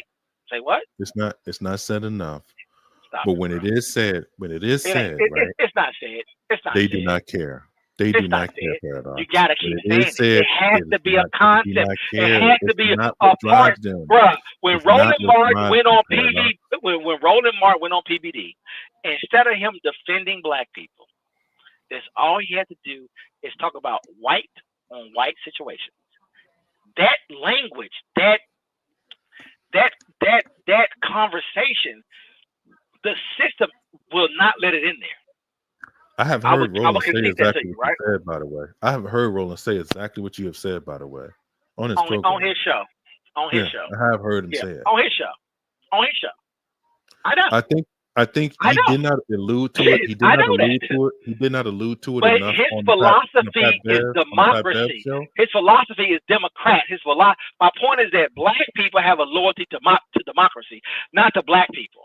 Their loyalty to black people, it will make white folks on the left uncomfortable, and he won't be in those spaces. So he's compromised. So instead of what I'm trying to explain to you is that black. He said he was a man first. Isn't that what he said? I'm a man instead of a black man. He said some bullshit. I don't. Yeah, I think that's okay. I think that's because I know this for a fact. If you are a black person, especially a heterosexual black person, not saying Roland Martin is that, or Mark Lamont Hill for that matter, but if you are a heterosexual person and you're black and you go into left-wing spaces as a left-wing person, and if you start talking that talk, they will reject you. Because they're practicing deception. And a lot of black folks, since they benefit from it on social media, in politics, in Washington, they just keep playing the game. But if black people say, I am on the left, and I do want social programs, I do believe in socialism or social democratic socialism, I do believe that we should help everybody. I do believe in the working class and that we should support workers and not corporations. That's one position. Right? That's one set of positions. I also know that I'm black. I also know my history. And I also know that white people that have something leverages my blackness to disrupt the white poverty to manage the system. How is nobody saying that, DC? On platforms? I think the black progressives. I'm confused, DC. I think the extra black progressive people do say that, on, man. bro. But they Stop say it. it from They a don't. different I'll perspective. follow Yeah, them. They don't. do. I'll follow them. They Yeah, don't. they Prove it. do. Show Yeah, me. they do. Pull a video. Pull a video. I follow all of them. Show me that video. Where that video at? Do you remember the Show me that video. Show me the video. Show me the video. Send me the link. Send me the link. I don't care. Send me the link. Send me the link. Send me the link. I'll play it right now. Send me the link. I'll follow all these motherfuckers. I don't none of that. They not saying none of that shit. I spend hours watching this shit. Nope. Send me the link. Send me the link. Because I want to play this because I need to get educated. I need to be informed. I sent the link to you about 2 weeks ago. Nah. We was gonna do a review on it. You was gonna get triggered, but we was gonna do a review on it. I don't know what you're talking about. Show me the link. I need that link. Because you motherfuckers on the left that's riding these white Democrats in Hollywood and New York and all these other fucking places. Yeah, show me that. You Nancy Pelosi fans out here, these Chuck Schumer fans out here, and these Joe Biden fans and these Bill Clinton fans and these Hillary Clinton fans. Yeah, all you motherfuckers that vote for these motherfuckers. Show me all this. Where are these links at? Show me these videos. Because I don't know where they don't exist. I follow these psychopathic left-wing black progressives like your girl, who is definitely anti-black. What the fuck is her name? Breonna Taylor, Joy, whatever her name is, Breonna Taylor, whatever the hell her name is. The Bernie Sanders lady.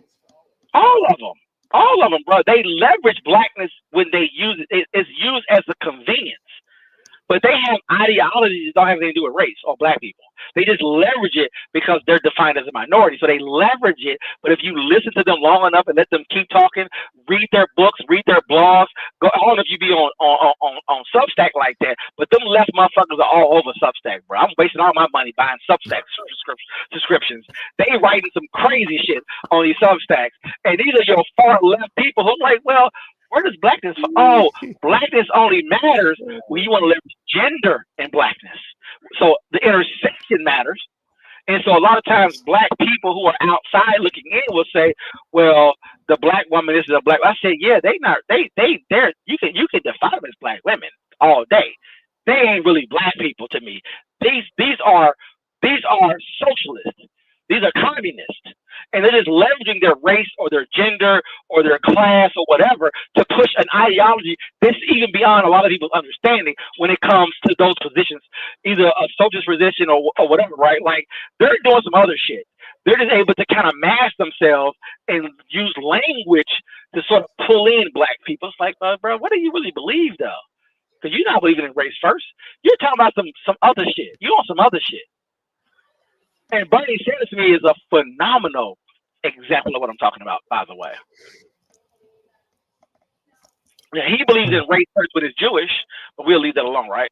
We can't talk about that, right? Because he's not about race. He's about working class. Like, come on, bro. In America, in the Western world, shit, fuck out of here. I will repeat one more time. So if the left is not an option for black people, then what's the actual political home for black people in your opinion? I can't. I can't help you. I'm asking you. I can't help you. Can't help you, bro. I'm asking you a question. In your opinion, what do you think would be? You think the right is the I don't know place what to be? I don't know what I don't know what you're trying to set me up to answer. I'm It not sounds like saying you're trying to set the brother up. You have made a lot I of. feel like I'm being set up. made a lot of accusations this whole conversation. Look, man, I'm not here to solve nobody's problems. I'm not here to help you. I can't do anything for you. I'm sorry. Welcome to America. Welcome to the Western Empire. Figure it out. Figure it out. Figure it out. I'm just saying my piece. So these are your opinions, then, basically, your opinions. Look, bro, I'm just saying my piece. My job is not to do it to help. Look, you on your look. Hey, look. It's a dog world. It's an aggressive world we live in. It's a rough world we live in. I'm not here to make you feel good. I'm not here. I don't want you to follow me. I'm not your teacher. I'm not your master teacher. I'm not your professor. I don't do all that fake, phony bullshit. We're not doing none of that bullshit. We're on the internet. We just talking our talk. At the end of the day, the rest of that shit is trash, bro. Talking trash. Don't run nothing. Don't own nothing. Don't control nothing. You don't move nothing. You're fantasizing. You're a flat earther. Oh man, you want to play the the other video where he's Shit, that's what I've been working on while I've been talking to you. I found able to figure out how to do it. Because I can't, because it's not viral, so nobody's clipping it. It's sort of in the Joe Budden world. So I was trying to figure out how to log in and try to make this work, and I think I figured it out. So hopefully we don't get snipped for it. Flagged or whatever. Yeah, we can kind of like move on. I'm gonna let you have it today, man, because you've been kind of fiery on this whole left business. But like I said, you have. Do you want me to attack the right, DC? Do you want me to attack the right? I mean, I have right-wing attack points. I'm not trying. If you want me to attack the right? I'm asking you a question. That's all, and you kind of skated out of the answer. I'm a spinster. What's the question? You know what's so bad? When you spend so much time listening and reading spinsters' strategies, you know it affects you, right? It has. I'm a human being. I know it does. you know it has an impact, obviously, right? So when you spend your time listening to liars 50 fucking hours a week, obviously you're gonna be influenced by it, obviously, right? But I see motherfuckers are spinning all over the place. But I see you return to the foundation of understanding that, at the end of the day, it's just white people wanting to practice racism. I don't know how you sit on that side of it. That's all I'm saying. But that's the foundation. I don't know why I have to keep. I mean, what do you want me to do with it? I mean, it's like trying to tell a fish they're in water. I mean, what are you talking about right now? I don't need to keep having to repeat. And what are we doing? What are we doing? I'm not Dr. Wilson, right? Who spent a lifetime saying the same thing over and over again because people couldn't get it. So I know I'm not. That's not me. I can't do that. So guess what? I know I'm in the water. I know I'm a fish. I know I have gills, and that I'm living in the system of racism. I have to keep talking that I'm a fish living in water. It doesn't make any fucking sense. I need to go past that and just talk about the environment as a whole.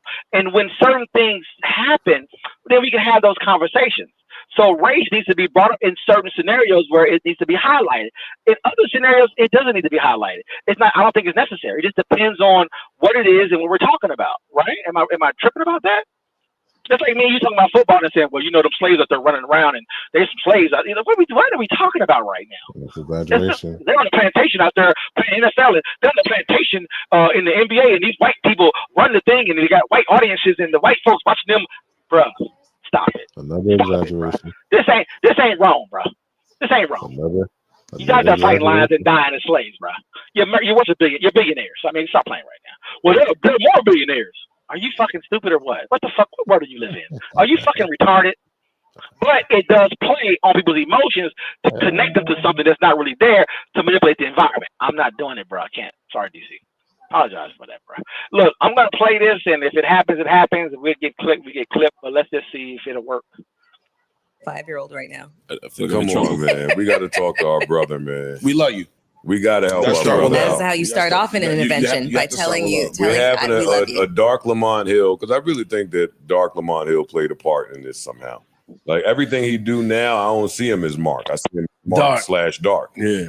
Because he got some of that Joe Budden podcast venom. It's like the evil Spider-Man now. You like you in your venom aura. So when I see you on these platforms, I'm like, oh shit. And then you start turning up. So if you just joined us, our brother Mark Lamont Hill has gone viral because he went to his man Pierce and had a debate with people about whether or not it's okay to call a 5-year-old autistic child a nigger. Say like that, it sounds absurd. One of whom is a known racist that is like, she'll hide it. Well, I want to shoot Mark some bail because in the community of people with an education, when they do the debate stuff, so he tells me sometimes that you're unaware of who else is going to be on a debate. Okay. So you can't research their points and yada yada yada. I see the reason it's all for real that. time shit. But when my phone rings, let's play it up. Joe, my brother, we got a debate for you. All right, what's good? We want to find out if it's okay to call a 5-year-old black autistic child a nigger. What say you? I would in turn get off of that call and not oblige. You probably wouldn't even respond to them. The floor is yours. Embrace to tell debate. us, how you ended up in this predicament. Usually they call you 3 days ahead of time and say, hey, we want your schedule for the show. You know, here's the topic. Didn't get a phone call from them. Instead, I was on the way to the gym. It was 10 a.m. They called me and said, hey, we need you in a pinch, which basically means someone else canceled. Can you come on at 11 to discuss the GoFundMe campaign for the woman who called the 5-year-old black autistic child a nigger? So I thought I was going on to discuss why it was fucked up for people to be giving her money. Of course. And the idea was that they were going to compare that to the people who were doing the GoFundMe for Carmelo Anthony. Got it. And so that was supposed to be the debate. And I was there to explain that those are apples and oranges. And also because it's not GoFundMe for her, it's Give, Send, Go. Right, it's Give, Send, Go, right? Yeah. What's the difference? Give, Send, Go is like is a GoFundMe created by like this white Christian evangelical. It's created by Block Inc. Yeah, but the That's the tech behind it. Yeah, and the CEO came on and he was talking about his right evangelical right wing talking points, right? So anyway, so I'm like, okay, that's a debate I can just say, look, Carmelo Anthony's people, they're not funding him for allegedly stabbing somebody. They're funding him because they think he got railroaded and they want him to give him legal defense. They're actually rewarding this woman for calling this black kid the N-word. That's all it was supposed to be. So they said, well, they send a truck to your house. We'll go out, just come out, we'll have a conversation. I get home, no truck. I go in. There's nobody there. They called me and said, hey, we had a little problem with the truck. So you're going to have to go on Zoom. And it's not a one-on-one. And I said, okay. So I log into the Zoom and I'm like, okay, well, you know, I don't usually ask who I'm debating because who cares? Like, I don't, to me, it doesn't matter who I'm debating. Right? I feel like I can hold my own, You're right? him, yeah. But then something said, who the fuck would take the opposite side of this issue? Yeah. There you go. So You did know this was Piers Morgan, right? yeah, but usually when Piers doesn't tell me who it is, it's Candace Owens. Okay. And I'm like, if it's Candace Owens, that's fine. You didn't think that he'd have some white supremacists on No, I didn't. Because the debate wasn't supposed to be about, if the debate was, should you call the kid a nigger? Yeah. But the debate was supposed to be, is the Carmelo Anthony GoFundMe the same as the whatever you call it, the Give, Send, Go for that one. So I thought you could just get a regular Republican. I thought it was going to be some regular Republican shit. I said, who am I on with? They said, give us 1 second. So then they come back on, they fix my camera. I said, who am I on with? They said, just give us 1 more second. And 5. That's 4. Yeah, literally. 2. And that's what happened. And then they said, and joining me is, and they said Lily, whatever her name Lily is. I don't know who this white woman is. I don't watch TikTok. Apparently, she's a hardcore dyed-in-the-wool white supremacist. Then they had a liberal white woman on to kind of take my side, sort of. And then they said, and also joining us is Myron Gaines from Fresh and Fit, right? The dude from Fresh and Fit. Okay. I don't know much about him, but the only time I've ever seen him on camera was dragging a black woman out of his studio, physically, him and his team. So, and I know he has said shit that's anti-Semitic, anti-black. He hates black people, right? And he pretends to, he's a black, what do you call it? Like cosplayer. He's from Sudan. He's a herb. Yes, that too. That too. Yeah, but He's an immigrant who pretends to be black. He's a bitch ass nigga. He is a bitch ass nigga. Hey, what's his real name again? Amadou Fadl. Hey, Amadou. Oh, that's not his name? That's what I'm saying. He's a Sudanese immigrant that changed his name to Myron Gaines and pretends to be a black American. So when he talks shit about black Americans, it looks like it's coming from us, but it's really somebody else. He is not us. He's not our stock. He's not our lineage. He's none of that. He's a fraud. Okay. So I didn't mean to step on what you were saying. No, I stopped myself because it's laws. He's about to say, I'm gonna do you dirt. Yeah. I'm gonna know what time it is, but my beef ain't even with him. On this broadcast, we don't even bring light to Amadou. That ain't what we do. I'm talking to my man. Homeboy is gonna homeboy. I deal with that if we ever in the same space, but we're never gonna be in the same space because I protect my space, and that's where I'm confused with you because I've gotten the time to spend some time with you and kind of get to know you better than I did with some of your beliefs and some of your history.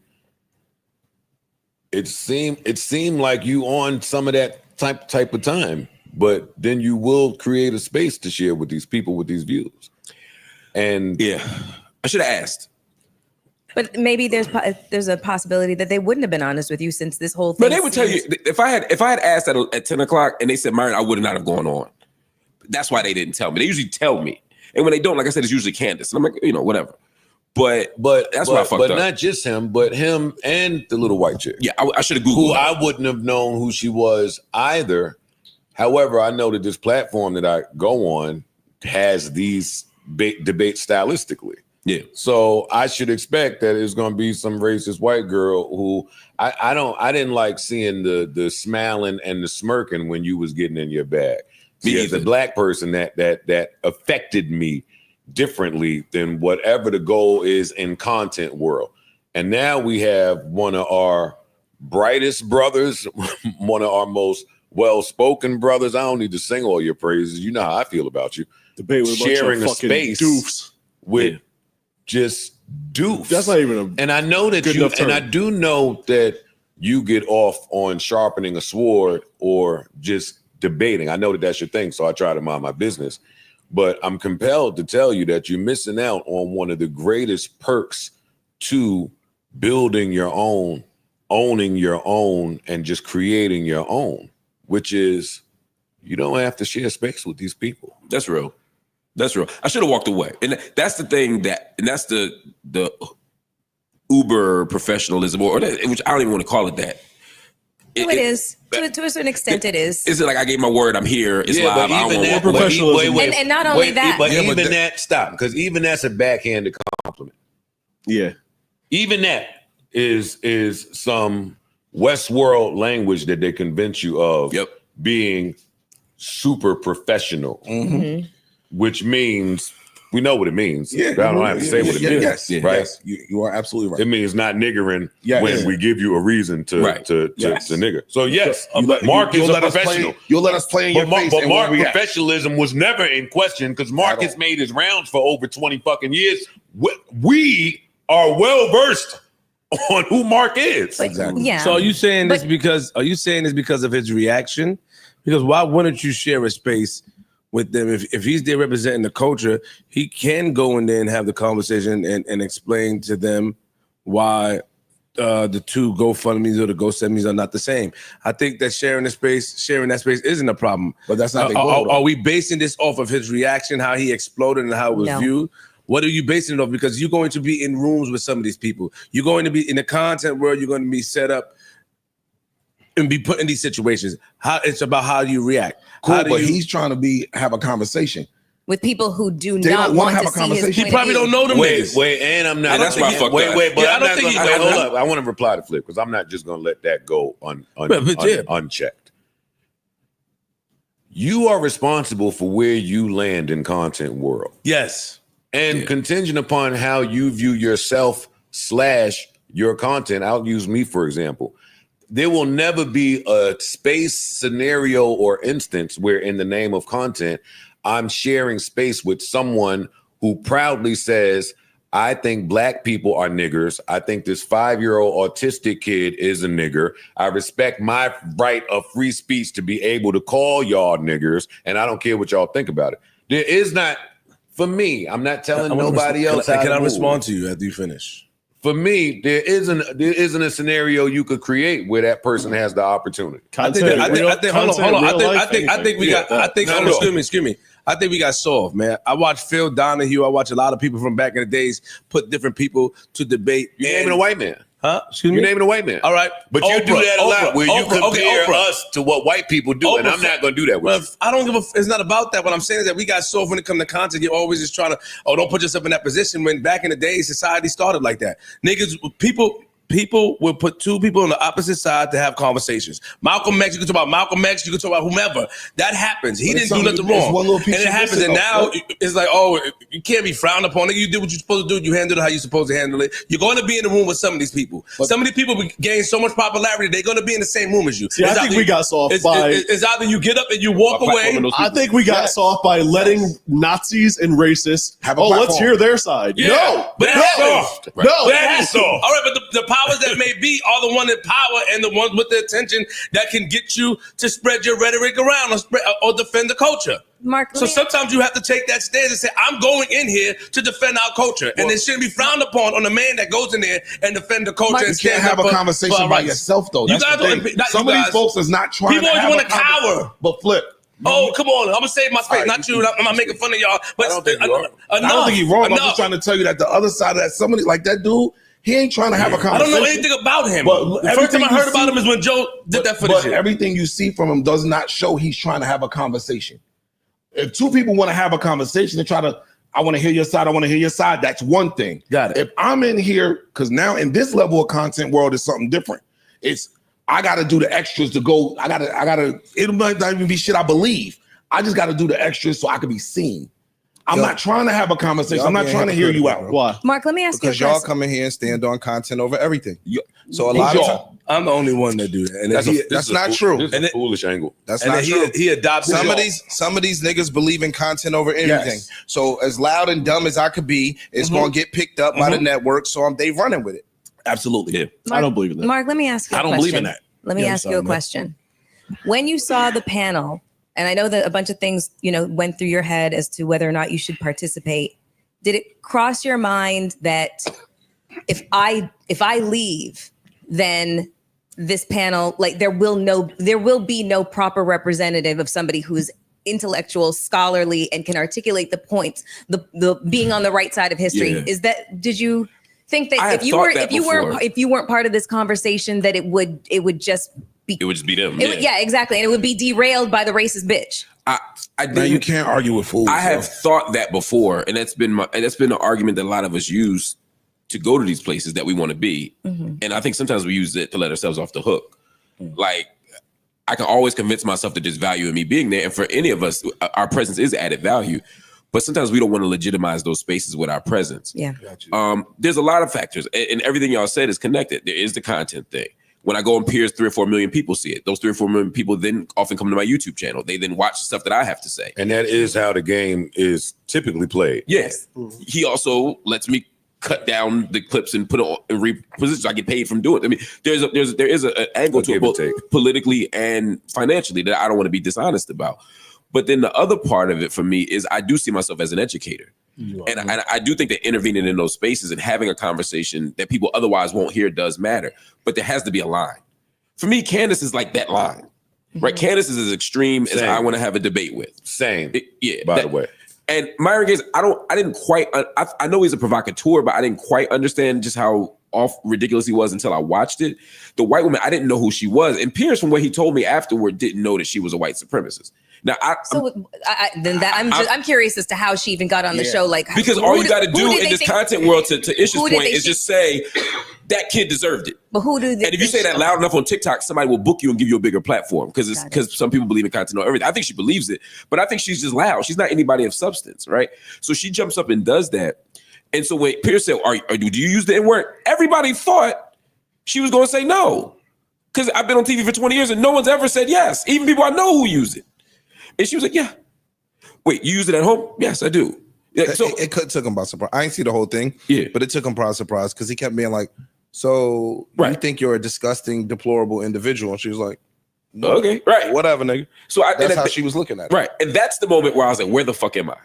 That's the moment where I was like, wait, I'm on here with a woman from TikTok who calls niggas at home. And I'm here with Myron Gaines, who now isn't the worst person on this panel. If I'm on a panel with Myron, isn't the worst person? What did he say? Because I didn't see him talk. So that's the thing. Whatever he said, we're not even. Yeah, I'm not even. But listen, I'm saying he was bugging. I won't recount it. It was an hour conversation, and he said all the shit you would expect him to say. And then at the end, when I did have that blow up, they bleeped it, but he was waving a flag that said "nigger." No. Oh, okay. He was shooting a gun. A gun. I'm sorry. It's a bang shot out a flag. Pops out with the flag. I couldn't even see that part. Okay. That, because it was blurred out. You couldn't see it. But back to my, listen, the point is, they could pull out rifles with flags that say nigger. They could do the nigger hokey pokey. They could do whatever they want by themselves. It's different with Mark, while Mark is present.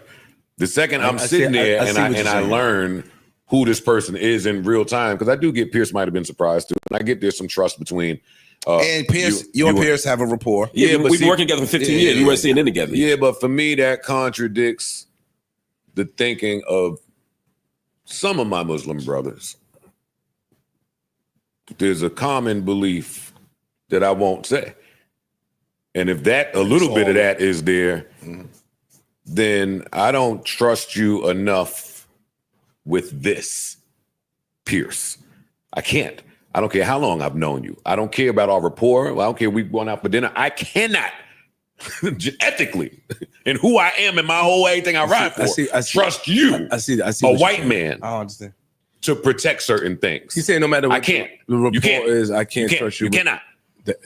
You can't. Equity I built in the code, like who I am. And I feel can't that- trust you to handle this like how I would handle it or how my ancestors or family will want me to handle this. And I know how Pierce handles shit, right? So I already come in knowing he's cynical. I know that he will bring on somebody to say some wild shit. And I know he'll take devil's advocate position for the rating. So I already know that. Yeah. But I thought that the box was here, the Overton window, as we call it. But is when here. you do all of that with Pierce, that you know, are you including the tokenism? All of it. I'm factoring all of that in. And so I'm always making a judgment call about whether, let's say this. For every 2 times I go on, I say no 5. I was about to ask, Based like, on what are the what the circumstances? conversation is. And sometimes I'm like, nah, I can't be a What's part the of that. what's one circumstance that you turned him down on? I'm interested to know. It doesn't matter. We take his word. We know him. No, I know. Just I don't want to get into specifics, but I'll say this. this. I've turned it out based on the guest because I don't want to legitimize the guest or share space with the guest. And I've done it based on the way a topic is being produced, i.e., I'm not going to make it sound like, to Parks' point, that there's another side to this issue. Got it. You know what I mean? Like there's no yes or no to Nazism. It's just wrong. So I'm not going to be on the other side because I don't want to make it sound like this is a debate anybody should be having. So by the time I got to the end, my thing was, and some people, I got all these, I sent you a couple, I think one of them, I got so many racist emails and tweets and which always happens when I go on TV, right? But this was very particular because people thought the right was, or the conservative racist right was saying like, you know, he chimped out. That's what they always say, right? That's the language they use, right? That I chimped out over the N-word, that I got so upset about the N-word and people missed the point. I wasn't angry at the prospect of hearing the N-word. I hear the N-word all the time, right? I was frustrated with Pierce for trying to create a space to invite someone or dare someone to use that word because he shouldn't be able to do that, right? Like if I'm the only black, like again, if they were, it would be like me saying, yo, you won't say the B word. You won't say it. You won't say call it one. Go ahead. Right? Like, who am I to invite you to do that to prove your sexist? I feel like that was clear that's what happened. But the problem, let me jump in. Unless again. you don't want it to be. But let me jump in again. Let me just jump in again right here. The problem with what you're saying is that in 2025, a black person defending his right to not be called nigger by white people on TV is also a thing. Yeah, that part is a thing. So yes, it could have been a thing if I got this white woman to talk how she telling me she talk. I see what the Pierce play looked like it could be. But what it ended up being has no place in 2025 also. And we do not need to watch our good brother, Mark Lamont Hill, who, might I add, is on absolute fire right now. Word. Yeah. You are on an absolute tear. And I know this because the fucking black conscious community is calling me. I have been on air for 10 plus years. They've never called me. So it's a thing now. And in that, come on, man, don't get me into all that. We got to protect, don't get me talking like my cousin. But no, you're absolutely right to talk like You are that. right. But you are right. It's a reminder not to let my guard down. It's a reminder to always ask where I'm gonna be, before I get there, who all gonna be there. You know what I mean? And it's a reminder to draw boundaries, not just I drew a boundary in that moment, but I should have drawn it in a way where I didn't have to experience that. Or at least find the little end video box on the Zoom. Right. No, I'm out of here, y'all. Yeah. Just consider just consider others. Just consider some others. You are well-spoken, well thought out, and professional enough to carry yourself well wherever you go. But when you consider others, in content world, that clip did what it was supposed to do. Everybody posted it. Everybody got theirs. In the real world, when black people see it posted, each time it's posted is a right. Yeah. It's another microaggression. Yeah. No, that was macro. Yeah. That was fucking macro. It was a micro. Yeah, Yeah, and it pushes the boundary even further, because when we have somebody on TV like Piers Morgan, who basically, opens the door and gives this woman permission, dares her to call you that, Right. and then she is looking like she's like, "Oh, you don't have to dare me. I'm ready," and you stop it. The next program or media outlet or whatever that wants to do that, it's going to happen. You know what I mean? And then it just gets. That's a great point too. Yeah. And listen, we all got kids. We instill this in our children as to what it means to be a friend. And if you calling someone your friend who is encouraging you to get on bullshit or do some bullshit or not live in your, then that ain't a friend. Yeah. I don't give a fuck about all this peer shit.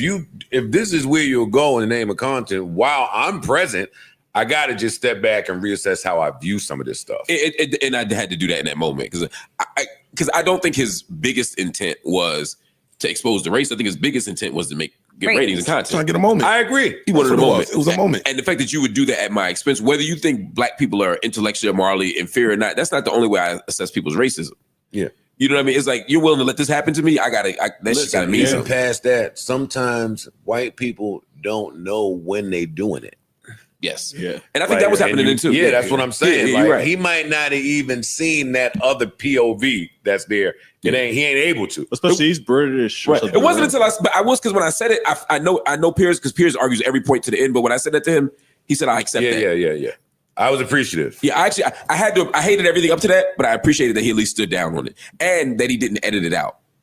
Because the only reason in that moment I said, because people said, why are you so generous to him? Saying, I know that's not your intent. The only reason I said, I know this isn't your intent was not because I wanted to make him feel better. It was because I didn't want it to get edited out, and I didn't want to be cut out of it. And if he was held too accountable, he would have just cut the whole segment, which I think would have done more harm to me than anybody else.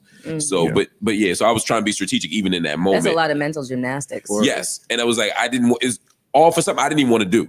Yeah. So I'm curious. I mean, this is just, a speculative kind of question because, you're familiar with Candace and now you're familiar with Candace. Yeah. If you hadn't been on the panel, because you guys, consider her the line, and she'd been on the panel and this white woman had gleefully attempted to call her nigger, what would her response have been? And again, this is speculation. I can't speak for anybody. I'm not. I don't know. I don't know. That conversation would have gone differently because Candace is a different person, but I don't know. I don't know what her stance on being called, a nigger is. I think most people are kind of against it. I also, listen, regardless of what you think of Candace, I think she's extremely bright. I do too. I do too. I am not going to say that she too is going to be in a space where someone is comfortable openly calling her a nigger. I haven't seen that, so I'm not going to assume that is plausible. I don't think she would. I think that's her line. But I mean, I think that's her line too. I think she'd be on with Myron. I don't think she'd be on with. But what if it was the same circumstance in which she did not know who the panel was going to be up until the last minute, kind of, in the same situation that you found yourself in? I don't know her well enough to assume what she would do in that instance. But I do know that if she felt compelled to leave, she would nothing. I think she operates on her principles, even when I disagree with her. So I think if she felt like, yo, this is some bullshit, she would have left. If she felt that way. I don't know how she feels, but I think she would have left for sure. She'd have got out of here like you did. How many times you been on Piers?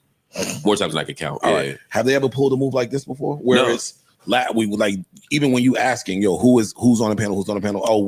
It's almost like they're intentionally not telling you. To trap you. It felt like that, but also sometimes don't sleep on other people recognizing your heat before you do too. Yeah. Yes. Yeah. I think everything is in play.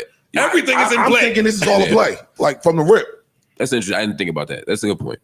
I hadn't thought about it from that. Mark, you on an absolute tear. Yeah, they see that. And the BBB, it's BBC. I'm saying it wrong. Yeah, what is BBC? And they know when somebody's on they the see tier. it. Like they got hundreds of years of experience in recognizing when somebody's on a tier. And who better to be on a tier than our bro? This is our guy right so here. we can get it off on him. This we is can our call guy. him. He ain't gonna think nothing. That's like when the crime is going on and your informant is over there. You're like, wait, what? Right. It's an easy one. Yeah. That's true. Because I didn't think anything of it. Look at that. Now that you mentioned, it was odd that they called me right. I mean, because that almost never happened. That looked like a play. Yeah. Myron, niggas will beat the dog shit out of you, boy. Just so we clear. See, I don't know who niggas are because it ain't me. Because I live a life of non-violence. However, Somebody somewhere, nigga. That boy must got Zoom Platinum, Zoom Plus. All his shits is on Zoom. If somebody ever catch you like face to face, it's not true. They was just speaking out of college. No, they go to colleges. They go to them. But what I'm saying is, they go to them. Well, look, what I'm saying is, they travel in and this is where I shift the blame to the people. Like all that rage baiting shit, we gotta stop falling for it, yo. Yeah, because you build up like. What network? I agree. That Pearson. I don't know. Some British network. All right, whatever it is, they don't know this dude. No, they see traction. They see his name is being here. Virality. That's what they look at. They do. So now, you're viral because of whatever. Let's go get him. Yeah, and that's because now he can give us the moment. It's a bunch of them out there that's doing this. That's any camera you cut on, they just going crazy because this is the output. Well, because they're not hot nowhere. Right. They're not hot But nowhere. they're not hot there if people don't feed into it. Well, I'm saying, exactly. That's what I'm saying. Yes. We got to control that ourselves. We giving them this currency. I'm with you, buddy. Yeah. I'm with you. You're 100% right. Anyway, we love our brother, man. Appreciate y'all for the intervention. I will do better next time. Please, man. Because I'm. Never mind, man. Yeah, fuck that shit, man. Start ignoring, yo. Don't let shit get you so upset. Once y'all niggas gotta create a name to sound black, I told y'all about all that Ariana Grande shit. I ain't nigga.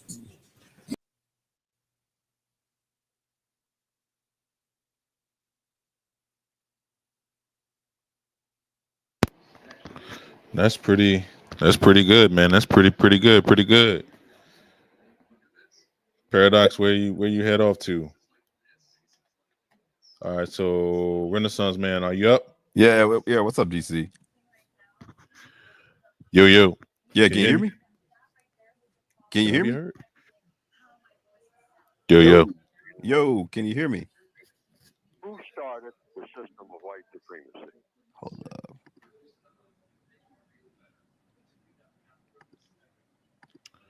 Maybe I can't be heard. Can you hear me, Renaissance Man? Am I being able to be heard or what? My answer is I don't know. I do know that somebody started it because I see the evidence of it. Everything has a starting point. And I always say, I don't know, and then I follow that up by, it doesn't matter. What matters is, it's here. So what I look at it and ask myself one question, should it be here or should it not? I came to the conclusion a long time ago that since white supremacy is designed to mistreat people, it shouldn't exist. So it doesn't make any difference when it started. If it started yesterday, it started 15 minutes ago. Mistreatment, whenever it starts, shouldn't exist. So you don't mistreat people for any reason. So sometimes the white supremacists will have black people saying, well, we can't really end white supremacy until you black people figure out who started it, what date, and and what was the location and what was the person that got it started. Then we can start talking about doing something about getting rid of it. That is a flawed concept right from the beginning. Yes, sir. And I'm saying my perspective, the perspective that logic has led me to believe that it's not necessary to know anything about who started it and when. It is necessary to say, hey, let's figure out a way to get rid of it like in 5 minutes, okay? And do it if you can. Okay. That's it. That's it. Mistreatment of any kind. White supremacy is just a form of mistreatment. That's all it is. Okay. It's all kinds of mistreatment, but white supremacy is the most powerful. Okay. So get rid. Hey, can y'all hear me?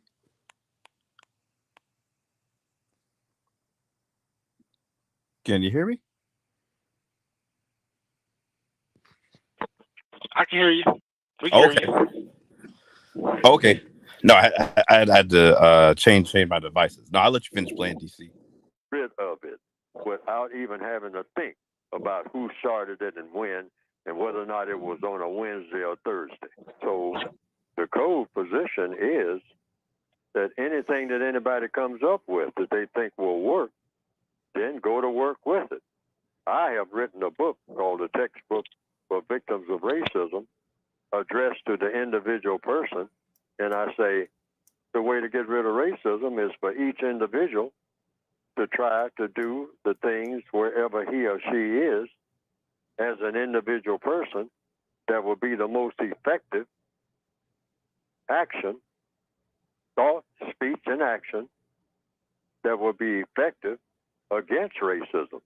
That's the prescription that I have outlined in the code book. The goal is to produce a product called justice. Okay, all right. All right.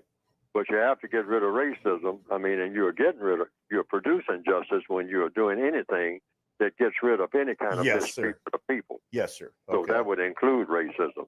But any formula that a person wants to go back in history and try to see if they can find something that they can use, I mean, nothing is stopping you except the white supremacists from doing that. I mean, you know, that's what codification is wide open. So a person can do anything that they think would be effective. But I'm saying I take the individual approach.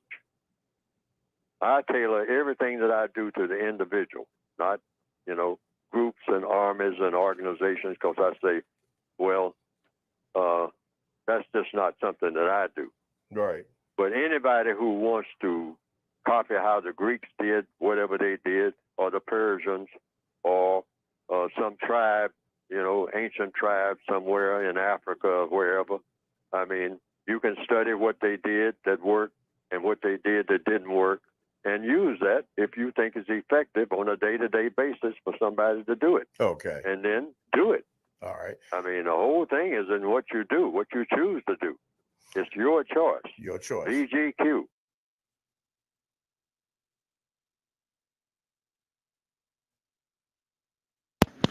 Did you hear that, Paradox? BGQ. Can I be heard now? That was for you. I played that for you. BGQ. I thought you would like that. Now, how nice do you want to be to Marc Lamont here after that conversation? Or do you want to contextualize the Joe Budden experience and who he is and what he is and what that channel is? Well, I wanted to. How do you want to deal with it? How do you want me to deal with it?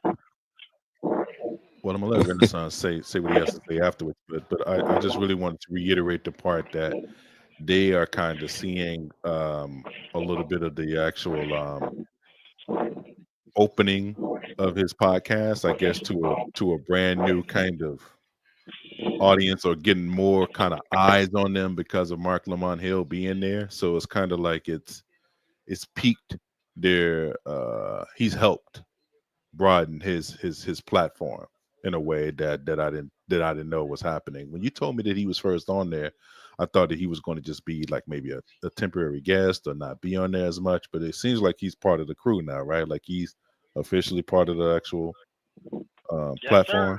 Yeah, so yeah, that's something that is kind of giving a little bit more light to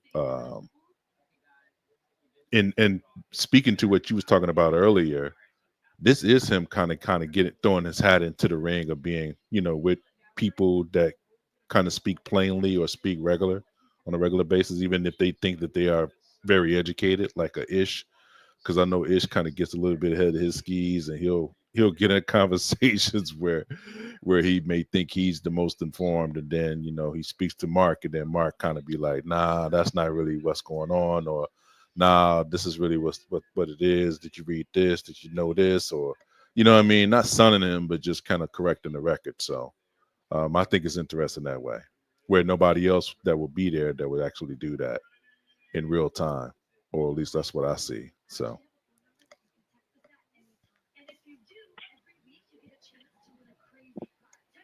That's all you got after 30 minutes of that? That's it? No, I mean, I'm gonna let Renaissance go ahead and speak on it, man. I can't really speak all that loud, man. You give me that vanilla ass response. See, that's that left shit. Come on, man. You gonna give me that? That's your response to that? You are really tripping, man. I don't like I said, he didn't really go outside of the boundaries of what I normally see him do. I already gave my critique about what he did already. I already said what I thought that it would be the best best way of dealing with that situation. But like I said, he said what he said. There was nothing that I found too much wrong with what he said to him. It was pretty much in the pocket. It's just he just made room for too many other things. He got caught up into trying to explain himself too much. That's what I mean, I get like that too sometimes, where you over explain things, and he didn't have to do that. But you're an academic, so it makes sense. No, I'm not academic, by the way, but okay. Oh, you're not. Oh, no, you're not. Oh, okay. I'm just a regular dude, man. Go ahead, Just a regular dude playing a dude. Okay. Nah. What's up, fellas? I hope y'all are surviving Trump point too, because it is crazy up this way. But neither here nor there.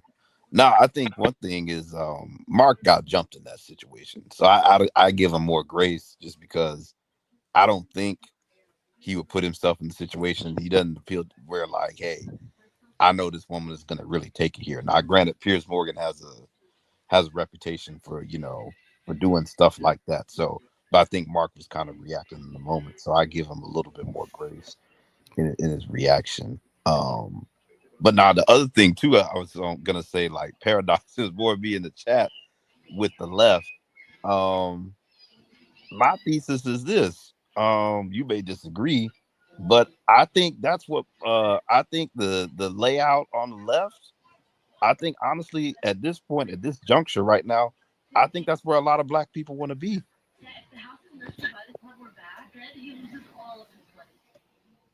Wait, you hear me, Paradox? Yeah, I hear you. I'm listening. No.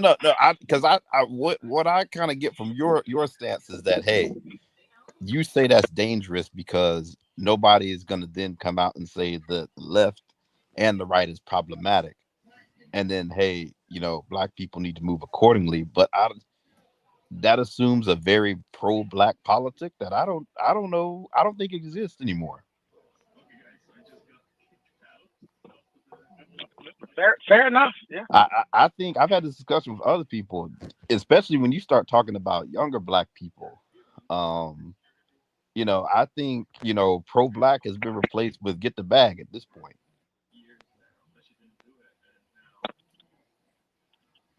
Yeah, that's what we just heard on the Joe Budden podcast 2 minutes ago. I mean, I think that's it. So. But trust me, I love watching socialists practice capitalism. I think it's an amazing thing. What about the capitalists? You like to see the capitalists practice socialism too? Well, they've always done that. Okay. That's again, it's baked in already. I don't have to say it. You shouldn't. Everyone should know that already. It's baked. Okay. In. Oh, okay. It's baked in over there. Okay. Where do you want to start? Shit. Shit. The question is, which decade you want to start in with all the bailouts and the help and the assistance of it? Shit. Where do you want to start? Oh, I don't even think you got to go to that level. I think you could go to the individual level, because the one critique I do have is when you say, Mark, and hey, these white people are like, hey, we're oppressed. I don't think those people are oppressed. Sure, of course you wouldn't think that you're a black person. No. I don't. Why would you think that? That's ridiculous. No. It has nothing to do with like me being black. It has to do with don't do that. Don't do that. It has. Are you black? Are you black? Yes. Oh, okay. Then don't play with me though. No. You don't think they're. You don't think don't they're do bad. that. No, don't do that. Don't do that. You're gonna cut me don't off play now. with me though. Say whatever you want to say. I'm gonna be quiet, but you can't. Don't give me the bullshit though. I don't hear the bullshit. Just say what you got to say. I don't hear the bullshit though. You a black person. Your lens is black.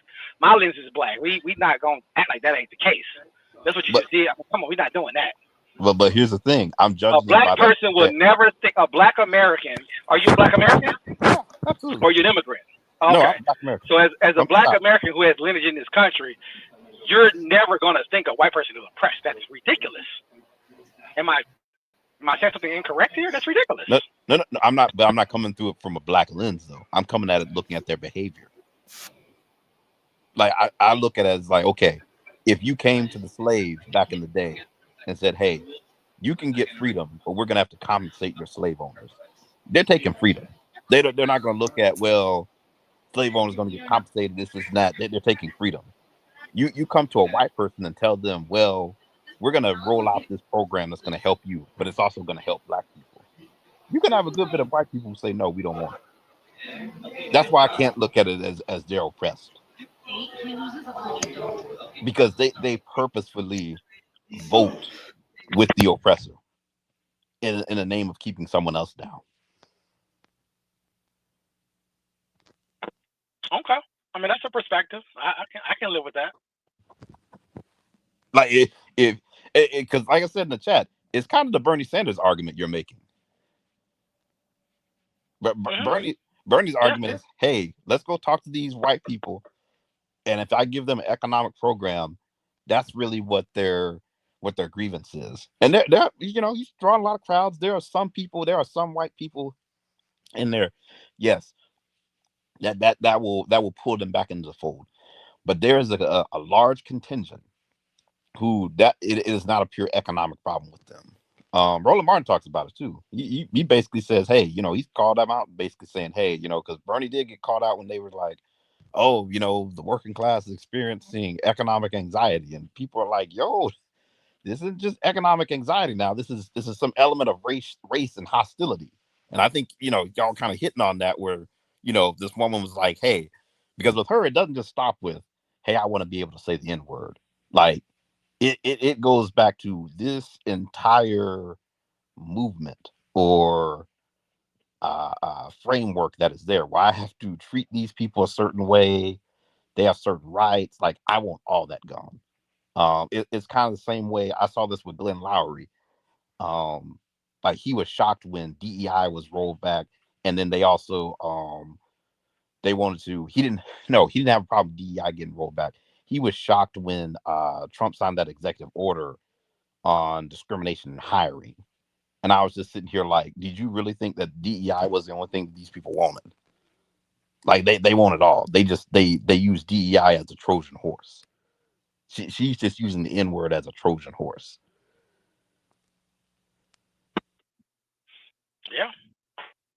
Yeah, facts. Yeah, no argument from me on that.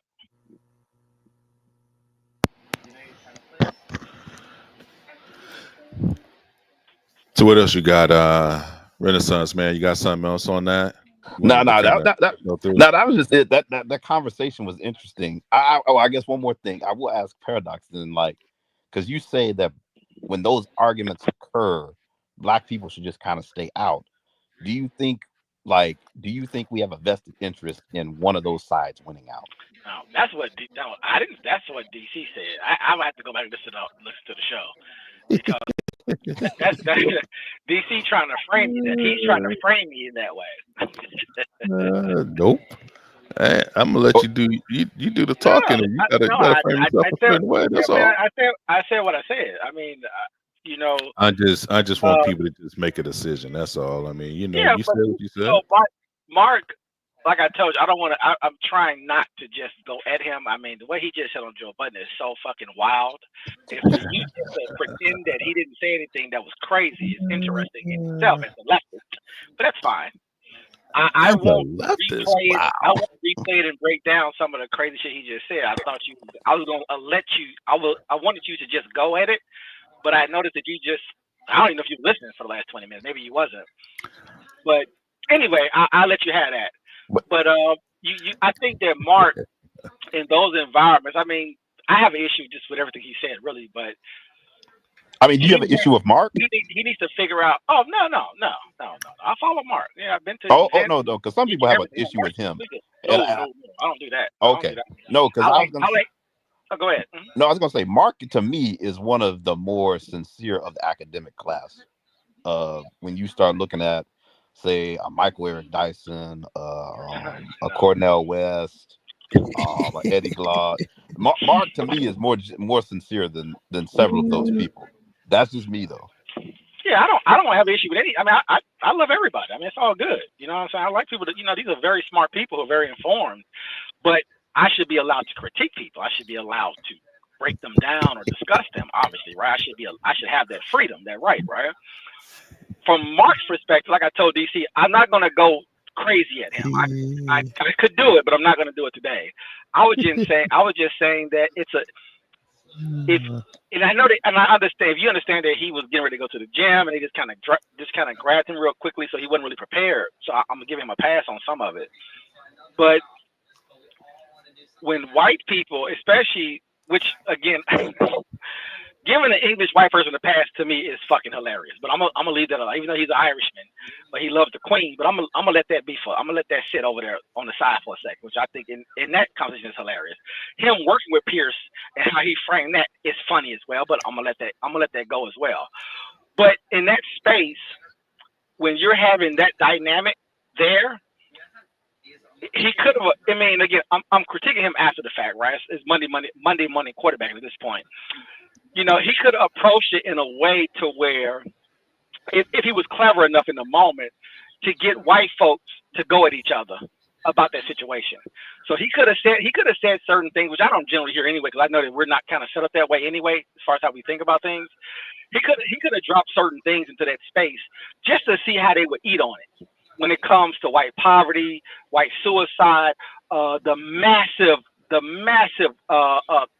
drug epidemic in the white space, white poverty all through America, Canada, Western Europe, Eastern Europe, and Australia, etc.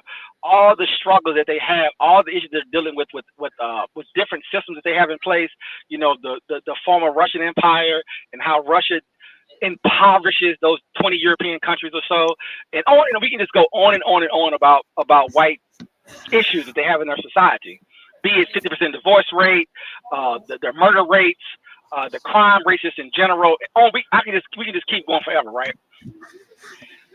He's in a very interesting position where he could have introduced some concepts just to see how, from Pierce's perspective, as being a very multi-millionaire European, and those other two white women from the left and from the right, and from the far right, and even having an Arab on there as well, and just saying some things that introduce some concepts just to see how they would respond to it. I thought it would have just been interesting. That's all I was saying. By him kind of sitting back and not just doing the general arguments that we have all the time, and just to sort of see could he figure out a way to get them to go at each other and deal with their actual issues and not offset it with non-white people. That's all. Well, the one thing two things. First, like with all you just listed with the problems, white dysfunction. Now put that in the backdrop of the far right white woman who was on the panel, and she's basically complaining that she can't say the N-word. Like all of those problems, and you're cloaking it in free speech, which I don't even believe you believe. I don't believe they believe in free speech. Right, but a civil response to that is, you can say whatever you want to say. If you want to sit on the show, that's your prerogative. The real issue that you have right now is white poverty. The real issue you have right now is white folks sending jobs over to the slaves in Asia. Like there's ways to have that conversation to remove yourself out of it and put it back on the people who run the society. We have chosen from a left's perspective to pretend that we're somehow a part of something. But those are the same black people who pretend that who make a claim, I should say not pretend, who make a claim that we're not a part of it. So if you know you're not a part of it, you know who's pulling the triggers, you know who has all the wealth, you know who controls all the land, who controls all the resources.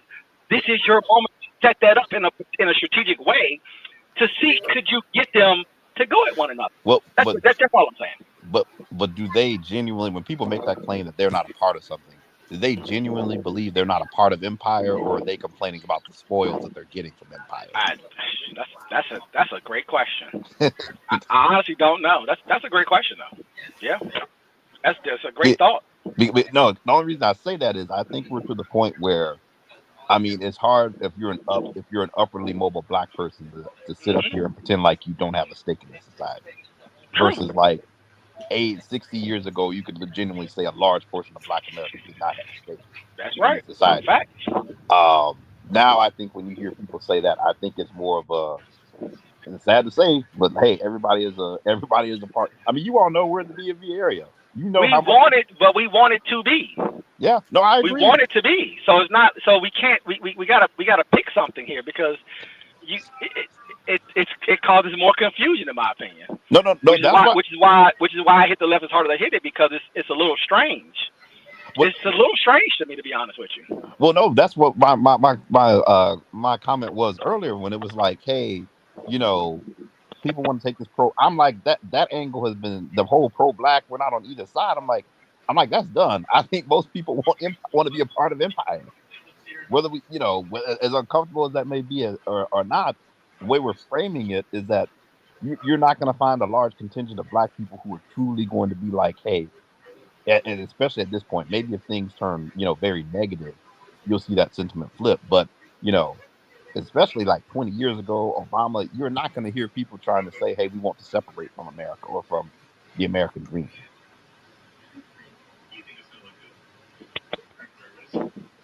Yeah, no, I agree. I mean, I think there's small contingents all over the place that's loud, just talking about, separate but equal, or go your own way or do your own thing. But it's just noise on the internet, really. When you look at everyday people, forget and I try to tell DC, if we put race to the side for a minute, we can have that conversation.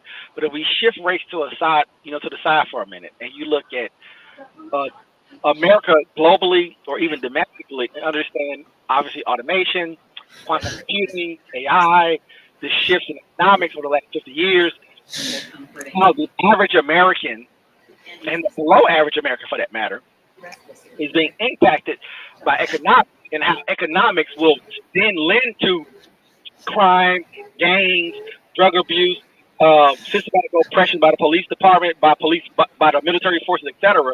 I think that sort of produces a lot of this stuff, and then we introduce race to kind of cover that up, and it's been happening forever in this country, obviously.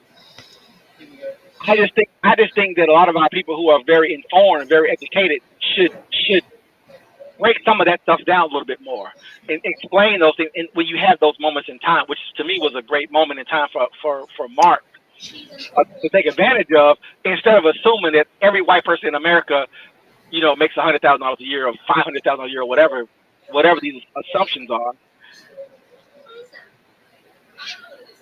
They keep feeding that narrative. I just think it's just interesting, to be honest with you. But isn't that whiteness at work though? Yeah, yeah, it is. If you assume every white person makes $100,000 a year, that's whiteness at work.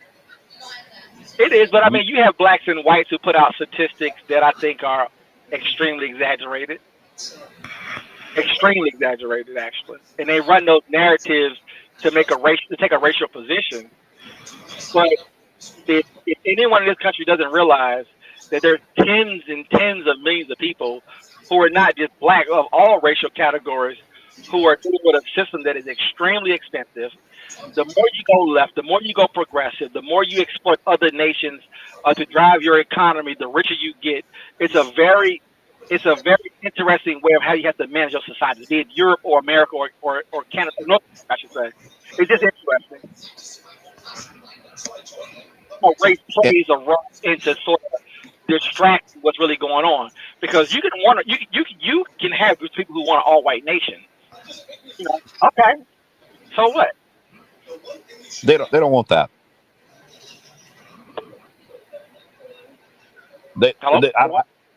I think these people were saying they want an all-white nation. They would be lost. It's 150 million non-white people in America. I mean, it's not even a stupid. Oh no! I'm just saying, like, when they even claim that, I'm saying they don't. I'm saying even if you could have it, I don't think they would want it, because at that point, like. Well, you're going against the powers that be. So, like I said, I'm not going to get trapped in some of it, because clearly, the people who run these nations, England, Germany, Poland, and a few other countries, they're great examples of where the civilization might want one thing, and sure, you may want those things, but if you want your country to maintain itself, to exist the way it exists, to function the way it functions, these are the things that you have to concede. And the powers that be know that, which is why they entertain all of it, right? Oh yeah, no. If you follow, I mean, a person can recognize and get together and say, "I want things to be this way." Sure, but that's just not reality. Oh no, I mean the system can't function. I mean, we're getting into Derek Bell now. I mean, his whole Yeah. argument for race is hey, you can't have race without capitalism because people who make a lot of money that are white will not be able to stop other whites from overthrowing the system if they don't have race. Yeah, and like you said, it is a solidified Western thing for 5 centuries. So this is what they've chosen to set up, and so they have to deal with it. The problem I have is that a person like Mark Lamont Hill knows this information, and I just want people at these levels to have those conversations just to see the reaction, just to see the response, just to see. I want to know how deep the mindset goes. Like how dogmatic are you? How deep are you believing in your system to where you're thinking that whiteness in the global system can somehow function without having non-whites in your system when your entire system is built off of that? They're not having that conversation. They're talking about other things. That's all. That's what I just thought it would be interesting to see more of that conversation.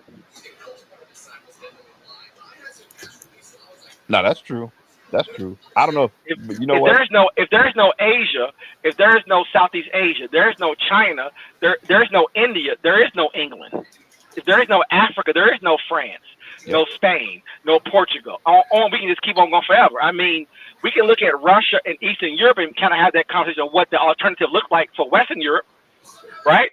So they know what it looks like when you don't run it the way you run it based off the way you have it structured, the way you've used your system, for the last several centuries. Yeah, but this goes back to a whole idea of like I said, the girl on the far right and cancel culture. Because I'm pretty sure, I came in on the back end of the interview, but I'm pretty sure she would have had a problem with because I know one person said, hey, let's not fight tribalism more tribalism, which is really just boiling down to that acknowledgement in my mind of, hey, if you do have, and really that was the other thing, they kept doing this sleight of hand of equating tribalism with racism in that video, which I think someone should have addressed. I would have hoped Mark. Yeah, I saw you said it in the comments. Yeah. Yeah, because it's not the same thing. Tribalism is something that can happen within the same race of people. Mm-hmm. So. I think the left, and I mean when I say the left, I mean Piers Morgan from the left, from a UK perspective, and Mark Lamont Hill from the left, from an American perspective. It's very interesting what they didn't talk about. That's all. That's what I find fascinating. But instead, they try to do the whole, the kind of the highbrow academic thing, which is I shouldn't even have been there. I shouldn't even have been on that kind of program. I'm being set up, and and on and on and on. I'm like, I don't want to hear that. You have an opportunity to talk to 10, 20 million people right now. This would have been a great chance to clip up and really start to break some of this stuff down, and would make you more. Would in my opinion, would allow you to get on some of these platforms that there is a lot of platforms that I feel like a lot of the knowledge that a person like Mark has could introduce it. Now he's being exploited on Joe Budden, which he seems to be okay with, but he has an issue with Piers Morgan and how that was set up, which I think is unusual, to be honest with you. It's not like Joe Budden that's the lowest common denominator. So if you're living and getting paid and functioning in that environment to, I guess, quote unquote, elevate it, which is bullshit, then you have an issue. But you have an issue with being on Piers Morgan with some racist bitch. That makes no fucking sense. It's like, what fantasies are we living in right here? Wait. But again, that progressive, liberal, weirdo shit that they keep creating, and I have a hard time with it. That's all. But anyway. Wait. You don't think Joe Budden is more, what'd you call it? LCD, lowest common denominator. Yeah, it's trash. It's trash television. You don't think that? So do you put Piers on that same level? For sure. Oh, you think they're absolutely really? Absolutely. Oh yeah, for sure. Okay. I mean, I can play you a Piers Morgan video if you want to see what I'm talking about. I can play you one. I can give you a contrast if you want to see. I mean, I follow this shit, bro. I follow all this shit, so I'm not just talking. I mean, I literally I follow it. I've watched Joe Budden from the inception. I've been watching Piers Morgan for over 25 years. I mean, like, there is a freakish thing that's happening in the social media world, in the internet world. I find it funny. And so for them to, and even mainstream media, for them, they come off a certain way. But if you really watch what they're talking about and what stories they decide to choose, the producers who are not on television, what they decide to choose, and you can see a correlation between them and a lot of the social media shit, and it's a reason why Joe Budden, Breakfast Club, and I can name you a whole list of shit that all of a sudden is now pro-black, whatever that's supposed to mean. It's just, if you understood Joe Budden alone, bro, I mean, the level of contradiction and how disgusting it is from a racial perspective. But I know that because social media is really feeding off of outside of pornography, outside of exploitation of women, it also feeds off of racism, right? Over the divide between blacks and whites, and how the world interprets it and how it feeds off of it. You can interject hip hop culture, you can interject debauchery black American culture and how it's expressed and pushed out into the planet, and how the Western world uses our culture to inject into societies to liberalize them. I mean, there's things that are happening, and I just find it so funny that he takes this strange position. And if you want me to talk about who's on Joe Budden's network, generally speaking, and who he used to have on his network, it just didn't work out. And his whole concepts, I mean, it's some fuckery going on, bro, when it comes to that shit, man. And I don't know how deep you go into some of these dumbass spaces. And I told DC about some of the girls from what they call horrible decisions, and some of these other podcasts that's floating around there. And I don't know if you see Melissa Ford and her show that she tried to launch, and the one that she has right now. And we can just go down the rabbit hole of so many other people. By the way, it gets so interesting. And even if you want to attach it to even Fresh and Fit with Myron and them, and what that looks like when you're dealing with immigrants and what that means, and we can just keep running it. But we've noticed that from an internet perspective, if you want the clicks, if you want the views, we know the 3 or 4 scenarios that you can run it off of. And one of them is Black Americans, and how the black and white divide exists in America, and and how many views you can get off of that, be it the Hodge twins or Officer Tatum or I mean, the motherfucker talking about respecting Candace Owens, bro, is a red fucking flag. If you motherfuckers on the left don't understand that Mark Lamont Hill using Candace as a fucking litmus, that's where he sets everything else. If you don't think there is something nefarious going on with his mindset and how he functions and his loyalties to fucking Palestine and fucking Muslims and shit on a global level, I don't know what to say. To be honest with you, what do you want me to say? The only thing I'll say with that is Mark has always sort of stood in that before it became popular. Like, because you can't acknowledge, like, that is something, this whole Palestine, like, that is something that became sort of a trend with a lot of people. But it's not really a trend. Israel is exterminating these people, which is why it's a hot topic. Now, a popular thing is that they're literally made a decision. Netanyahu made a decision when they attacked, which is a setup from his. Anyway, I don't want to even go down that road, but you understand what I'm saying, right? Like, I know you keep up with Israel, so I'm assuming. Yeah. I'm saying Mark was ahead of that in the sense of he would have said. Oh, well, not just him. A lot of people have been on that for 40 years, not longer than that, to be honest with you. It's just that we have social media. So I got what you're saying, though. Yeah. I got what you're saying. That there have been an up. I mean, granted, you didn't see Candace Owens losing her job behind that. Oh, I did, but I follow Jews though and how it works. So I understood it soon. The moment she made the decision, I was like, well, that was stupid.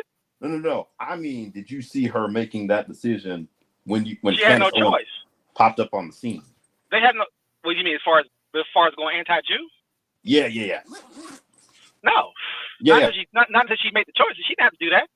She the one for whatever's going on within the corporation and how they interact with each other and how they talk to each other. I don't know that part, right?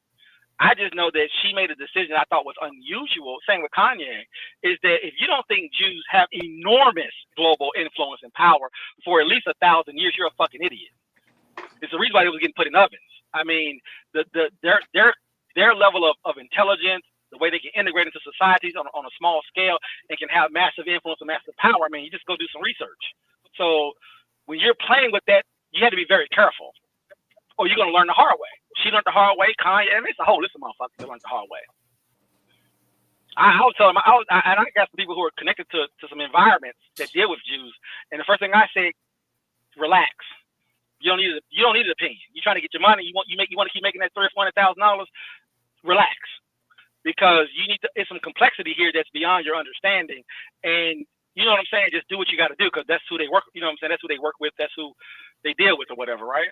So that's something that she had. I think she probably maybe is naive to it, because she's not informed, but they consider her intelligent. And I don't know what that means from her perspective. I don't even understand what they're even talking about with her being intelligent. I think that in itself it's fucking weird to me. But I guess that's some internet shit. But if you don't understand the influence and the power of Jews and what they, I mean, you're just I don't even know what to say, to be honest with you. If you're not, unless you're a teenager, of course, right? But she's not a young person, so she don't understand that they have a level of influence it's an extreme level of power that they have. And they've had it for quite a while in this country. So I don't know how she missed that part. And so her taking it, I don't know if you followed her in the things that she was saying to sort of send signals to Ben Shapiro and the rest of them. I was looking at her like, I'm okay, I guess, like I said, sure. I mean, maybe you're confused about the world you live in. Well, Jews have an enormous amount of influence, bro. I mean, I thought that was a given, to be honest with you. Yeah, but no. I agree, but I'm saying that, she was not talking, like, she was talking about Palestine once it was trending in the news. Like, Mark Lamont. Right, but she took sort of a religious, I don't know if you follow what she did, but she sort of took some weird position. I'm like, yeah, that's you're going from ideology to reality. And you can sort of do that, but if you understand the Jewish culture, then you would just sort of ease off of that. You know what I'm saying? I'm not in her position, so maybe she was just sort of caught up and didn't realize what was happening, to be honest with you.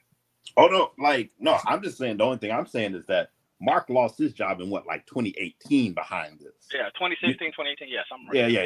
You have people now in 2025, 2024, now speaking up, coming on this issue, which I'm not blaming them, because Mark is an academic, so he's been studying these things. He's actually fluent in Arabic, I believe. The Jews have been oppressed in Palestine for 100 years. So I mean, at this point, so he's been on that for forever. Honestly, he just happened to get in a. You know what I'm saying? I know the comment that he made, right, when he was at the UN. That was the River to the Sea comment. Yeah, that was the like, bruh. I mean, he probably knew what he was doing when he did it, but to assume that that Jews don't have influence in media, and that you're gonna make that kind of comment. I'm assuming he knew what he was doing when he did it, right? Well, I would assume. Yeah, no, I was gonna say the funny thing is this issue is actually tying up a lot of black people, ironically. Like, I don't know if you saw Glenn Lowry got fired. I would say black people are just, a lot of people I know are being quiet, which is smart. Well, no, in my opinion. Well, I've seen both, but I mean, it's been I guess I should say, two surprising black people on the right, or at least who are in the conservative movement. Like Glenn Lowry, he lost his job at the Manhattan Institute over criticism of Israel. This happened the other day. Yeah, I mean, I think if you're an American and you have jobs and careers and stuff, I personally believe that you should just be quiet on Israel. That's just my opinion, though. If you want to be an activist, good luck, but you will suffer the consequences of being an activist. So you just make your decision. But if you're under some delusion of free speech and the First Amendment and I can say what I want to say, well, there's consequence to those actions. If you don't think that Jews have power and that you've decided to ignore all of the people in this country who have been saying Jews have had power forever, and that Jews says, what do you mean, us? We don't have any power. If you know what I'm saying, like if you under this impression that these folks are extremely deceitful, you know what I'm saying? Like it's just on a level that I just find it kind of funny that people are learning the hard way, like you just said, in real time. Actually, I think it's pretty funny, actually. But couldn't part of it be just like you're seeing more Zionists align with the right, in this country, which you haven't seen. Like No, because they were mad at Obama. I don't know if you remember that. Do you remember that time frame when they was pretty upset at Obama? I'm assuming it's probably because he did not want to. He did not back Netanyahu to attack Iran, and then Netanyahu basically came over here and met with the Congress and not him. Yep. And so once he did that, they started running propaganda against Obama. It's been anti-Semitic during his tenure, because you got to make a choice. And I think that sometimes people just don't believe that they have that kind of power. I just think that's what happens sometimes, because like you said, they're practicing such a high level of deception. People are buying into it. And you got to pay attention, bro. It's like you have to be very careful dealing with them, because they're a lot more integrated than you realize, because they play the victim, right? And because they play the victim and they have aligned themselves with Black Americans, at least in our country, right? I think it does create some confusion from our perspective, I think. And so you're trying to apply these American values. I mean, you got folks on the right who are trying to press Ben and say, Ben, I mean, Tucker Carlson was a good example of it. You know, I mean, who are your alliances? I thought you're supposed to be America first, right? Well, but the ironic thing is, that's interesting. The ironic thing is this: it's a splinter though, because you have some like for sure.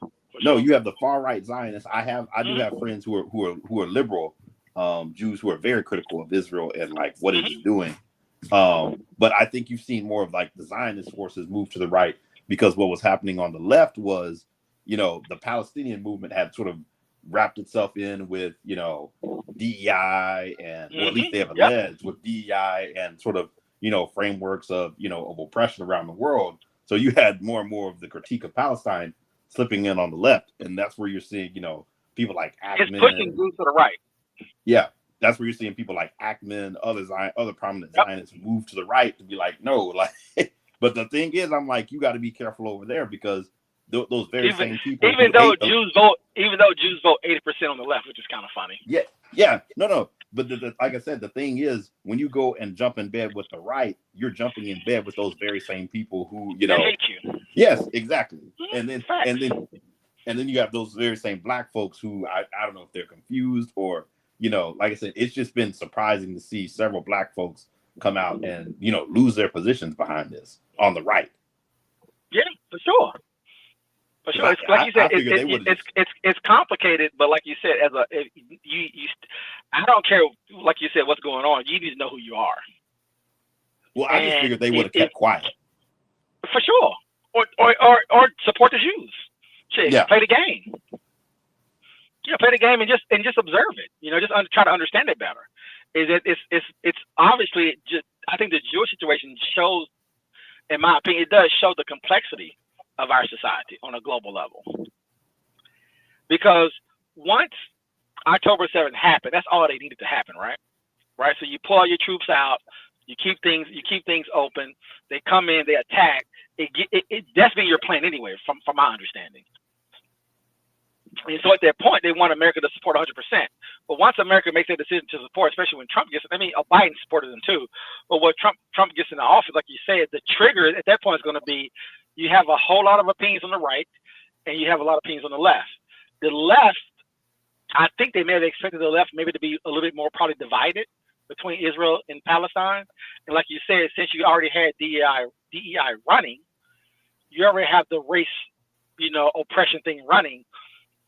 Then naturally, if Jews have the power, they don't think that they do. They think they're the victims. Like you said, that's where you get people are trying to figure out, how do I take a position here? Because if you're loyal to America from the America First Donald Trump perspective, well, then how can you be America First, Ben Shapiro, but when you're really Israel First? And so as a person, like you said, as a Candace Owens or whoever you want to say, trying to be like zealots almost about America First and about country first and all that stuff, which is what we've been trying to do, because we're trying to stop the wars, right? We're trying to stop doing invasions. We're trying to bring the military, not really, but bring the military back to America, pull back on globalization, which we're not really doing.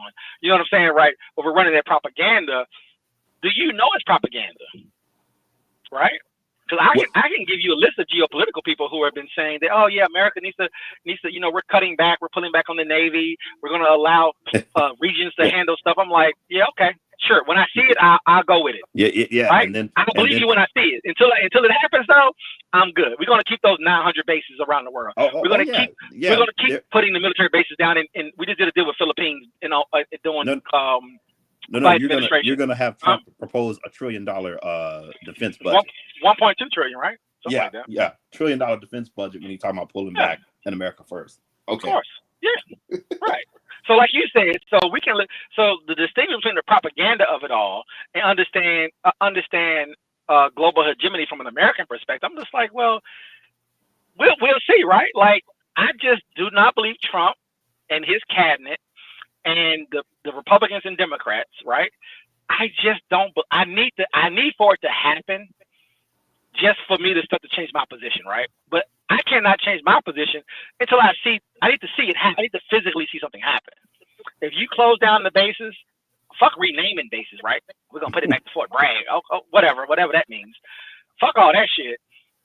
If you cut the military budget by 50%, if you close down 400 bases around the world, if you say you guys are on your own, like I said, I don't believe it. Even though the left is running propaganda saying that, the UN is upset, NATO is upset, we're not going to support Europe. Europe is going to organize and come together and say we're going to support Ukraine. I said it's just noise to me. It's noise at the end of the day. And then 5 minutes later, we're finally cutting a deal with Ukraine. He's meeting with Zelensky, and now all of a sudden, we're going to make sure we keep funding them. And I'm just like, come on, man. So I had to let some of the stuff that has to kind of play itself out to then, you know what I'm saying, then to kind of go back and look at it, right? Because most of it is just propaganda and noise. Well, America is going to spend more money. We're going to use more technology. We're going to make sure that Taiwan is straight. We're going to make sure Japan is straight. We're going to make sure South Korea is straight. We're going to continue to build our base in the South China Sea with Philippines. We're going to continue to build our submarine situation that we're doing over in Australia, and we're going to reinforce everything else around the Americas as well.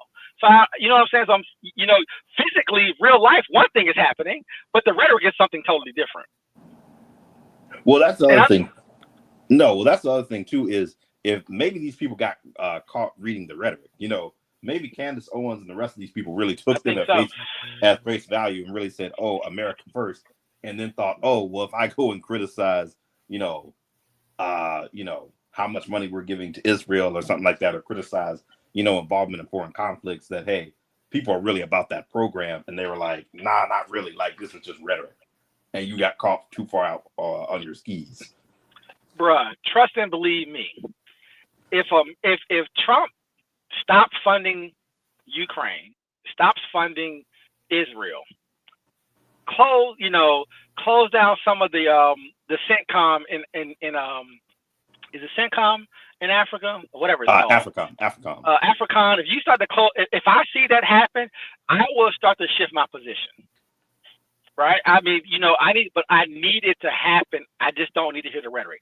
Either be it geopolitics experts or anybody else that's in the federal government. Like, I need to physically see. I just don't believe it's unless someone takes the power, and it's no different than the federal government, right? You know how the argument is, the federal government is not going to get smaller. I mean, they can tell you that. They can talk about it. They can cut little things here and there. They can close contracts out. They can shut down a few agencies here and there. Then you create a whole new agency that's 5 times as big, right? I need to see things shrink before I can change before I can change my position, not rhetoric. And that takes time, by the way, because people get all excited about all types of things, and we're gonna let BRICS is going to take over. The currency is going to be replaced. The dollar is weak. We've overspent too much money. We have too much deficit. Okay, sure. Okay. Well, let's let it play. I'm not going to jump out the window. I'm not going to change my position. I'm not going to start being you got these dumbass niggas on the internet fucking caping for fucking Russia and China, and they're Americans, bro. That's how fucking lost these idiots are. So my point is that when I see something actually happen, I am ready to transition my thoughts and my beliefs at that moment.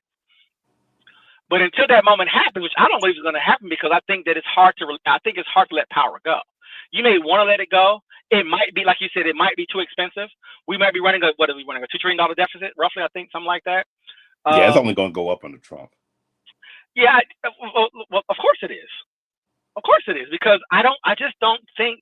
I mean, we can talk about the idea of money and currency. We can you can get into that conversation, but I think that we need to really see something major, I think, take place before I can move off of certain positions.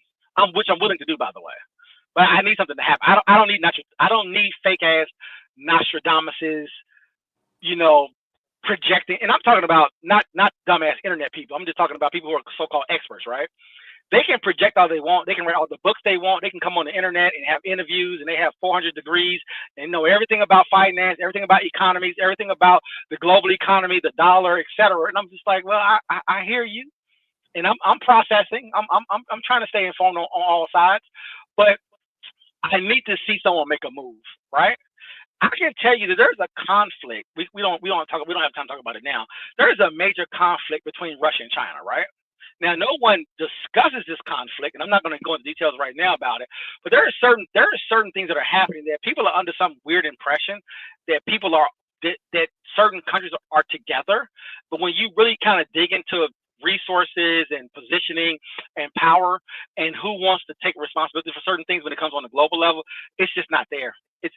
Honestly, it's fantasy, bro, to be honest with you. To try to, again, I don't want to go down that rabbit hole right now with globalization, but these people are just they're just reciting bullshit from these folks who are trying to sell books, to be honest with you. A lot of these academics who are just running bullshit propaganda, to be honest with you. Nah, Paradox, man, we're pedestrians, man. We don't see the tea leaves for what they are, man. We're not able to predict in the future and see exactly what's going on, man. Like some people, man, they see all these tea leaves and they understand it, man. It's the bricks, the bricks, the bricks, the bricks, the bricks. Bro, trust and believe me. If you want to get the global banking system, if you want to get certain things to move a certain way, you're trying to put pressure, like you said, on certain situations when it comes to globalization. I understand that you're going to say certain things, right, to trigger situations. But like I said, it has to happen first for me. That's just my position on it. If it happens, like I told you, I'm willing to concede, bend the knee to it, and then adjust my positions. But until that happens, it's fucking stupid. Until that happens, in my opinion, there's just too much power. Think about this, DC. Let me ask you this question. Give me the dollar amount. We're just gonna keep it simple. GDP, top line, right? We won't go into detail. We just do top line. GDP of the West. Give me a number. Just throw me a number out there. GDP yearly? 1 year, 2024 of the West. Got to be in the trillion. So I say like about 10, 11 trillion. You're playing with me, right? How much? Oh no, it's gonna be much more. That's not even America. Yeah. So America's 30. Yeah, so I'm probably speaking about the military budget. That's probably military budget. What by itself is more than that. What I'm talking about is if you look at the Western world, the Western world, the people who are allies and are tied to the Western world. Just to keep it simple, we won't do military. We won't get into the details of those things. I'm trying to keep it very simple. What do you think the number is? At least 60 or 70. Right. Exactly. So 75 to 80 trillion dollars, close to maybe really 100 if you want to add everybody else in there. But from a Western world perspective, just the West, remember, we know what other countries look like. So I can give you a list of countries that ain't even at 100 billion, 200 billion, 300 billion that have their little baby economies, right? We're at 30 trillion. That's just America, right? Yep. I think China's around 17, 18 trillion. They're struggling. I don't want to talk about them. They're a failed nation, but I won't do that right now. But you saying China's a failed nation? China's not a failed nation, man. China's about to run things. What you talking about? China's about to run the whole. Think that. Go do more research. But anyway, it's not even worth the conversation. It's like talking about flat Earth. You're a fucking idiot. Stop drinking these anti-goofy American opinions about these dumbasses on the internet talking. You got these. Look, bro. You got these fucking so-called academics. China. Bro, I don't give dumb. That ain't even true. You don't know about the bricks. You don't know about the bricks paradox. You don't know what you're talking about. I'm gonna tell you. No. DC, no. Don't get it fucked up. Now I fuck with China. I fuck with Asia. I love Asia, by the way. But you know, I will use you to do what I need to get done from a Western perspective. And if you benefit from it, so be it. But I will use you as I need to. Again, I am not going to get into the details. I'm not here to debunk. I'm not not doing that. We can do that later. It's not even worth it, to be honest. These motherfuckers are retarded. But anyway, it's just funny to me on so many levels. But anyway, the Western world's economy is almost $100 trillion. China's 18, 17 trillion with $30 trillion in debt, whatever the number is, right?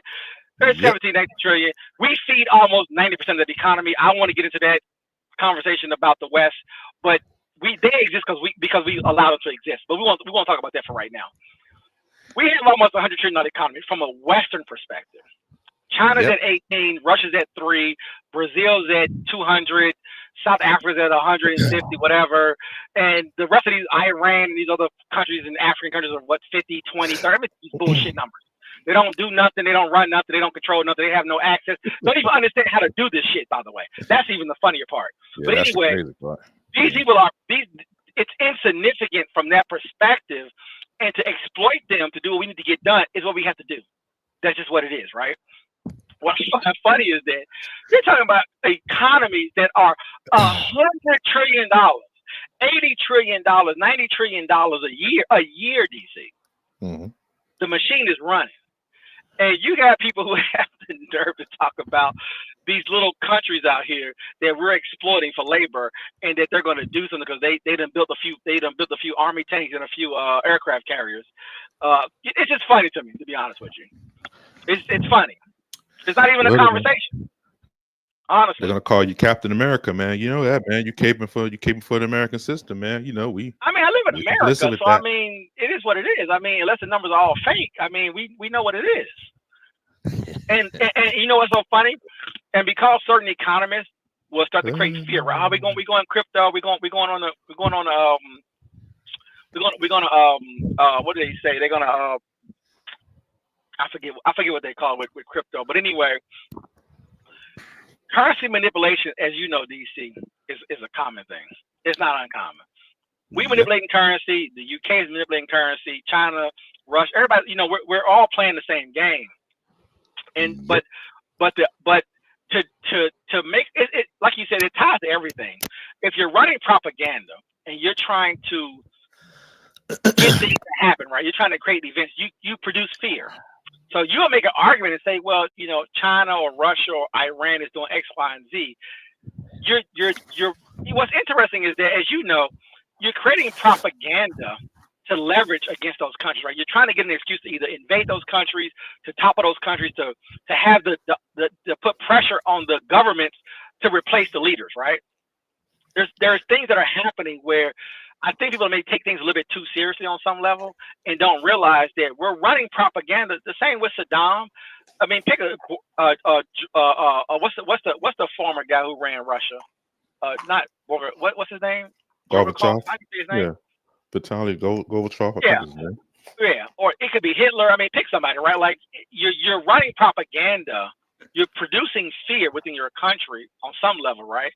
You're driving ideology on some level to put pressure on those countries to either overthrow their government, replace their leaders, etc. Honestly, like I told you, I don't think it goes further than that, because our job is really to take advantage, to exploit, to leverage certain situations to be able to take advantage of those places. And if the leader gets, again, too bold, too comfortable, be it Gaddafi or whoever, right? We have to deal with that. And I think that the common person gets lost in some of that. And then you have that, and then those common folks on the internet who have YouTube channels, they follow other YouTubers, be it Alex Jones or whoever the fuck they get their bullshit information from. I want to refer you back to what I was telling you earlier today, too.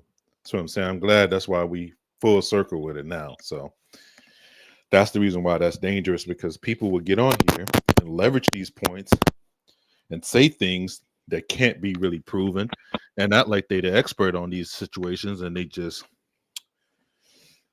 talking, and people would choose to believe it for whatever reason. Sounds good, or it's just kind of tickle their fancy, and there's nobody to kind of check the record. and people can get away with talking like this. But it's very dangerous also, because now you are kind of like speaking on things that you don't really have no intel or no clue about. You haven't been around anybody to really talk like that. And it's just dangerous, because then you can kind of get somebody in a dangerous situation and maybe talking about things that they don't need to be talking about. That's just my opinion on it. No, I agree. I mean, like you said, people get you know what, like you said though, right? I think that when you go down certain rabbit holes, be it flat earth or whatever, I do understand how it's easy to get caught up in, and it feels good. You know, America's not that great. America's not that powerful. The West is collapsing. The West is this and the West is that. I said, yeah, okay. Good luck. You know what that looks like? I mean, you should be No, real they nervous. make what, like you said, DC. What I think, like you said, it's the sausage making process. When Europe realized that they have some vulnerabilities, what did they do? They created the EU, right? Yeah. Yeah. Again, this is sausage making. If the UK says, you know what, I don't like this. We're too open. We're too vulnerable. We're proud. We're going to Brexit.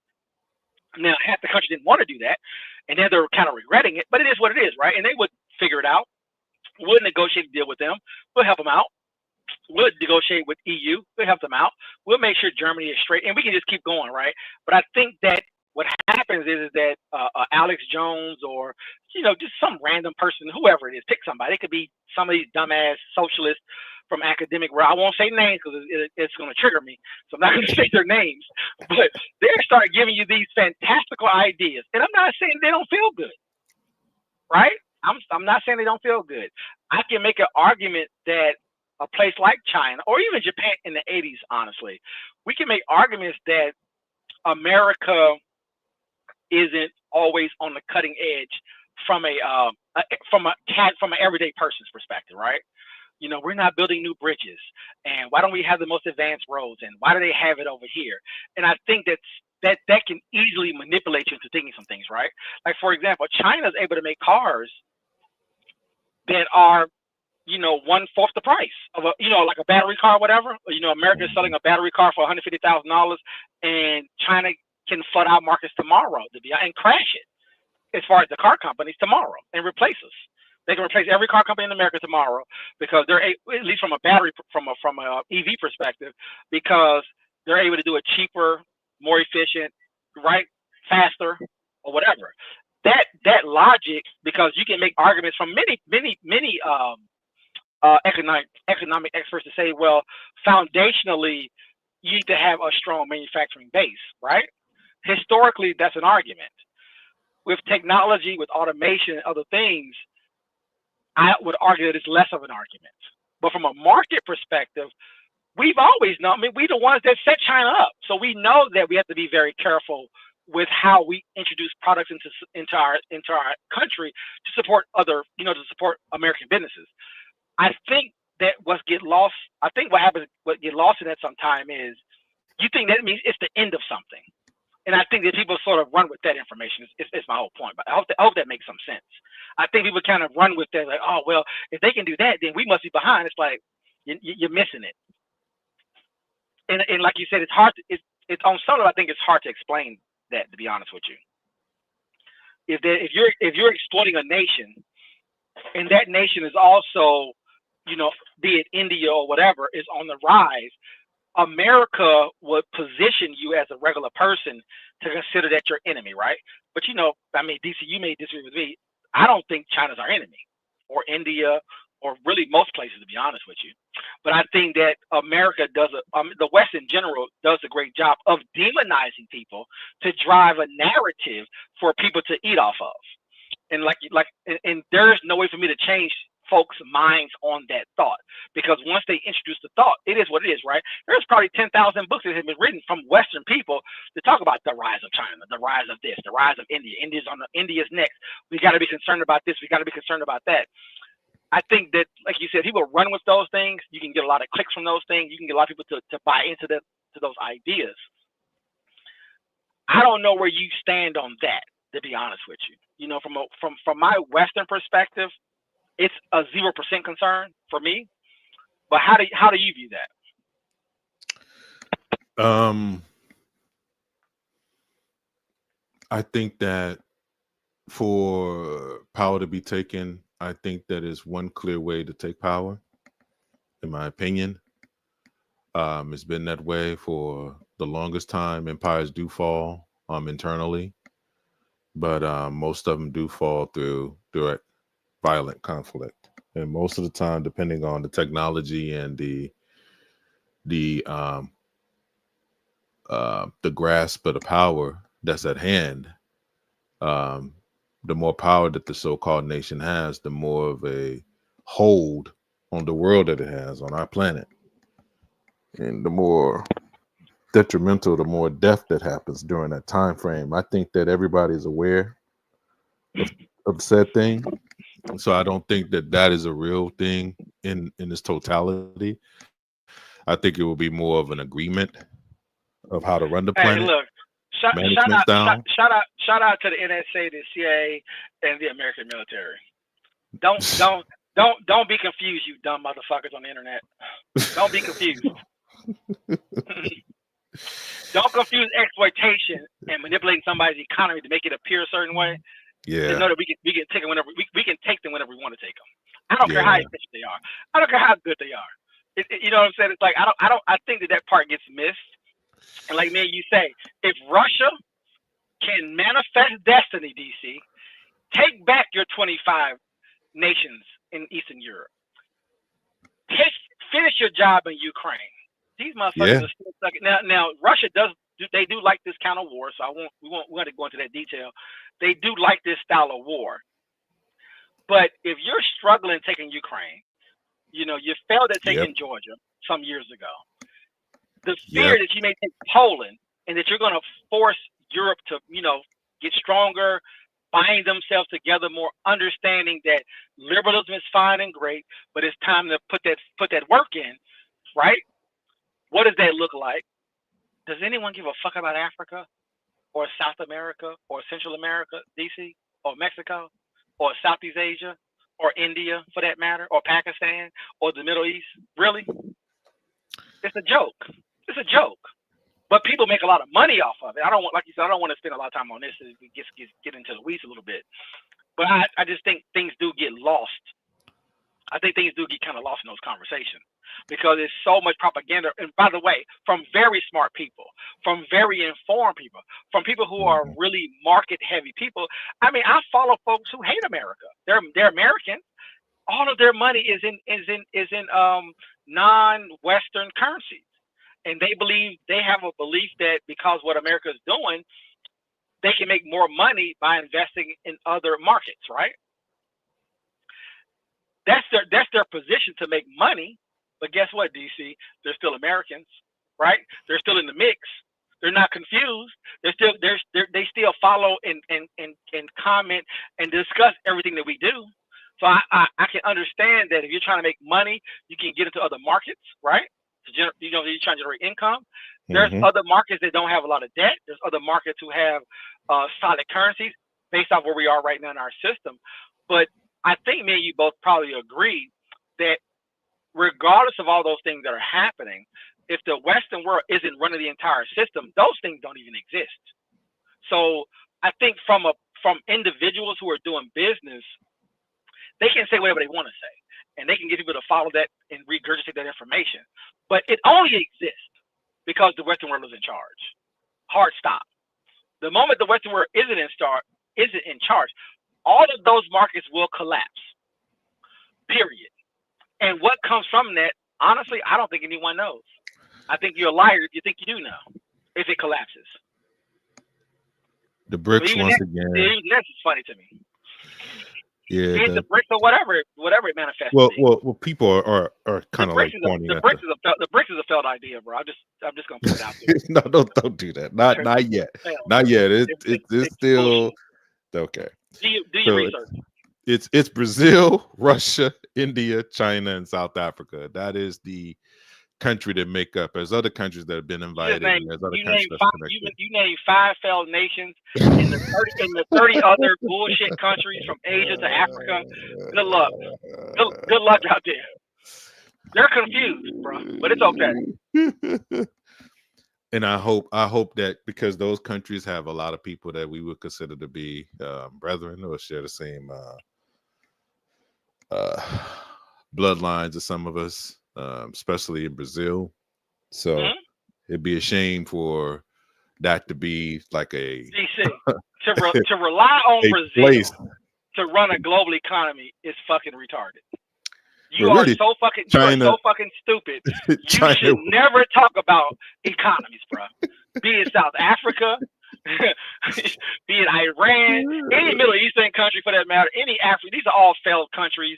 They don't know. They don't, bro. Come on, bro. I It's don't, fucking, and I it's think this is insane, like bro. a test run because I don't think China wants the responsibility of being in charge of this kind of, holding the responsibilities for these countries or defending them to a degree. So. If you knew the dysfunction and the dissent in the Chinese government, as far as what we're able, as far as information that we're able to get, because they are a closed off country, right?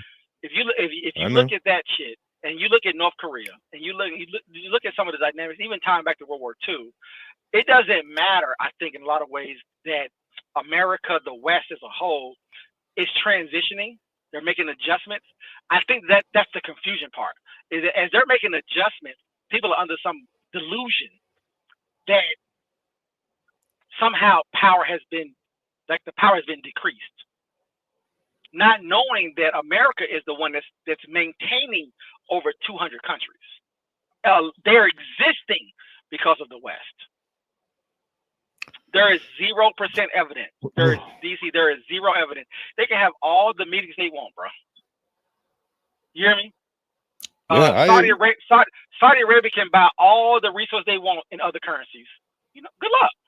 Let's play it out. My confusion is if it's a Saudi talking, that's one thing. If it's a Chinese person talking, that's one thing. But when you hear Americans talking that talk, bro, it's like, come on, man. Come on, bro. You're regurgitating bullshit. You're pushing propaganda, bro. You don't know what the fuck you're talking about. You have dumbasses scared to even talk about Russia. Just think about how weird they are as Americans on YouTube. Think about that. You can't trust those kind of people. They're confused. They're lost. Is Renaissance Man? Are you still up here, Renaissance Man? You got I'm something listening. You want to say? What you want to say about what you got to say on the topic that we just broached? We kind of jumped into there. I'm about to jump off in a minute. We won't hit too long. No. I was gonna say no. I mean, I hear what Paradox is saying. It is interesting though because I saw the Pope was at the picture of the stream, and they did say, hey, they would never let a Pope be an American Pope because the U.S. already dominates the world, and now we got an American Pope. So I'm not saying interesting.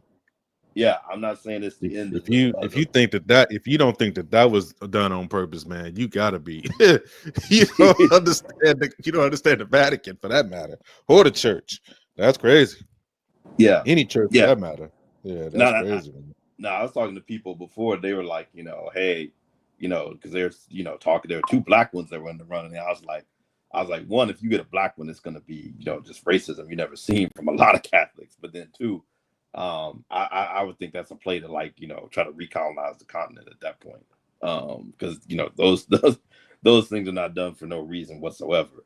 Just having a black pope. But no, I was just saying though that I mean, from what I've read, even in literature, at best, what you're probably looking at in the world is more of a you'll see a decline in the States, but then you'll see a decline in China. That if anything, the world will get a little bit flatter. You're not going to see, with Trump. Obviously, there's kind of a wild card to see how he's even already trying to walk back some of this tariff talk, just because, markets, even Steve Bannon is telling them, hey, at a certain point, you're going to have to do something about raising taxes on wealthy people. He knows better as far as free trade and what that can really do. So, I mean, I'm not one who thinks that, hey, it's just the downfall of the West. I think if anything, it's just you're seeing some power being curtailed. And that the world is getting a little bit flatter. That's just my perspective on it.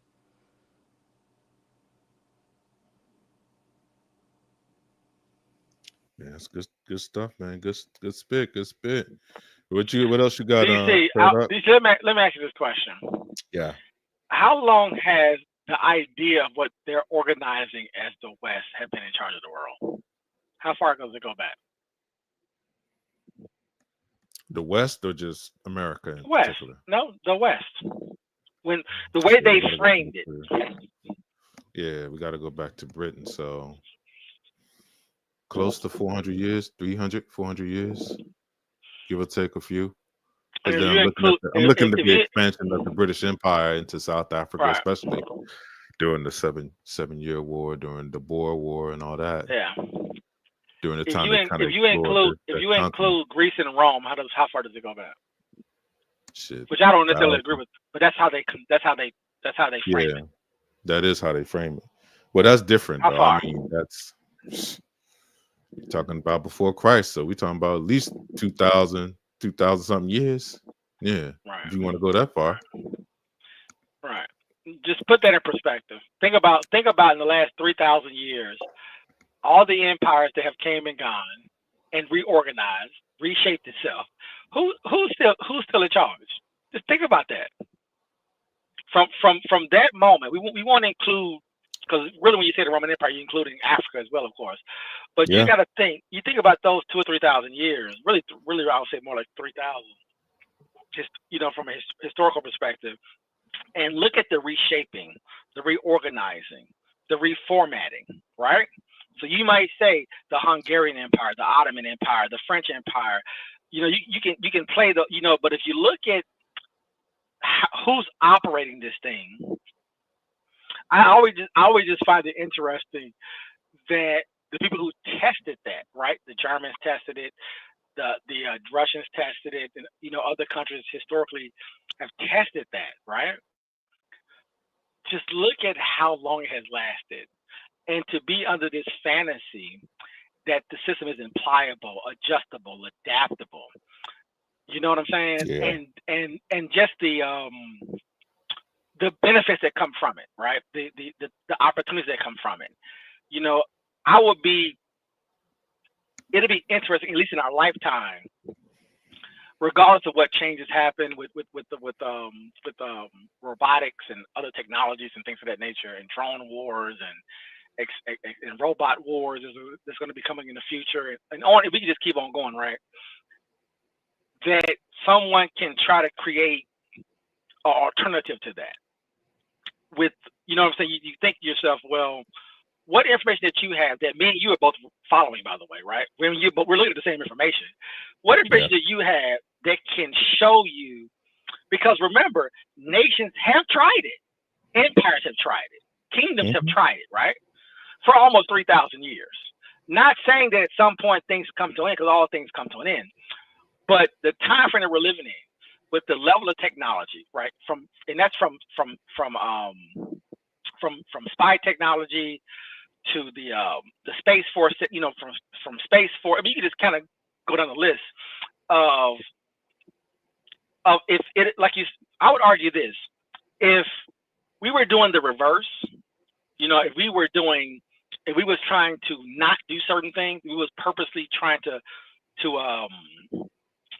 not participate in certain things, you would have a better argument, right? Would you agree with that? Yeah, and it, man, that's a. But I'm gonna tell you what I mean by that. So think about this, right? And this is for both of you guys. When you look at we look at like advanced chips, right? We just take chips for an example. Look at advanced chips, advanced technology. Who's on the cutting edge of that? Taiwan. Is it the West or is it some random country around the world? No, well, it's Taiwan and China, really. Right. And tell me what is one of the number one things for robotics to exist, and who's the company that drives that? Oh, it's definitely going to be your computing power. Right. The NVIDIA. But boom, right there. So, is NVIDIA China? Is that a Chinese company? No. Now, granted, China has caught up.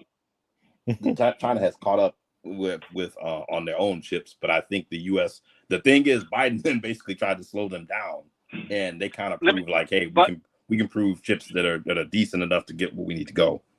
Let me ask you this question though: is China leading on that, or is China and other countries copying it. I don't know. I don't know close enough. China's close. So They're close you to thinking us. that They were striking. so Nvidia got its technology from China? No.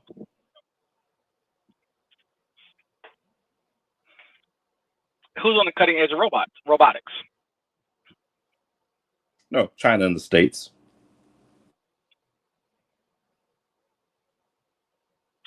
So when Nvidia decided to launch its most recent GPUs, right? What happened after that? And I'm sure you're aware of it, right? Is that China launched their chips, right? What I'm curious about is when you look at Russia, say Iran, China, North Korea, are they on the cutting edge or are they following? Yeah, they're definitely following, but they have the manufacturing base level to kind of, to produce the chips or produce the actual whatever the product is. Does China, Russia, or North Korea, or Iran, Brazil, South Africa, do they have the most advanced chips? Who produces the most advanced chips? United States. Renaissance man? Yeah, that sounds right. Right. Now, so the partnership that we have with Taiwan is making the most advanced chips, and like you said, China is trying to keep pace. But China, what I think the confusion is that China is a reflection of the West. China isn't, and again, y'all can argue this point, of course. I would argue that China really isn't innovating. China really isn't on the cutting edge. China's following the West, as they should be, because they work for us, right? So it makes sense that we're sharing technology with them. They call it stolen, but we're sharing technology because as they are able to do things cheaper and faster, we can exploit that position. Does anyone agree with that or disagree with that? I'm just curious about your thoughts on that. And that includes Russia, that includes Iran, that includes, India, et cetera. When did India first go to space? They just started going, right? Didn't they just go recently, or was it some years back? I can't remember right now. I think India just set their space situation, right? Am I wrong about that? I think they went a couple years back. They went a couple years back, right? Right. Okay. But I'm just saying they're just slowly starting to get more into the space. They're starting to advance to that level. We're talking about a handful of countries, though, right? We're talking about a handful of countries. Producing is different than the innovational part. That's the thing that. But most people Taiwan works. My point is that Taiwan works for us. Taiwan has the most advanced chips. China doesn't have those. I mean, we should know that. I would assume everybody knows it already. And so it's just interesting. They are close. But Biden put an embargo because he did not want them to catch up because they were worried about AI and them catching up. Right. And like you said, you don't think Japan would be the leader in that, Tokyo? Well, I think I wouldn't say Japan. I mean, Japan is we're all a part of the same. We're all a part of the West. That's what I'm saying. Japan is extremely tied to the United States and their apparatus for technology. We're all together. It's all together. That's why it's kind of hard to kind of say that they're working independently from the United States. That's why I just said the U.S. Right, but like you said though, but what's so funny is that from a Chinese perspective. What's so funny from an American perspective is that you even get the federal government. They would run propaganda and say, well, China's, they're stealing all the intellectual property and yada, yada, yada. And I'm sure we're stealing things from them too, of course. But what's so funny about it is that it's a partnership. And so a lot of people, and I could be wrong, of course, I could be wrong. But I just think that it's more of a partnership. It's more of an agreement. It's more of the world itself trying to advance, use more technology, et cetera. And we're all sort of doing it together. America does have a habit, though, of demonizing groups of people. And everyday Americans get kind of caught up in that. That was my whole point, just overall, by the way.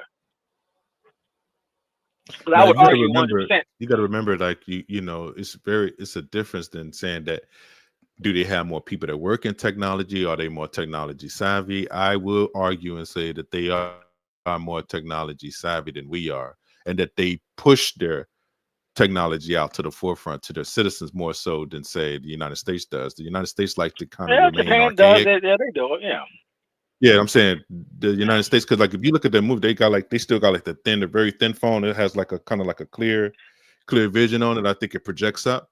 So they are already to the next level of technology. Yeah, The military, of course, has the advanced robotics, the advanced technology, and all the the good things that they do overseas. But they haven't allowed the the consumer base over here to kind of get into the brand new technologies here that they have overseas. So it's a restriction. It's a restriction more so than having it available. That's the difference. That's what I'm saying. There's a difference between what's made available and what's not made available here in the States. A lot of countries around the world, because of how the government is set up, they can do a lot of things that we can't do. That's number one. That's true. That doesn't mean anything is being lost. It's just that we have a lot of regulations, a lot of rules in place where, because we're an open society, and we're a very expensive society, obviously, that someone would do a comparison. Because I follow stuff on. I'm obsessed with Asian countries anyway. But it's just that sure they can do certain things, understanding the context though, like the situation that they're in, and why they can do certain things that they do, and why we cannot. Not that we're not advanced, not that they're ahead of anything. It's just that they can do certain things that we just can't do because they can just do whatever they want to do, right? There is nobody stopping anything from happening. In America, if you try to get, we tried to get the ICC built. You had a bunch of green people talking about something. You can't put it here because of this bird. You can't put it here because of this fish. You can't put it here because of that. So it ended up being, you remember that shit, right? It ended up being way up somewhere. If you look at the original plans and what they actually did, we America has other things happening because of how our society is structured. But if you're running propaganda, you can make an argument that we don't have the most beautiful airports, we don't have the newest roads, and it's like, well, we know why that is though. It's not that we're deficient in something. We have the latest and greatest. It's just that the way our society is structured, unlike maybe other countries that are advanced, can just do certain things, right? They can just bypass certain things.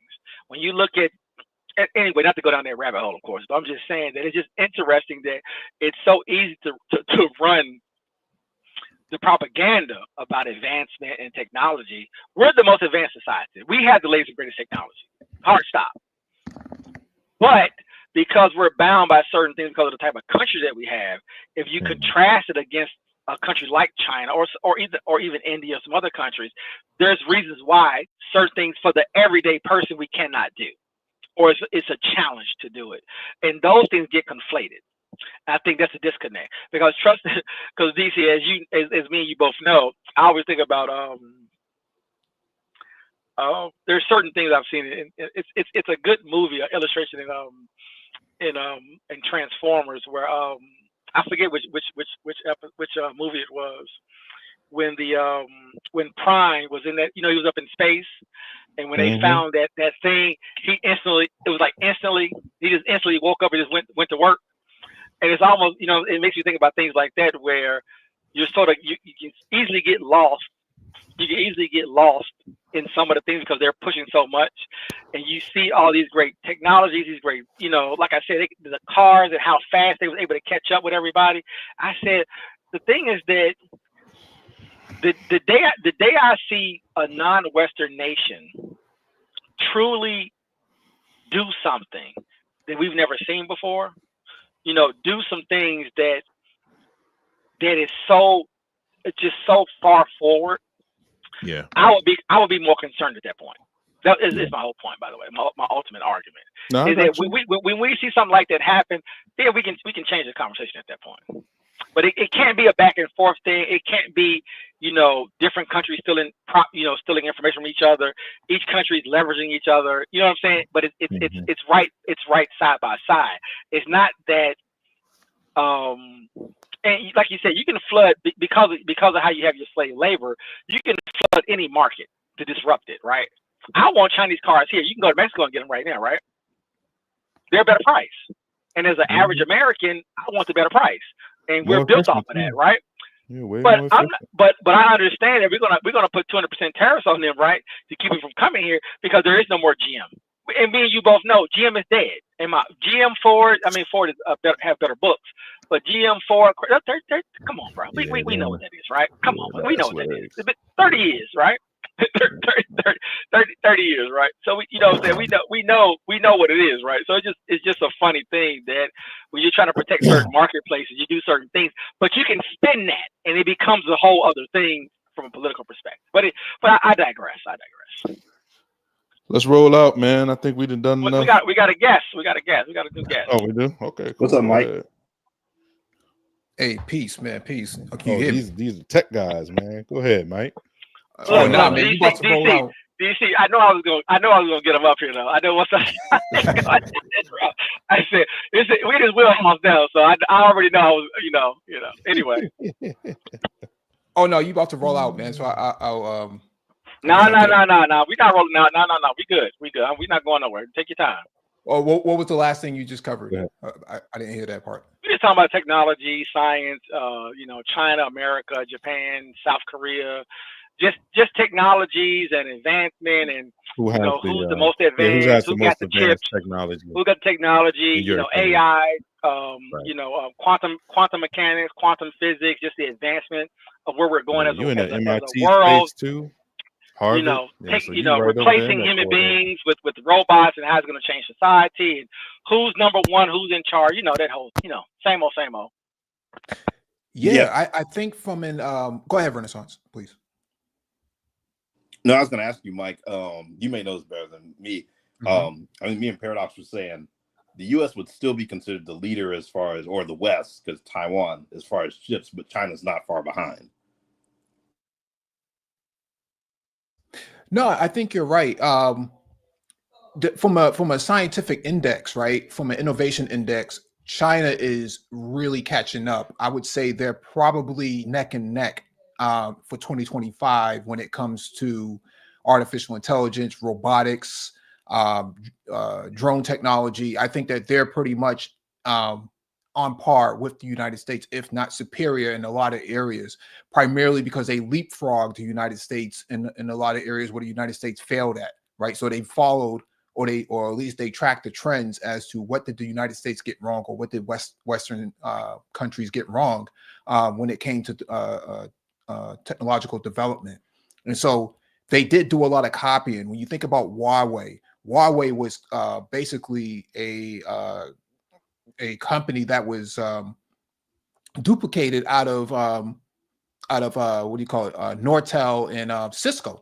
And so they copied a lot of the code and a lot of the design all the way even down to the bug level, and they just rebranded it as Huawei, and that's how they became the networking company that they are today. But now Huawei is the IBM of China. So basically, if they had their own sort of juggernaut from a technology perspective, that would be Huawei. And then you have Xiaomi and a few other brands that's down there as well. But I think that Africa, quiet enough, is actually catching up as well because they've leapfrogged a lot of the traditional technologies that Western states or Western countries have already utilized over the last 100 years. When COVID hit, they didn't have to switch to remote work. They were already doing remote work because they already had cloud computing in place. And so although the images and videos that the media puts out there tries to make it seem like Africans are just walking around with their bellies out and flies on their face, they're actually pretty resilient. Kenya is a very cashless society. They don't really use, hard money like that because they all use what they call Momo, which is mobile money, mobile payment systems. And that's a place where they leapfrog the United States tremendously. Same thing in Rwanda as well as South Africa. They're very innovative in those areas because they have to be, right? Drone technology, they're leaps and bounds ahead of the United States, even in that area, because they did a lot of they allowed a lot of beta testing and sandboxing to go on in their countries long before the United States, so they could set the standards in Africa. So I think that what this administration is doing is they're basically setting it, they're setting the country back at least 5 to 10 years in development, not funding the NIH, not funding, CISA, the Cybersecurity Infrastructure Security Agency. A lot of research is being paused right now with MIT and Cal and Penn State and Johns Hopkins and whatnot. All that stuff is coming to a halt right now. So a lot of your military research that's coming from MIT, Lincoln Labs, and those sort of institutions, it's on hold. And a lot of people don't know what they're going to do. So while every day that you're, stopping research and production or research and development, China is just moving steady full steam ahead. So I don't know if we can actually say that China is catching up. I would say China is pretty much on par at this point.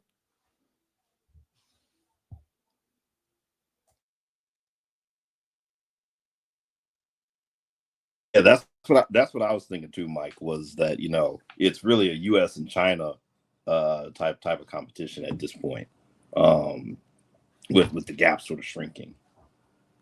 Yeah, Europe's not even on the map because Europe doesn't really innovate too much anyways. They regulate more than anything else. That's how they kind of recoup their money. They just took Apple to court again. Google, I think they just had a settlement with Google as well for a couple $100 million. So that's kind of how they make their money, but they're not innovating that as much as you think they would be as Western alliances. It's really the United States that really drives all of that. They have the higher startup index per capita than Europe, all Europe combined. Even Russia kind of innovates more than even the rest of the European Union. And you'll probably see, I was listening this morning actually about Israel, and Israel is taking a beating because of the conflict with Gaza and slowing down the shipping in the Red Sea. They're having difficulty because they have currency inflation right now, and they're doing a lot of they have a lot of debt being accrued by a lot of their startups out there. And so a lot of your Israeli technocrats and innovators are leaving Israel, one, because they don't want to actually have to go out and fight, in the military, because they, they're required to actually fight. But at the same time, they rather be up there writing code and playing with AI and writing Python and things like that. They don't really want to be out there fighting. So they rather go to Europe or go to the United States, where they don't actually have to be required to actually fight. So they're taking a beat down as well. So I don't know, man. I think that, my money, if I had to really look at it right now, I would definitely say that China is pretty much in the lead technologically and innovatively, and I think that Africa is really being slept on right now. Yeah, I would generally totally agree. Pretty much agree with that. China right now is the biggest competitor to the United States. That's when you see people like I think it's Richard Wolff and them. You see them talk about it's the end of the American empire and all that. I mean, there's a lot of truth to that in the sense that now you have this giant competitor, where in the 20th century you didn't really have any other competitors out there against the United States with our economy and so forth. Russia was never really that.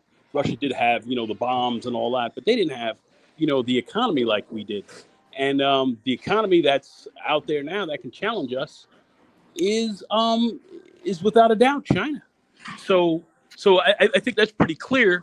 And, they are a very muscular rival, and they have other people who would like to do business with them. So, we're losing. And there's no doubt, and I don't think we can really turn it around, because I don't think we've invested our money long term properly to in technology and in growth. And what these guys are doing currently, what this administration is doing right now, is literally giving this country somewhat of a lobotomy, a frontal lobotomy. So we're going to fall further behind, and China's just going to wait it out. They got a 250-year plan. They're moving it. They don't really care, They're not worried about us at the level like we are worried about them, because they're set. They're better set.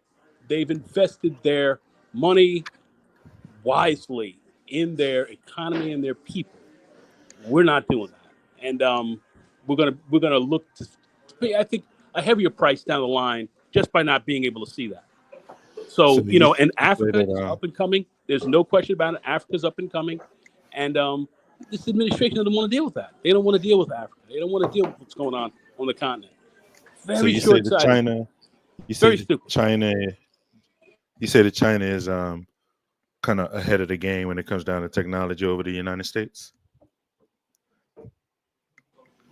I would say with technology innovation and really coming out, yeah, I would say that they're definitely, if they're not ahead of us, let's just say they would be pretty much moving on par, ready to pass, in the passing lane. Okay. I think that like I said, I think there's a difference between producing technology and allowing it to kind of like kind of innovate itself with already that's known. I think some of the technology is kind of shared around the world. I do think that America was the first ones to kind of innovate some of this technology that's out now, even though they may have pushed it beyond what America is willing to push it. I think that's what we were saying. Is that originally what we was talking about, Paradox? Like the innovational part more so than the producing the technology and the different types of technology that you can produce. Say like cell phones, right? For instance, right? The ability to mass produce cell phones in different ways. I think that China, like I said, there's some phones I've seen that they have over there clearly that we haven't ever given to consumers over here. But I don't think that technology is something that's beyond or brand new to America. When you talk about the cutting edge, I don't think there's something that we haven't produced or seen before. I just think we don't mass produce it. Number one, we don't have as many technical savvy people that work in those industries, of course. And then there are so many restrictions that we have within certain states and certain jurisdictions that doesn't allow us to work in that kind of capacity, where China and Japan and all these other countries, they can kind of freely work independently that way and have people that are that's what their sole course of action is to do, is to work in that kind of field. So instead of choosing it, the field is kind of chosen for them. People that deal with mathematics and things of that nature, as far as what I know, especially with China. So that's the kind of difference that I see. But no, I mean, I get it. I mean, I respect the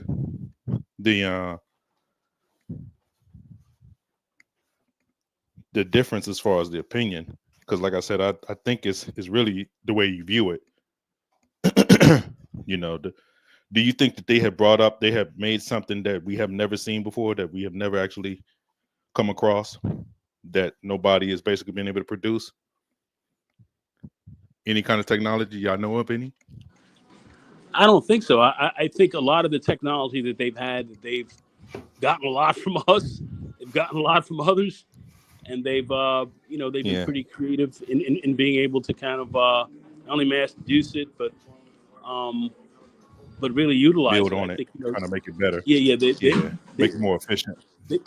They've put that forward. I mean, we saw. I think there was a military photograph taken from a satellite where they actually saw an F-117 night, black jet in a hangar in China. near a Chinese military base, where they were basically, reverse engineering this aircraft, and now they came out with something that's very close to it. So they've been taking technology. I mean, all countries are guilty of that. Certainly China is. So they've been on that tip as well. Yeah. I was going to say, DC, the thing is with that, though, is I still think, people will say that more, not so much you, but like you'll hear people say, oh, well, they just basically stole from the States. But I'm like, any country, truth be told, can reverse engineer. We haven't seen a country that's been able to reverse engineer, make it better and, I guess successfully reverse engineer it and then B, improve upon it. So I think even if we make the argument of, hey, they're not the originators, there's still something to be said for, taking the technology and reverse engineering it, because you got plenty of countries that can't even do that. Yeah, that's very true. That's very accurate. Very accurate, because I think they got some of the technology. This is back during the Bosnian War, and they were able to, they were using a Russian tracker that was able to shoot down the Black Jet, of which the Black Jet was supposed to be, stealth fighter, was not supposed to be able to be seen. And obviously it was, and it was shot down. And it looks like some of that wreckage had disappeared. We didn't get a hold of it. And it looks like, the Chinese were able to get that out of Bosnia, out of the Serbian war. We were able to, they were able to get that. And then voila, there you go. Yeah, the military kind of hold a lot of their technology. They hold a lot of this technology to themselves. They don't normally make it available to general pop, which is the population of people here in the States. They don't think we can, the way we are here, they try to restrict TikTok for instance. I mean, that kind of lets you know where we at with it. Security protocols and things of that nature here in this country. So some of this technology is very loose with security too, with the security protocols. Yeah, there's compromise. So, instead of having people go through all of that, I know, especially with some of the cellular technology, they want to kind of be less intrusive on some of the stuff and kind of keep it private. You could be easily hacked or different things when it comes down to some of the technology that's available worldwide. But MIT, like I said, some of these places people go, most of these people are like either they go to MIT or Boston University, Harvard. They up around Mike's way.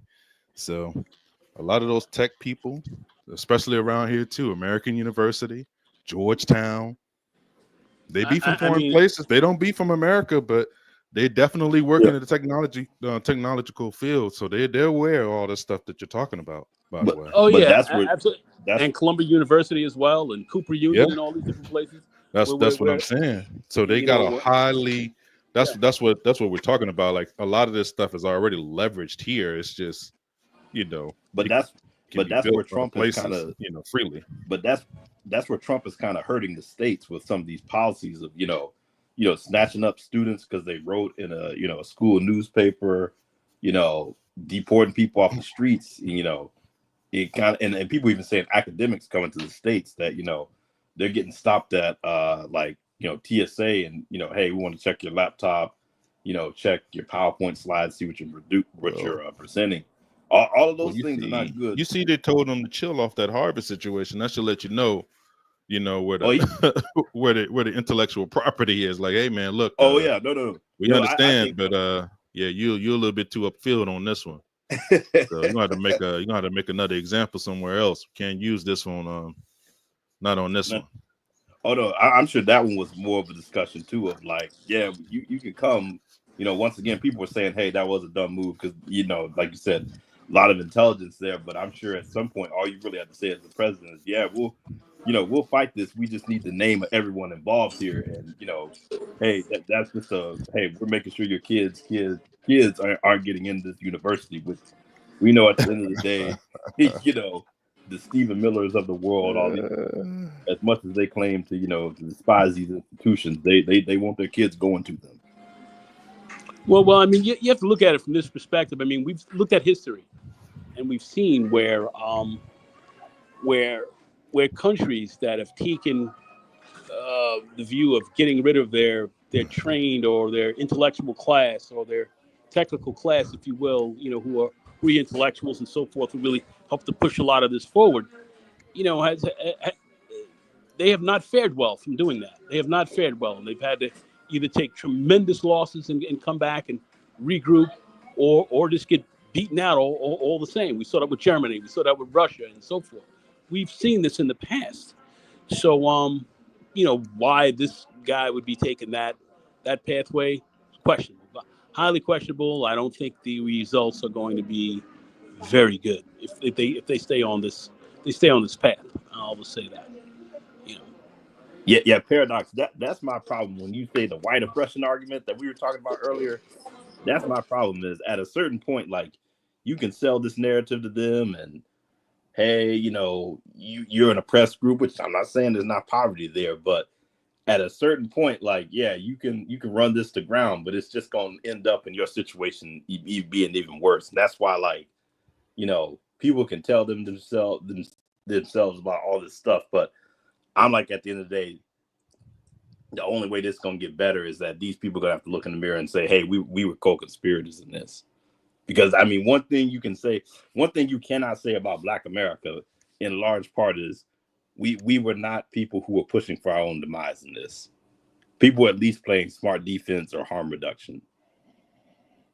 No. We voted against it. Afro America voted against this. We I'm not just talking about this election. I'm talking about the long game. I'm talking about the past I think we've 40, 50 years. Yeah. I mean, I would agree with you. We've always been that way. We've always been that way, progressive from the standpoint of education, moving us forward. We've always been that way. That is our history. So you can't get around that. It is what it is.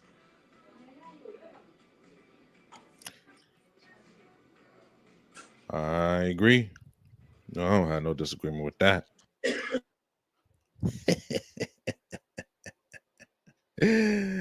Oh man. I disagree, but I'm gonna let it ride. No, don't let it ride. You go hard. I'm gonna say no. Ain't in this one. I'm gonna let y'all rock. Let it rip. Let it rip. I want to hear it. Me and the gone are at peace. Hey, listen. I was never at war. I'm just messing around. No. That's okay. Hey, listen. I'm down with all different kind of views. I just think that if we were going to talk about Black conservatism, and we're going to look at that from that perspective, of which I have a tremendous amount of respect for, given a certain level of perception from where it's coming from. I was thinking about that community in Ohio, where you had the Nazis and the Klansmen and all them rolling up all across the bridge to come in there to tear that joint out the frame, and then you saw that community get together, and they got armed. And everybody rolled down. They were like crossing a bridge or something like that, right? Crossing some kind of bridge or something. Yeah. And they were coming in there. And my view was, how would you define a Black conservative at that point? I think we saw the real Black conservative thing. So those were Democrats. Is what you're saying? Say that again. Repeat that. I didn't hear you. I'm sorry. Oh no, you were saying those Black folks were Democrats. I don't know if they were Democrats or Republicans, but I don't think it really mattered at that point. I think it came down to their community survival, and when you start getting into real conservatism, conserving your community, those individuals were very serious about their about conserving their community. So I think under certain aspects. So does that default them to being Democrats? No, I didn't say anything about default them to being Democrats. I think the reason why a lot of Black people have gone to Democratic parties because our interests have been better seen that way. So when we start to look at the Republican Party and we start to get into what are those? Hold on a second. I just want to finish up very quickly. When we get into the Southern strategy and so forth, that. You mean the Democratic Southern strategy? Which one are you talking about? The Democrats or Republican Southern strategy? I'm talking about from the standpoint from the Republicans, why they moved to the far right. Tell me about the Democratic Southern strategy. Tell me about that. Tell you about what? Tell me about the Democratic Southern strategy. I didn't say anything about Democratic. I said the Republicans moved to the Southern strategy. I asked you to tell me about the Democrats' Southern strategy. What I asked you.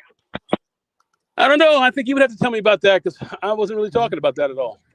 Okay. You'll have to. I was just checking. I got you. I got you, New Yorker. I got you, New Yorker. You'll have to inform me that. I'm in the South. I got you though. I got you, Northerner. Well, let me say this. Your position is that of a luxury. In fact, I don't call you paradox anymore. I call you luxury now. Your position is a luxury, okay? Because you can stay where you are and hang out, and you got your your federal gig, and you hang out with all the liberals, huh? Wait, Paradox, I do have a question Cut off for you. somebody. Did it cut off or what? What did he fall off? I didn't know. I'm not looking at my fucking phone. I thought I didn't hear him. No, nobody fall off. You know. Oh, okay. I didn't hear. It. Maybe I can't hear him. Yeah, no. I was just saying, it's a luxury because you can afford to take that position. But if people are coming over your bridge, they got guns and weapons and they're ready to take you out the frame. That luxury, all that. There's no racism. Everything is equal, and the Democrats gonna save us though, right? No. Gonna save us though, right? I got you.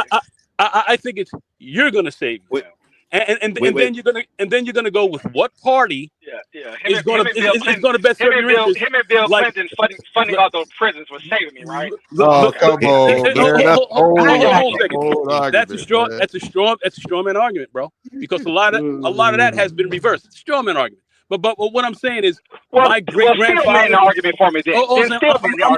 I'm gonna finish up very quickly. My grandfather, my great grandfather was a Civil War veteran. All these people who came out of these conflicts, they were Republicans. Oh, he was in the Civil War. So you mean Democrats then, right? If you win a Civil War, you were a Democrat. Do you know Civil War history? Do you know the party of Lincoln? Do you know the party of Grant? Well, since you assuming I don't know, then explain it to me. No. What are you talking about right now? No. I'm not in it for that. I just made a statement. You take. Since you informed, then you tell me. You take it from there. Fuck out of here. Take it from there. You take it from there. Wait, they weren't Democrats. Wait, I don't know. Since you love to look at clips now, Paradox, did you see hold where on for a second.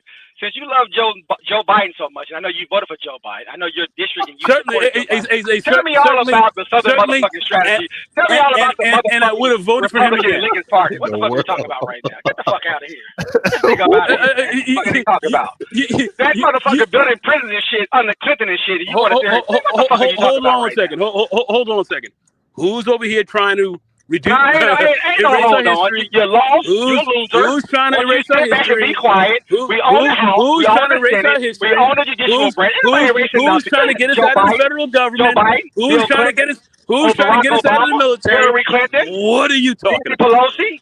Joe Schumer. What are you fucking talking about? Who are you talking about? Man, stop. Man, listen, stop with your Go right-wing platitudes. serve your masters. Because they are not. Those white folks on the left. I don't want to hear that shit. Get out of here. You're from New York. Stop playing with me right now. Man, that's right. And wherever you are in the South, we're probably paying for your stay. Yeah, okay. Go welcome to Rikers Island. Let me know about that then. Yeah, okay. I hear you. Okay. What were we talking about? Hold on, go ahead. No, I was saying quickly. I don't know if you all saw, because it looks like Biden went on The View the other day and said, he wasn't surprised Kamala lost, and that he thought he could have. He says he thought he would have won, which I thought was crazy for him to say that. And then people keep kind of rumoring that Kamala will run again in 2028, which I don't think it's a good idea. I mean, she can run, but I don't think she's going to really catch any traction. I think, unfortunately, that was kind of her moment. I was just curious if you guys saw that, and that, I thought it was kind of crazy for Biden to say he thought he would. If Kamala I think the Democratic Party should have coalesced around Joe Biden, protected him, said it was a bad day, and kept running him, and not ran Kamala. They lost 7 million votes on the left, bro. Yeah. That was the move. That was the correct move. That should have been made. Yeah, they should have cleaned it up. The more I think about it, it's been about 6 months now. No, longer than that, right? About 8 months. The more you think about it, I am starting to have that feeling that Kamala should just sit tight and let Joe have it. Win or lose, but let him have it. Because if you think about it, you think about Joe, you think about Hillary or Obama or no. Well, like Nancy Pelosi and Obama played a big role in this. We can, that's a different conversation, for later. No, I definitely agree. I'm saying that if you're Kamala, like if Biden drops out and you don't become the nominee, like you're done politically. Because how are you going to explain in 2028? Well, I was the vice president. The president dropped out, I think she got to set it on. I think she got to set it on. Well, I mean, if I was her strategist, I would push her more left, and set Joe Biden on fire. But I don't think she's built for that life though. But that's what she would have to do. She would have to move far left. No, I agree. I think she ran and expose the presidency and basically set the middle on fire if she wanted to do that. I don't know if she's built for that necessarily. No, I'm saying once Biden was out of the race, I'm saying if you're Kamala, if that's your moment. Like if you don't get in the race after Joe gets out, like, I won't fight you on that. Yeah, you're politically done. I think the left should have. I think they should have protected Joe Biden and said he had a bad debate and kept pushing him, because we're talking about 3 months from now. And I think, and you guys can tell me better than anything, if you drop 6 million votes, the question is that 6 million Joe Biden? Who is that 6 million that didn't vote for her on the left? Well, I think that's the base that didn't show up. If Joe Biden stays in, they run propaganda from the left, protect Joe Biden, obviously push against Trump, and we're voting not for Trump, but for we're voting against Trump basically. I wonder, because remember Trump beats Kamala by 1.5%. Yeah. Does Joe, if you're able to clean up the bad debate, clean it up as much as you can, run as much propaganda as possible, spend the money. And again, I'm only thinking of it. I mean, this is of course Monday morning quarterback. We're talking after the fact, but looking at how thin the race was, a part of me is starting to feel that I wonder if Joe Biden, say if he loses the 6 million, but get 3 of the 6, he gets half. The other 3 is saying he's too old, the propaganda is not working, I'm just going to stay home. I just wonder, thinking about it now, looking at some of the numbers now, I just wonder if he got half of what he lost, he probably still beats Trump. And then, of course, he could step down and Kamala could become president, of course, at that point. I'm just thinking, theoretical, of course. I always thought that's, historically speaking, and we've seen it throughout history, anytime, the sitting president either gets primaried by his own party or steps out, they lose. So, that was a losing proposition, from the start. Kamala came in, she ran a great race, but came in, really behind the 8 ball. Really behind the 8 ball. Had they stood behind Biden and had really pushed this thing in a way, like you said, looked at it as a bad day and just worked it out because looked at it as a bad day and just really kind of put the full court press on forward, I believe things would have changed. That's what I think. Everybody else says no, the numbers weren't there, and you're out. Take a shower. Yeah, I think Trump is such a bad candidate. I think that even Joe being sort of older, a little bit degenerative, just looking at the numbers, I do start to wonder at this point, did Nancy Pelosi and Obama and the rest of the cohorts in the DNC, did they make an error? And Joe Biden even said it, I think, right? Didn't he even mention that? I mean, well, you saw Claire McCaskill and all them. Get him out of here! Blah, blah, blah, blah. Yeah, they went crazy. Freaking out. They was so the party essentially came apart at that moment. I thought that was a bad thing, but that's what happened. They, the Democratic Party paid a humongous price for that. So, so now they have to sit back and regroup and deal with the gutter that's in power right now. Well, Nagone, since you are a Democratic operative, since we know you're a Democratic operative, can you? And I know DC, I know you're trying to go, but I want to hold. I'm glad we got Nagone up here. I know he knows. No. He gets nervous when I'm on. I got you. I know you're a little nervous when I get on. You tried to get. I'm just messing with you. I'm messing with you. I'm teasing you, brother. It's all good. Go ahead. But look, I'm actually serious. I'm just messing with you. I'm gonna ask you a serious question. I know that we're 100 days in, and me and DC been fucking around just talking about whatever. But seriously, on a political perspective, we're 100 days in. I know that you lean obviously to the left. I'm progressive. You're progressive. Okay, so you're far left. So let me ask you this: Have you guys? Can you give us? And I'm gonna give you the floor. You can talk as much as you want. No. This is a question. I'm not taking the floor. I'm I mean, just, no, I'm but just give it to asking you. I want you to know because DC, he don't want to say nothing. He don't want, he No, I mean, I'm gonna let you he didn't talk. got nervous. So we're gonna put DC to the side for a moment. I'm gonna let you talk, man. Put it to the Let y'all side for have a a moment. conversation. But since I got into going on, I'm glad you Just came. put it in Appreciate the you wall. coming up, and you and Renaissance and Mike. Huh? And shout out to the Brain Trust. I just want to say that can you start to lay us out a formula where we're 100 days in, we know Trump propaganda, things are just going crazy, all the stuff that he's doing with the tariffs and the economy, etc., and all the the government cuts with Elon, and we forget all that stuff, right? Has the Democrats, from your perspective, or even from a progressive perspective, do you feel like you guys are ready to launch a candidate? Is it too soon? Do you feel like you are laying the foundation right now? Because the numbers in Trump's world is terrible. So can you just kind of lay it all out for me? You have as much time as you want to. Just talk about the whole, where the party is.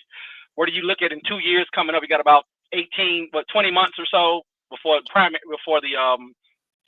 midterms, etc. Can you which will just be here kind of break all that down? Yeah, that's going to be here pretty fast. I was talking with I don't want to mention her name. I don't want to do it online, but she works with the in the governor's office, and she's lieutenant. I mean, just pretty high powered person. But let's just say we're looking at this right now as really trying to see who will come out of a sea of quite a few people who can really take the lead.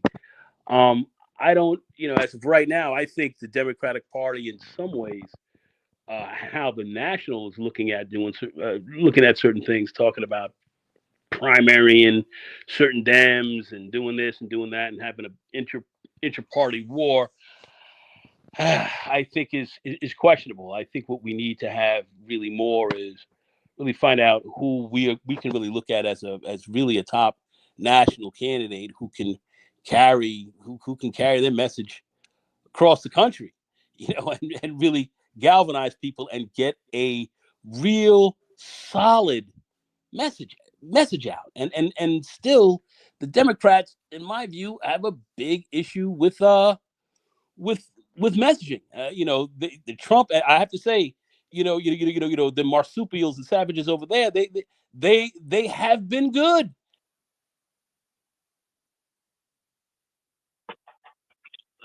I'm asking. So where do you? So you got AOC. I'm sorry. Go ahead. They've been good at really putting out, at trashing the Dems not really being able to really counter, and pushing their highly suspect message out forward, and it's worked. It's worked because as we all know, this was not about this race or how the election went down was not about the economy or anything. It was certainly about other things that that we know. So do we have a really good candidate out yet, and have we really begun to really dig for one? As of right now, as far as I'm looking at it right now, nationally, not yet. And have the Democrats really got their act together right now with all this effing up that these horrific Republicans are doing, and the crazy stuff that they're on? We have not really been able to really get out a solid message. And as far as, in my view, the organs of really delivering the messages, the Republicans still have, or let's say MAGA still has a big control of the airwaves, and we have yet to really get in there and kind of crack that atmosphere a lot. So there's a lot that we're not doing. There's a lot that we're not doing, but really organizing and getting the proper type of candidate together right now is still a bit of a free for all. I see you have Bashir, you have Pritzker, you have some pretty good guys that are putting out some good messages. The ones who I think who have been the most effective right now literally have been AOC and Bernie. They've been out there, doing their kind of doing their rallies. So I think we're going to have to kind of we're going to have to kind of get on that type of deal and really get out there in front of the people and push that, to overcome some of the the media drub that they've got the Democrats beat on. TikTok and all these You other think it's places. going to be a moderate? You think it's going to be a moderate, No, or no. you think it's got to be somebody that's more progressive? No, I think it's got to be somebody more progressive. You have to have people come out here talking about universal health care and everything else like that, reversing a lot of the crazy stuff that's going on right now that these guys are trying to pull. You're going to have somebody who's going to really hit it from that perspective. You're going to need, in my view, I'm going to be very frank about it, you're going to need a Rooseveltian type of candidate. Maybe somebody who is very wealthy, has a lot of money, and are talking some very heavy progressive talk, who can possibly make a lot of sense and appeal to a lot of people that have lost a lot. That's my take on it. But you going middle of the road, going 1990s Democrats with respect to the Clintonian kind of era and all that is a guaranteed failure. Guaranteed. Yeah, I was gonna say, Paradox. I think if anything, I think your candidates have already lined up. Really, I think you just need a Democrat who's actually in Washington right now that's going to lead the opposition. I think really your candidates come down to. I really think it's only going to come down to 4. I think Brashear, Wes Moore said he's not running, so if he holds to that, I think it's really Brashear, Pritzker, or I Do you think think the that's a wild card. mistake for Wes Moore? What's up? I'm saying, do you think that's a mistake for Wes to at least I mean, dip his I toe don't in know there? how. I don't know. Yeah, how I think serious so. I mean, I don't know how serious that is. I mean, it depends on who. I mean, if you essentially say, "Hey, I'm not running," I think he's in his 40s, so I mean, he could wait 2 terms for it to come Yeah. around again because he's only been a governor for 1 term. Yeah. But he needs something to sort of launch that national profile. I mean, it could be. I think it could be. But here's the other thing. I think he could be positioning for a VP candidate as well, because you're going to have to if you're going to have Yeah. a white man at the top of the ticket, you're going to have someone of color somewhere on it. But So RM, you don't think Kamala's going to run? I was just gonna say, Army, you have to understand, you have to expect somebody unexpected. It's going to be somebody who may come out of this thing that you haven't seen. No. And I'm not saying that will happen, but you always have to leave, that type of thing open. There's going to be a lot open here because the moves that this administration is going to be making, they're going to be so far out there. We don't know who can come out of literally left field, and capture some people. So it's no. It's, And remember, they're not going against Trump or MAGA. No, I agree. No. You have to forget about that. Anybody who's thinking about we're going to go grab the MAGA guys, we're going to try to bring people to the center and all that. That is a proven failed strategy. That is not going to work. You Liz Cheney's and all them bringing them around. Waste of time. Don't even waste time with those people. The smartest move is to stick strong left, talk about universal health care, all these types of things, education, all these factors that were these capital investments in people that are going to benefit a country. You got to talk about that because people really on the left and the right want that. On the right as well. No, and I was going to say the last candidate to Paradox is Cuomo. I think he's coming back. Yeah, he's coming back. Cuomo, I don't know how far he's going to go, but he's coming back. I don't know what the DNC feels about him, but he is definitely he'll be a good choice. I won't hold you on that. I don't know what he's going to push, but yeah, he'll definitely be. I mean, what about Pete Buttigieg? You got Kamala, you got Pete. Pete's good at messaging, but I think people are gonna want to stay as far away from any sort of like progressive social issues as possible. I think they are, but Kamala is definitely coming back. I know that, she should. Whether she'll come out of the primary as winner is another question, but she's definitely coming back because I'm getting emails from her right now, Kamala.com, and she's talking about raising money for the party. So she's raising money currently right now. So I know how that process works. And how do you define her? How do I define her? What do you mean? How do I define her? Like, do you look at her as a progressive? Do you look at her as a centrist? Do you look at her move? Do you look at her? Can she move more left? Now, forget what the Republicans say, but just from a Democratic Party position, do you think that she's considered progressive?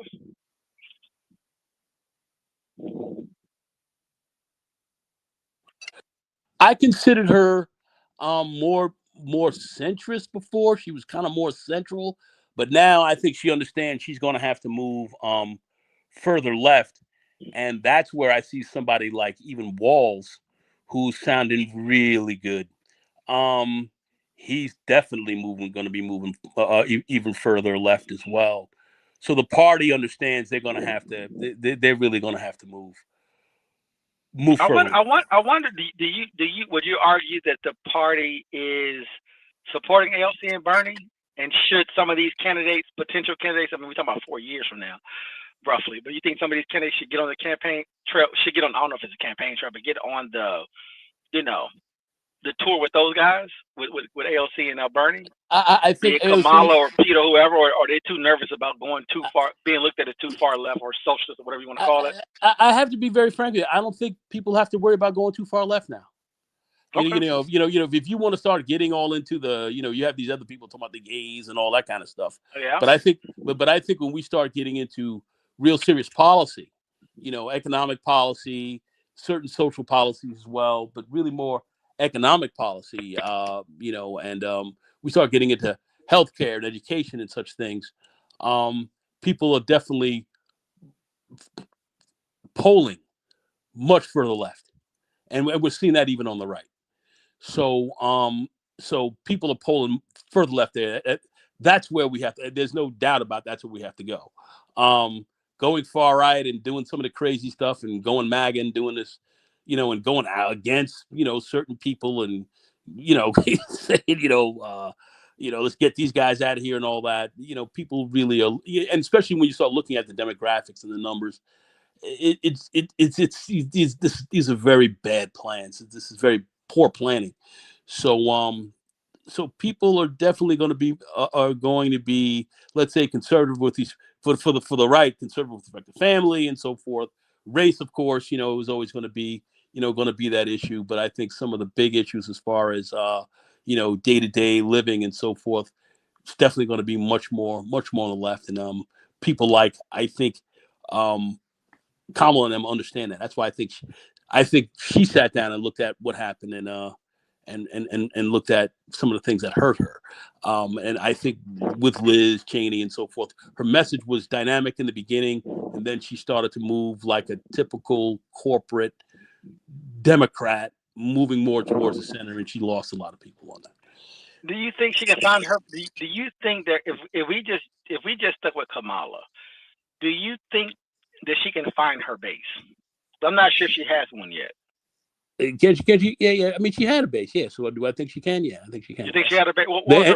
And there are those who are saying, "No way, Jose. That's impossible. Not going to happen." Like I said, I've been looking at politics a very long time, and when I saw people like Richard Nixon and so forth come back out of the ashes, and then look at a Donald Trump who was a joke come out of the ashes. No, of course she can do it. Yeah. No. Of course she. No. I don't mean that. I think that's a given that she's fine. What I'm asking you is that do you think? Because I would argue that of course she had 100 days, so she never really had a base. She just leveraged Joe Biden's. She leveraged Joe Biden's. She leveraged Joe Biden's base. She leveraged Joe Biden's campaign. She ran everything out of Delaware. I wonder sometimes. I wonder obviously all the time actually. She hasn't had time, I would argue. You can tell me if I'm wrong. Has she been able to actually develop a base and nurture the base and find a position and spend, maybe 2 or 3 years or whatever you want to call it to actually say, this is my base, they support me, then I'm going to run on X, Y, and Z. That's what I'm asking. She already has a base. That base is there. The name of the game is, she lost a lot of that. She lost some of that base. I'm asking you, who would you consider her base? Is what I'm asking you. Who do I consider the base? I consider, many independents could be her bases because you gotta, of course, appeal to a lot of indies. Certainly, like many of those more progressive policies. All right, you certainly have a strong Democratic base. You definitely have that. You definitely have. I would say, a fairly decent, inroad into the Black community. You have a decent inroad into the Asian community. You still have a decent inroad into the Latino community as well, you have them, and you can definitely recapture them, certainly by talking to them and making sense to them a lot more. So she can recapture these people. She doesn't have to conjure up a new group. You just got to bring the people who were with you, who kind of stepped off, and then you have some newbies coming in. You're gonna have some newbies coming into that, and you're gonna have to talk and get a good understanding of them. People like my grandson, who are getting ready to go to college, and have their own ideas and what they want to see. You got to be able to talk to them as well. Hear them out, listen to what they have to say, and give them what they want. And the Democrats should not be fearful of that anymore. There's nothing to lose. You've got nothing to lose right now. You've got the worst savages that have ever existed in modern times in office. There's nothing to lose now. You got nothing to lose. You got the gutter in power. You now have to sit down and say, listen, we got nothing to lose. Let's talk to the people, give them what they want. You can get them. You think she should join AOC? Or either AOC joins her and link up. Let them all get together. Either way, I'm just saying is that should she spend more time? Would you make a position that she didn't spend enough time in the progressive left in those 100 days? I really think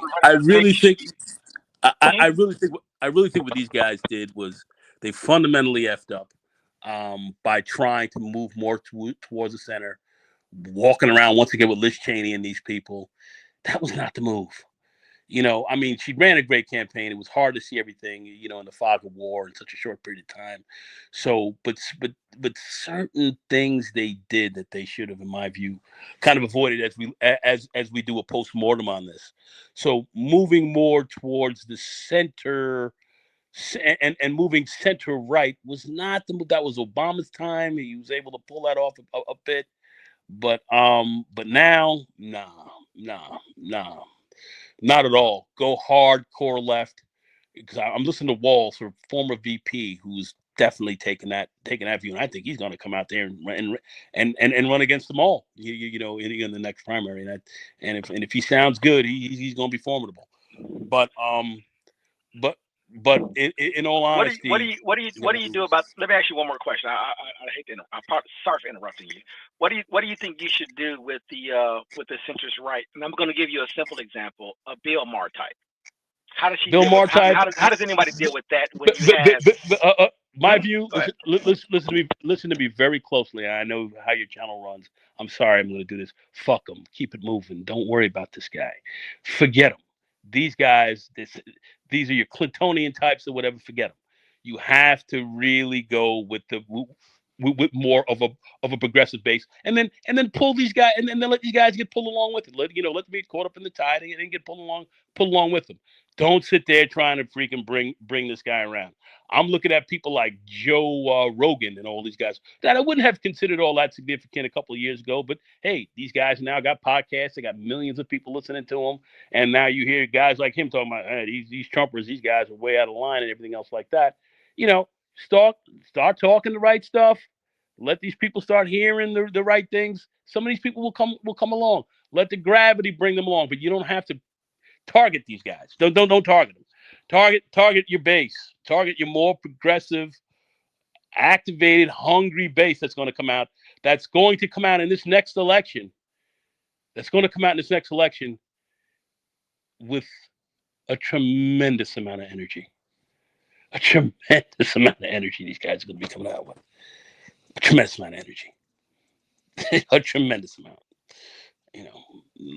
Let's just say that the Dems can blow it. Dems can blow it if they don't get it. If they do not get their act together, and I don't see it coming together that critically. But I listen to the people in the state house and the governor's office here in New York and so forth, and I kind of am getting an idea as kind of how people are kind of thinking, and it's definitely going to be a much more progressive type of agenda. You know what I'm saying? And predict this. Universal health care will be a huge issue, along with education the same. So if we want to talk about universal education, we're going to see the same thing there, and that's going to be big. And student debt, These types of things are going to be getting cut back to the fat meat. The way they're going to look at it, and they're going to be bringing that up to really appeal to your young educated class. They're going to be hitting that hard. They're going to be running with that hard, of which the Republicans can't run on. So that they're going to be coming out with that, and those are going to be effective. Those are going to be effective. All right. Have you seen the interview with James Carville? Yeah, the young boy that's from the not Sandy Hook, from the Parkland shootings or whatever. I think he's got a job in the DNC now. Young 25-year-old boy. Have you seen some of that? Go ahead. I'm gonna say James Carville. To me, I think it's David Hogg, right? Is that his name? Something like that. Yeah, I believe so. I believe it is. Yeah, go ahead. Yeah. Have you kept away with that, or just see them? No. I'm not. How to deal with the DNC? Not too much. No, not too much. Carville is a political hack. He's been around 1,000 years. He's been running around talking all kind of madness. Leave him where he is. That's fine. These guys are going by way of the Smithsonian shortly. There's a new game. There's a new game coming on, and these guys got to step up to the plate. I think some people have seen it. Have seen this correctly. I'm looking at Pritzker. I'm looking at Walls. These guys have seen this clearly. Are you surprised from a Democratic perspective? Are you surprised that? Let me give you a scenario, and you tell me what you think. Donald Trump's a billionaire, right? Been a billionaire, silver spoon in his mouth his whole life, out of New York City, right? Out of Manhattan, right? And a lot of average people voted for him, 75 million, right? Kamala Harris and Tim Walz is a progressive, Kamala is a centrist, are pretty much, and again, in my opinion, are just average Americans. They just excelled, right? Became governor, became district attorney, became VP. But generally speaking, as far as their background, HBCU, Nebraska State, they're just regular people. Do you see that America? And I was asking DC this as well. Do you think it's interesting that a person like Donald Trump, or even J.D. Vance going to Ivy Leagues? Do you see America, which has obviously poverty, 80% average, 80% of America, 90% of people versus the 10% or whatever, and all the things that come to America as far as just how we perceive things, right? Do you think it's interesting that a Tim Walz type person, a Kamala, regardless of the 100 days, regardless of the whole issue with the Democratic Party and Joe Biden, whatever, regardless of all that stuff, just put it to the side. Do you think it's interesting that Trump is able to resonate? And I know race plays a role in it, culture, DEI, etc. That somehow, though, a lot of Americans, especially on the left, 6 to 7 million or so, it didn't click that. Wouldn't you vote for Kamala and Tim? Just on the simple fact that, especially Tim Walz as the VP, by the way, or even Kamala, just because of who they are, their backgrounds, and how they grew up, that it would be more of a turn on to support them versus either not voting or even looking at Trump. Do you think that's an interesting dynamic as far as the average American, 70, 80% of America, as far as, the economy, how everybody's structured, as far as how much money you get paid. We don't have really true security in employment, meaning, workers' rights, etc., that you would naturally think, and I was confused about it even with DC. I was talking to him about it. I was like, it's interesting that you got Kamala, who's coming out of California, but HBCU, immigrant parents, and working her way up. And then you got Tim Walz coming out of Nebraska, going to Minnesota, becoming governor, but a pretty, in my opinion, I assume that he relates, even though a person like Joe Rogan tries to make it seem like, that Tim Walz doesn't connect. And I'm like, well, is there a disconnect somewhere? You think in that situation? Because you would naturally think that those two candidates, based off that background, it's way more. They have way more in common with the vast majority of Americans versus a billionaire from New York City. What are your thoughts on that? Just before we close the show. Okay, I was talking to my girl down in Brazil. We were talking about the election, and she said, Carlos, I thought, America was in such bad financial condition and everything was going wrong there, man. What's up with the country? You guys were poor and broke. what I'm going to say is the misinformation superhighway that went on in this campaign, and people were not able to really counter that, I think really played a big role in number one, not so much drawing out Trump's people, because Trump's people were going to come out based on what they were motivated on. But I think what that did was it kept a lot of others who were on the left and center left and so forth. A lot of them didn't come out. That's just really what I think. I think there was so much misinformation out here, and so many people were lost in what was really going on. I just think that it was pretty much over. Folks didn't come out. We had something like 10 million or so less people vote in this election this time around than the last one. So, you had a lot of people that didn't come out, man. A lot of people did not come out. So, Kamala, they made some mistakes, they made some errors, but a lot of people weren't motivated to come out as well as much as they were back in 2020. And, and that misinformation game that was out there being put out there, and a lot of stuff. But you understand what I'm asking you, right? Is that I know they're running propaganda, but one thing they could not do, and I even found it fascinating that even a person like Cenk Uygur made a joke about Tim Walz and not having a lot of money. I thought that was from a progressive perspective, it's a little strange, but I understood what he meant. I understood what he meant about it. I just wonder from a left perspective. Yeah, of course. But what I found interesting was, is there a disconnect between average Americans and poor Americans, the ones who vote, and forget 30%, forget the 30% that Trump has from a base perspective, and they have different reasons why they're voting for Trump. The rest of America, the rest of the voting parts of America, is there something that's being missed where you have a Tim Walz who's an average guy, an assistant coach, worked his way up, connects with middle America, and then Kamala connects with I would argue with Black Americans, with Asian Americans, with average Americans just in general, and minorities, et cetera, and being a regular person. I mean, at the end of the day, these folks are not coming from a wealthy environment, right? They're not even tied to Ivy Leagues. You don't think it. I mean, have you thought about just that? Is America saying one thing but believes in something different? When you understand what I'm saying? Does that make sense? What I'm asking you? I mean, I'm just from a Democratic perspective. I'm following where you're coming from, but I feel a lot of Democrats just felt as though that, to a large extent, they weren't really that message, because the vice president does not, is not going to bring you over the top for the presidency. That has never been the case, and to this very day we still have yet to see that. So the vice presidency is a little bit, but I really feel as though the Democrats, we lost our message in the middle part of that campaign. I really feel that disconnect came in when you started going more centrist. We started moving away from certain things that she should have been attacking on that really people were excited about when she first got out there.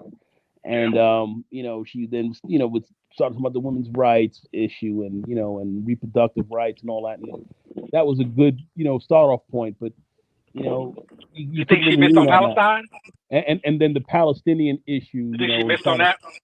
Well, I think that played a role. That wasn't it, but it certainly that was one of the one of the daggers that certainly had him bleeding a lot as well. That really should have been looked at and tackled head on. And didn't do that. So there were certain key people in her base that she did not really congeal at the level that she needed because of that message. And I get it, you had to be cool.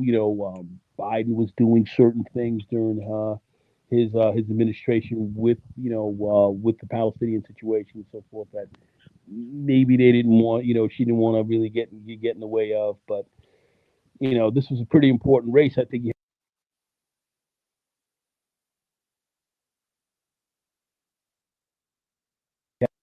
Sorry, I'm sorry, I dropped off. I think this is a pretty important race where she had to just do what she needed to do to burn the box. You know, to me, this was it's too much on the line. You couldn't play it too safe. I think they tried to play it safe. You know, Do you think a Democrat? And I'm gonna let you go on this one. Do you think a Democrat I mean, can take an anti-Israel position? Do you agree or you disagree? They run for president. Say that again. Do you think a Democrat running for president of the United States can take a anti-Israel position? Well, she didn't have to take it. She didn't necessarily have to take an anti-Israel position. Okay. What she, you know what she needed to more or less was to take a very strong position on definitely working very closely and seeing that you're going to work out a great situation that's both great for Israel and for Palestine. So she needs to spin it. Yeah. And push that Palestinian piece, burn the box on that. That's my view, and that's what most people look. I mean, if you're a Zionist, I think that did turn off a good number of the base. To be honest with you, I could be miscalculating that. Yeah. But I think her, not really even her, like you said, it's really her. You know, she's out of Delaware, right? So she's dealing with Biden's people as far as her campaign. Yeah. And you know, like you said, could you I mean, listen, the right spin to activate the base on Palestine? I know that's the only thing. I mean, one thing. I mean, listen, we saw Jewish students at Columbia University, my city, New York City, Columbia University. My brother went there for a year. Columbia, you know, going off. Yeah. People were going crazy. And you had many Jewish students who were involved with these protests. Many Jews.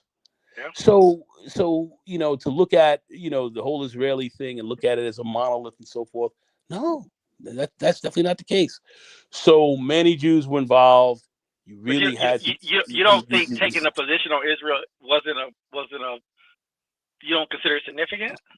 Oh, I definitely think it was significant. How would you come to say that it wasn't? Yeah, of course. Okay.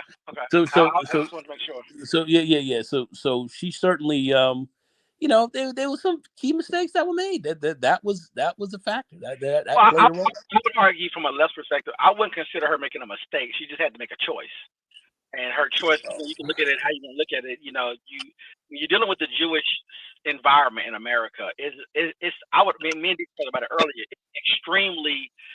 I would say it's an extremely difficult position, and I'm not sure there's a right or wrong to it. Like you said, you have to play it a certain way at the moment in time, and like you said, you have to spin it a certain way because it's an extremely difficult position to take. And I don't really know what's right or what's wrong, to be honest with you. It's just very interesting to say the least. Like you said, me and DC was talking about earlier, you know, a lot of people on the right are they're anti, to be honest with you. But the right still supported, the right still got support from it when Trump came out and said whatever he said about, you know, supporting the Jewish state or whatever. But he took a hard line. He took a very hard line on it. And I know if you're on the left, it's a challenge because the progressive left is conflicted, right? Yeah, I mean, what we're really looking at is if you're looking at, you know, and I grew up around a lot of Jews. I'm in a pretty heavily Jewish community. Well, not all Jewish community, but where I am in Scarsdale and so forth. You know, you have a lot of Jewish people around. Jamal Bowman learned the lesson. He learned the lesson the hard way. Yeah, he definitely did. You know, they gerrymandered his district to a certain degree. Yeah, once again, when we start talking about gerrymandering and racism within your own party, he gerrymandered him and took him out when he took a position against AIPAC. You know, the big moneyed Jews here in Westchester County, New York City, and so forth. Most of them, the older ones, you know, people of my generation and older, they're Zionists. Yeah, they're Zionists. That's it. They're Zionists. Very good. You know, when I was a broker and a very good friend of mine, and we were on the outs to some degree. Good friend of mine named David. He's a Jewish individual. We made a lot of money together.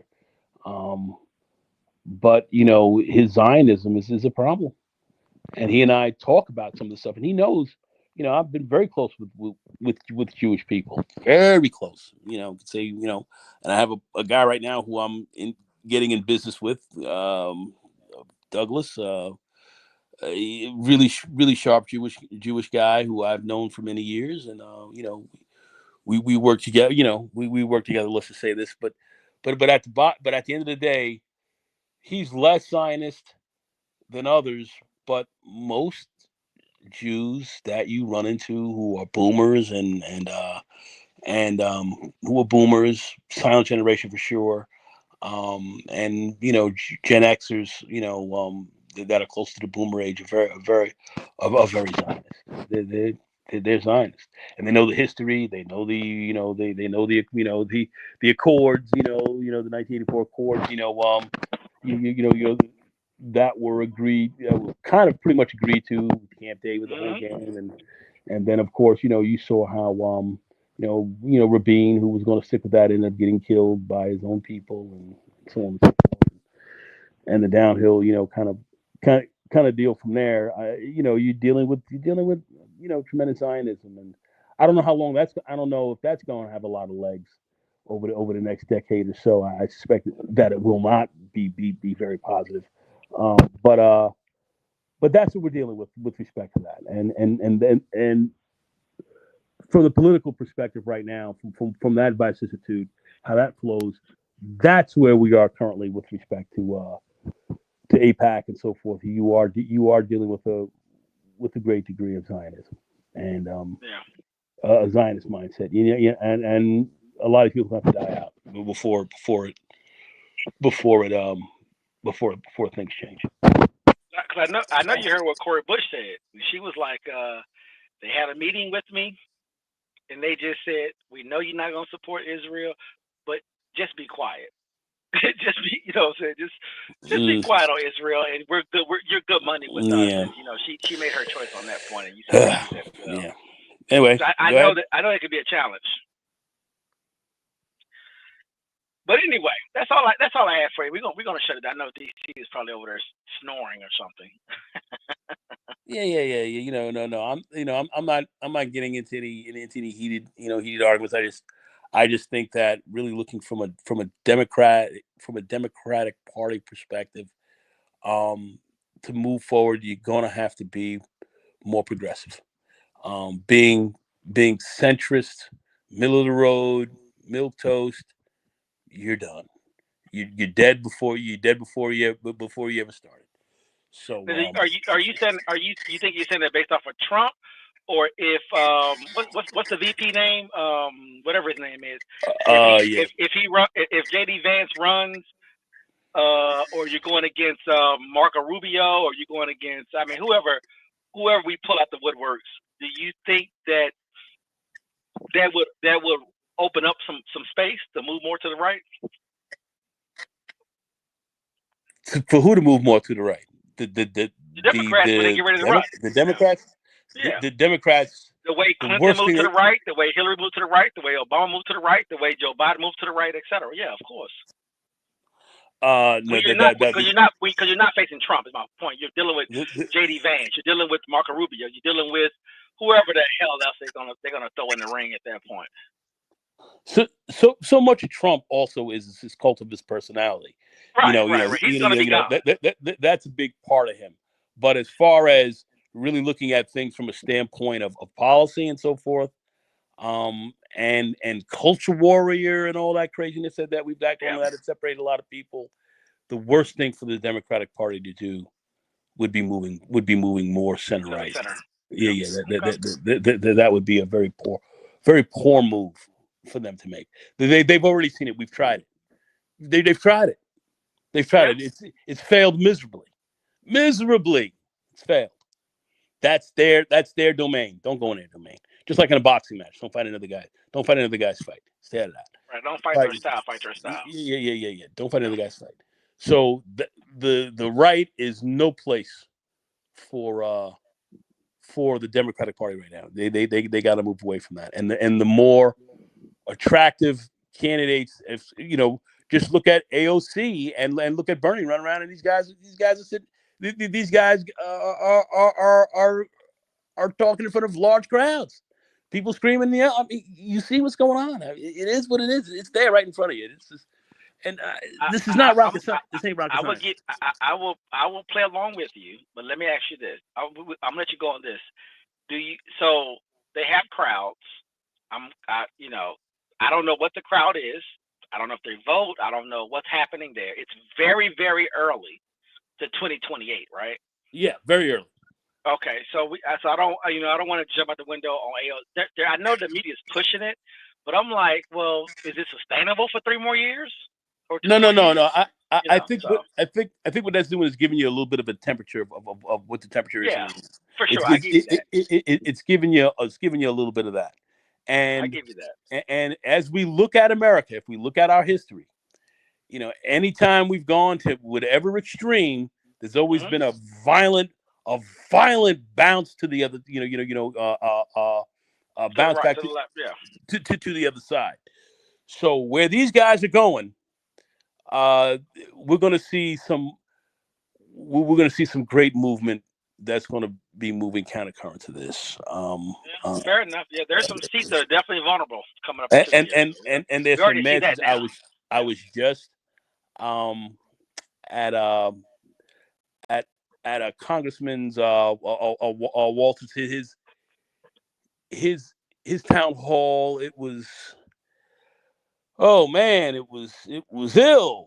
It was ill. Me and a young lady was there, and we were kind of looking at this, and we were kind of looking over us. Didn't say a word. Just sat there at the town hall there in Nyack and just chilled and just let me see what's going on with these town halls. And you saw there were a lot of. What's the number one push that you noticed? Was it like the number one thing that you noticed stood out? There was a big thing on tariffs. There was a big. Tariffs are big piece here also that was going on with respect to government, with respect to jobs and people getting torn out of the frame from state jobs and so on and so forth. No immigration. That was big. Immigration was definitely an issue, but that really wasn't the biggest. It was really people looking at how this economy is getting ready to shrink, and how people are losing jobs, and and also looking at some very key issues with respect to when we talk about immigration, people who are being spirited out of the country illegally and no literal, no due process and so forth, is terrifying to both. It is resting on the left. The numbers show it too. It's terrifying to both sides. To both sides. And you had a lot of Republicans who were very, very, very concerned about that, because when you start getting into real conservative Republican politics, government should not be that intrusive. That's not the government's. That's not the government's role. So, as far as government intruding on people's personal rights and removing it, you have very ideological conservatives who are white are not feeling this at all. They are quietly very worried, and that's what's going on the ground that nobody sees. But when you go to these, that's why I say everybody should go to these town halls and listen to just what's going on. You don't need to get in there and participate and start asking questions and start getting all kind of crazy. Take notes. Just go there and take a look, listen to what people are doing, listen to exactly what people are saying, and just look who's there. And that tells you a lot more than what you're not getting with respect to the media. The media is just, because the media right now it's highly controlled. But you have to see what's going on the ground, and it's very easy to see. Just go into your community and look at these town halls, and you'll see what's going on. All right. Well, that's all I got. So, do you have anything else you want to say before we let you go? Hey, thanks for inviting me up. Appreciate it. Appreciate it. Have a good one. Yeah, you and you too, DC. Right? Yeah, thanks for coming up. I appreciate you, Nicole. Good stuff. Good stuff. All right.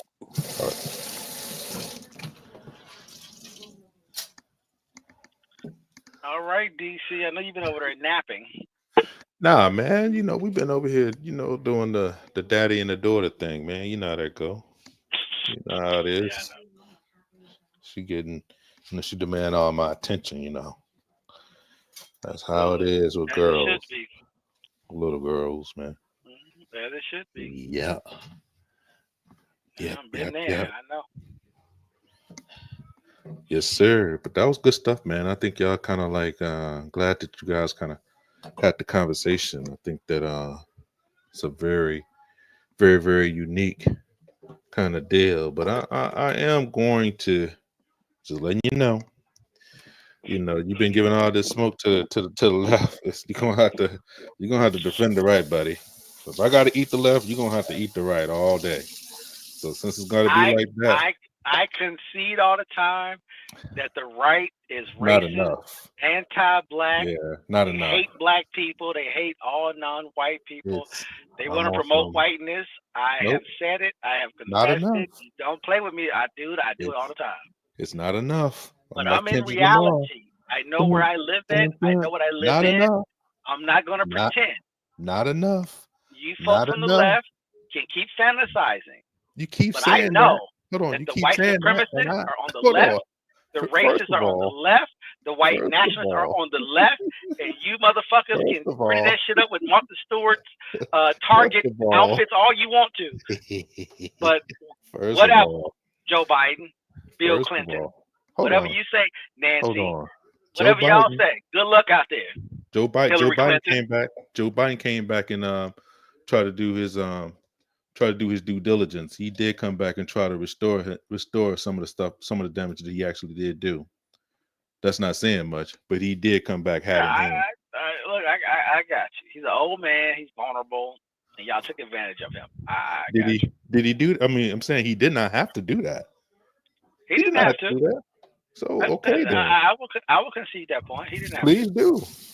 He could have went straight gangster. He still did things that were not very popular. But from a racial party. perspective, he's still a monster, and the damage has already been done. And you can say you sorry all you that's want a to. fact right But there. guess what? Those gas chambers and those electric chairs still was operating. And he can't that's a answer fact. for that. Those Just prisons like- still got built. They still got privatized under Democrats. Just like they Again, did, I don't under want to Bush. have that conversation. Just like they did under Bush 1 and Bush 2. For sure. Obama, you got Let's like talk Obama about it. closed down black sites. You got like Obama closed down Guantanamo Bay. I'm telling you, Absolutely man. You not. don't. I mean, I don't know what you want me to do with that. I mean, come on Absolutely not. But every now. You can yard use Hollywood all counts, you want to glamour black people and glamour black folks and do gender swapping and race swapping all you want to in movies and make us feel good. Good, It's a you know. But bipartisan issue. I see through that shit though. I see through all that That's nonsense. about partisan. Are they shutting down transgender surgery? Can you mistreat transgender people? What you want to do with it? I think under the Constitution, you shouldn't you can't do that anyway. To be honest with you, I mean, I don't know what you're talking about. What you tell me? Well, there you go. Then I mean that includes itself. So that's a bipartisan issue. That's not anything that's connected to anybody. Once you allow the surgery, you pretty much screwed at that point. They are people. Yeah, I mean, they were still doing at the end of the transgender day. surgeries under Trump's 4 years. Okay, then. So what are we talking about? Then? What are you talking about? What are you talking about? You just talking. That's how you see how you do. Yeah, like I'm not That's what you do. conceding though. I'm No, but conceding. that's what you I'm do. giving it to you. You just don't like it. I'm But I'm giving it to you. I'm not fighting it. and See, I'm I giving it right accept back. the world that I See? live in. But the You see, Democrats it- got you thinking you live in some other world that don't exist. That's the difference. When did I say that? When did I say that? I said the Democrats give you a chance to. They give you a chance I to heard fight. you black Democrats talking about white nationalism and white They folks give you in a this. chance I to said they fight. all white nationalists. If you don't know that, you're fucking retarded. Yeah, and there, Shit, there's what the fuck are we talking about right now? You don't think Hillary Clinton is a white fucking nationalist? Are we serious on. right now? Are we playing? Are y'all playing with me right now? What are we talking about right now? You see, you gotta. What her husband did to Haiti through their NGO? We gonna talk about that right now? What they did to Nigeria and Kenya? We want to talk about that too as well? What we talking about? You know I got you, man. You know I got you right here, man. Listen, man. Listen, check this out. There's only one side. There's only one side that's allowing you to have a voice. Even what you're talking about, that's going to allow you to even make that argument. Because the one side invites you to the Met Gala, then it's all good, I'm right? saying that. Because they let you Negroes dance and dance with saying them that. motherfuckers like Django. It's all good though, right? Is that what you're telling me? Don't have to be like that either. No, because you're closer. Because they let you be closer to whiteness. That it's okay. It's a pass. The one side. Is that what you're telling me? No, listen. The one side that lies to you once you call them out on their ish, then you could basically try to move. You could basically push them to move it forward, just like you did with Biden. It was effective. It worked. It did work though, right? How many We how did many prisons concede, right? how many prisons did he close down? How many black men did he get off the books? How many felonies did he remove off of black folks? What are we Well, talking about right now, bro? He did They allow. talking a He good did they allow. talking a good Hold game, on. but are they Hold really on. producing it? Hold on. Didn't he pass a law to allow people that with felonies that they can actually be they can actually have security clearances? That's not something that actually been done before, Well, right? hold on. He did do that though. Did the law pass? I gotta Google it. Yeah, I it gotta passed. Google it. Yeah, Oh, they I work. They gotta see them work. vote. Some of them can even work in the Pentagon, depending on what they did. Now, some stuff that you do, you cannot get on that list. But Because they these did Democrats, list they it. know I'm gonna introduce this bill, and it's for you black folks, and it don't pass. But I got you though. But it's still introduced though. I got you. Who's opposing it? See, you still missing that. Who's the But ones that's poli- opposing but it? but that's politics. So come on. But yeah, Stop. I know that. But I'm on the side that's trying to push it forward. You're on the side that's trying to restrict it. Let make So that make sense. so just so I want to get you on the record here. Okay. I got Nagone on the record with his Democratic take. So we're gonna save this video for 2 years from now. We'll make sure we come back to that. And then 4 years, right? We'll come back to his analysis. But just to get you on the record, just so I'm clear, clear. Yeah. Democratic Party is trying to get rid of race. The Democratic Party is trying to bring us all together and make us just Americans.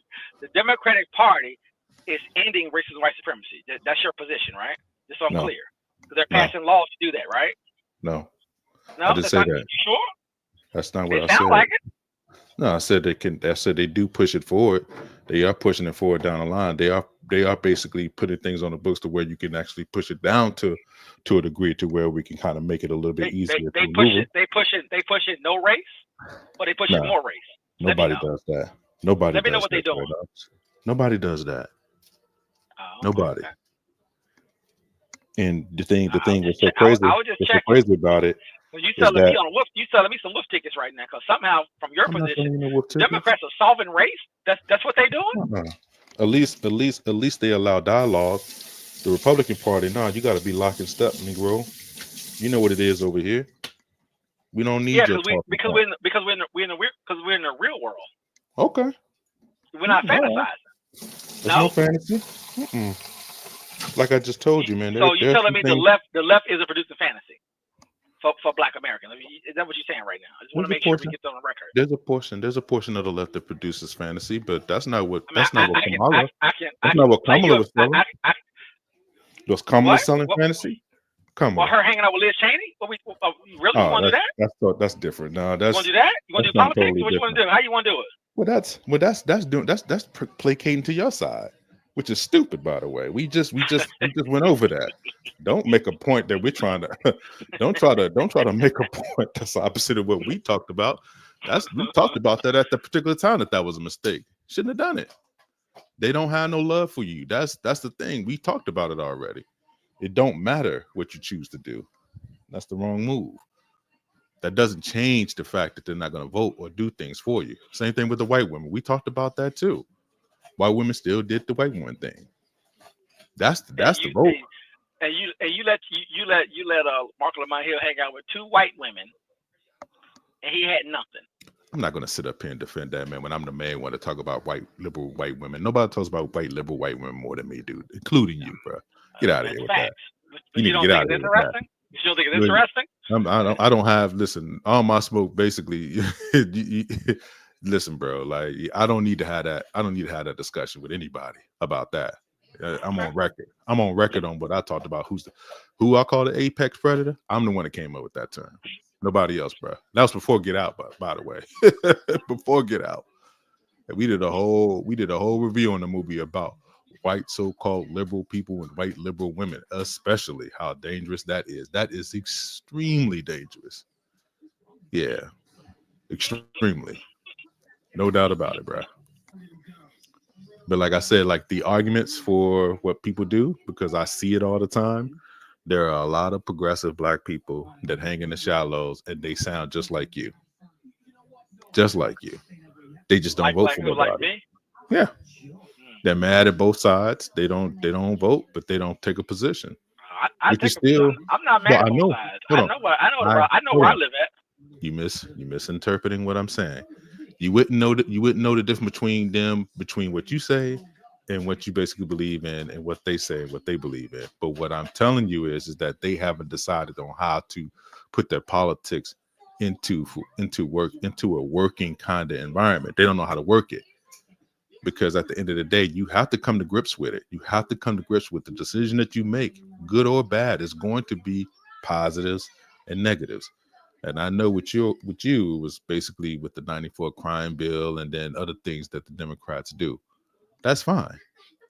But I can live with the crime bill, because I know what that leverage, especially with our community at that particular time. There are a lot of Black people that asked for it and they called for it, and they got it. And we got all of it, the negative side of it too. Doesn't defend it, but like I said, he did come back and try to make amends for some of that stuff. Not all of it, but he did try.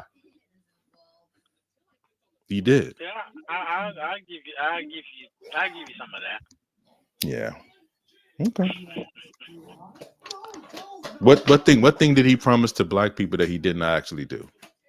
He said he was going to put a Black DOD person in the head, right? Did that. Black male. He said he was going to put a Black female as his vice president. Did that, right? Right. He said he was going to put a Black Supreme Court justice on the actual court. Did that. Female.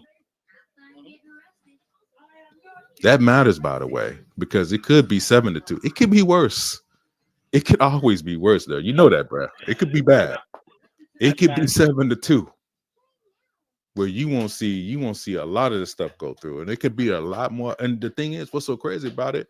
The first term, those people, those Supreme Court justices, they're pretty much moderate, even though they do lean right.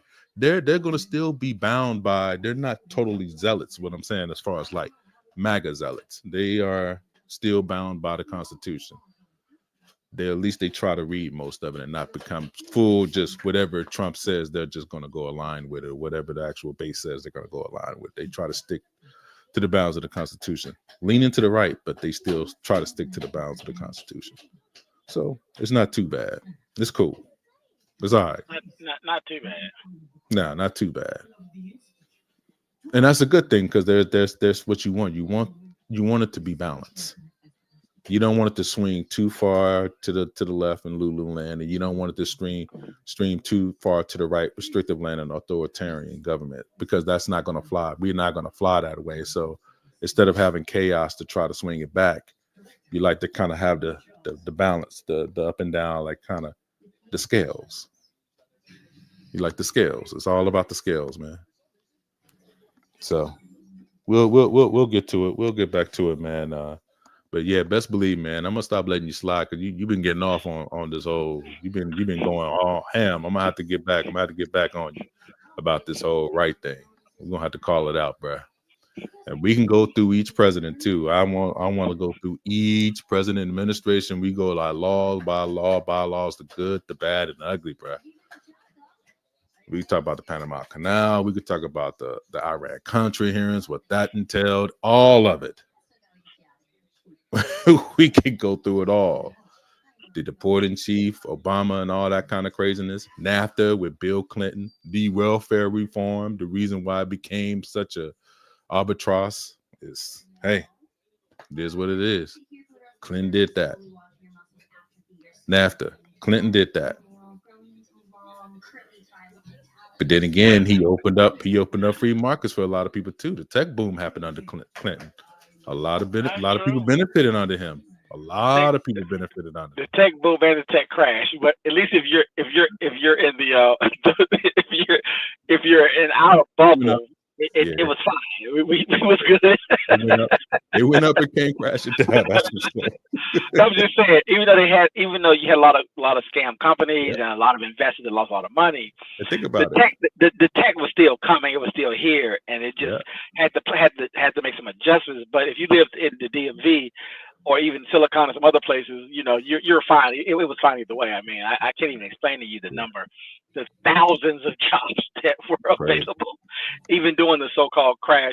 Overall, of course, it was so easy to get a job. I remember people could just walk in and like literally just fill out. They were like, "We hiring." Yep. So Yep, yeah, that no was doubt. it was different, man. Yeah, that's for sure. Especially during the telecommunications and all that. Yeah. Remember that? They just Yeah. they just hand it out, just answer the phone, do this. Man, people was downtown acting a fool, boy. Oh my goodness, boy. Yeah, it was crazy. Yeah, man, that was it right there, man. Yeah. Anyway, but yeah, let's get back to it next week, man. But we've been on here a little bit too long, man. We had a long one today. So All right. Well, I'm gonna play a little bit of Mr. Full. I got another video. Then we can close it out. good. And you best believe, man, you best need to, really pay attention to what Mr. Fuller said. Don't forget the tenants, bro. Don't forget the reason why we even created this this whole platform is dedicated to Yeah, I them. mean, like I always tell you, we base a lot of foundational things into there. I don't like using it because I don't want to fall into some of the other categories of where I have my own beliefs, and I don't want to bastardize or, you know what I'm saying, right? So I try to be, obviously careful with it because they have their beliefs and their views, and like you said, man, you agree with pretty much most of it. But you should be allowed. We should be able to have that conversation where things that we may disagree with, or we just think it's just a different opinion about it, or even feel a different way about it. Yeah. Because I'm not a zealot or anything on that. Well, maybe we a little bit.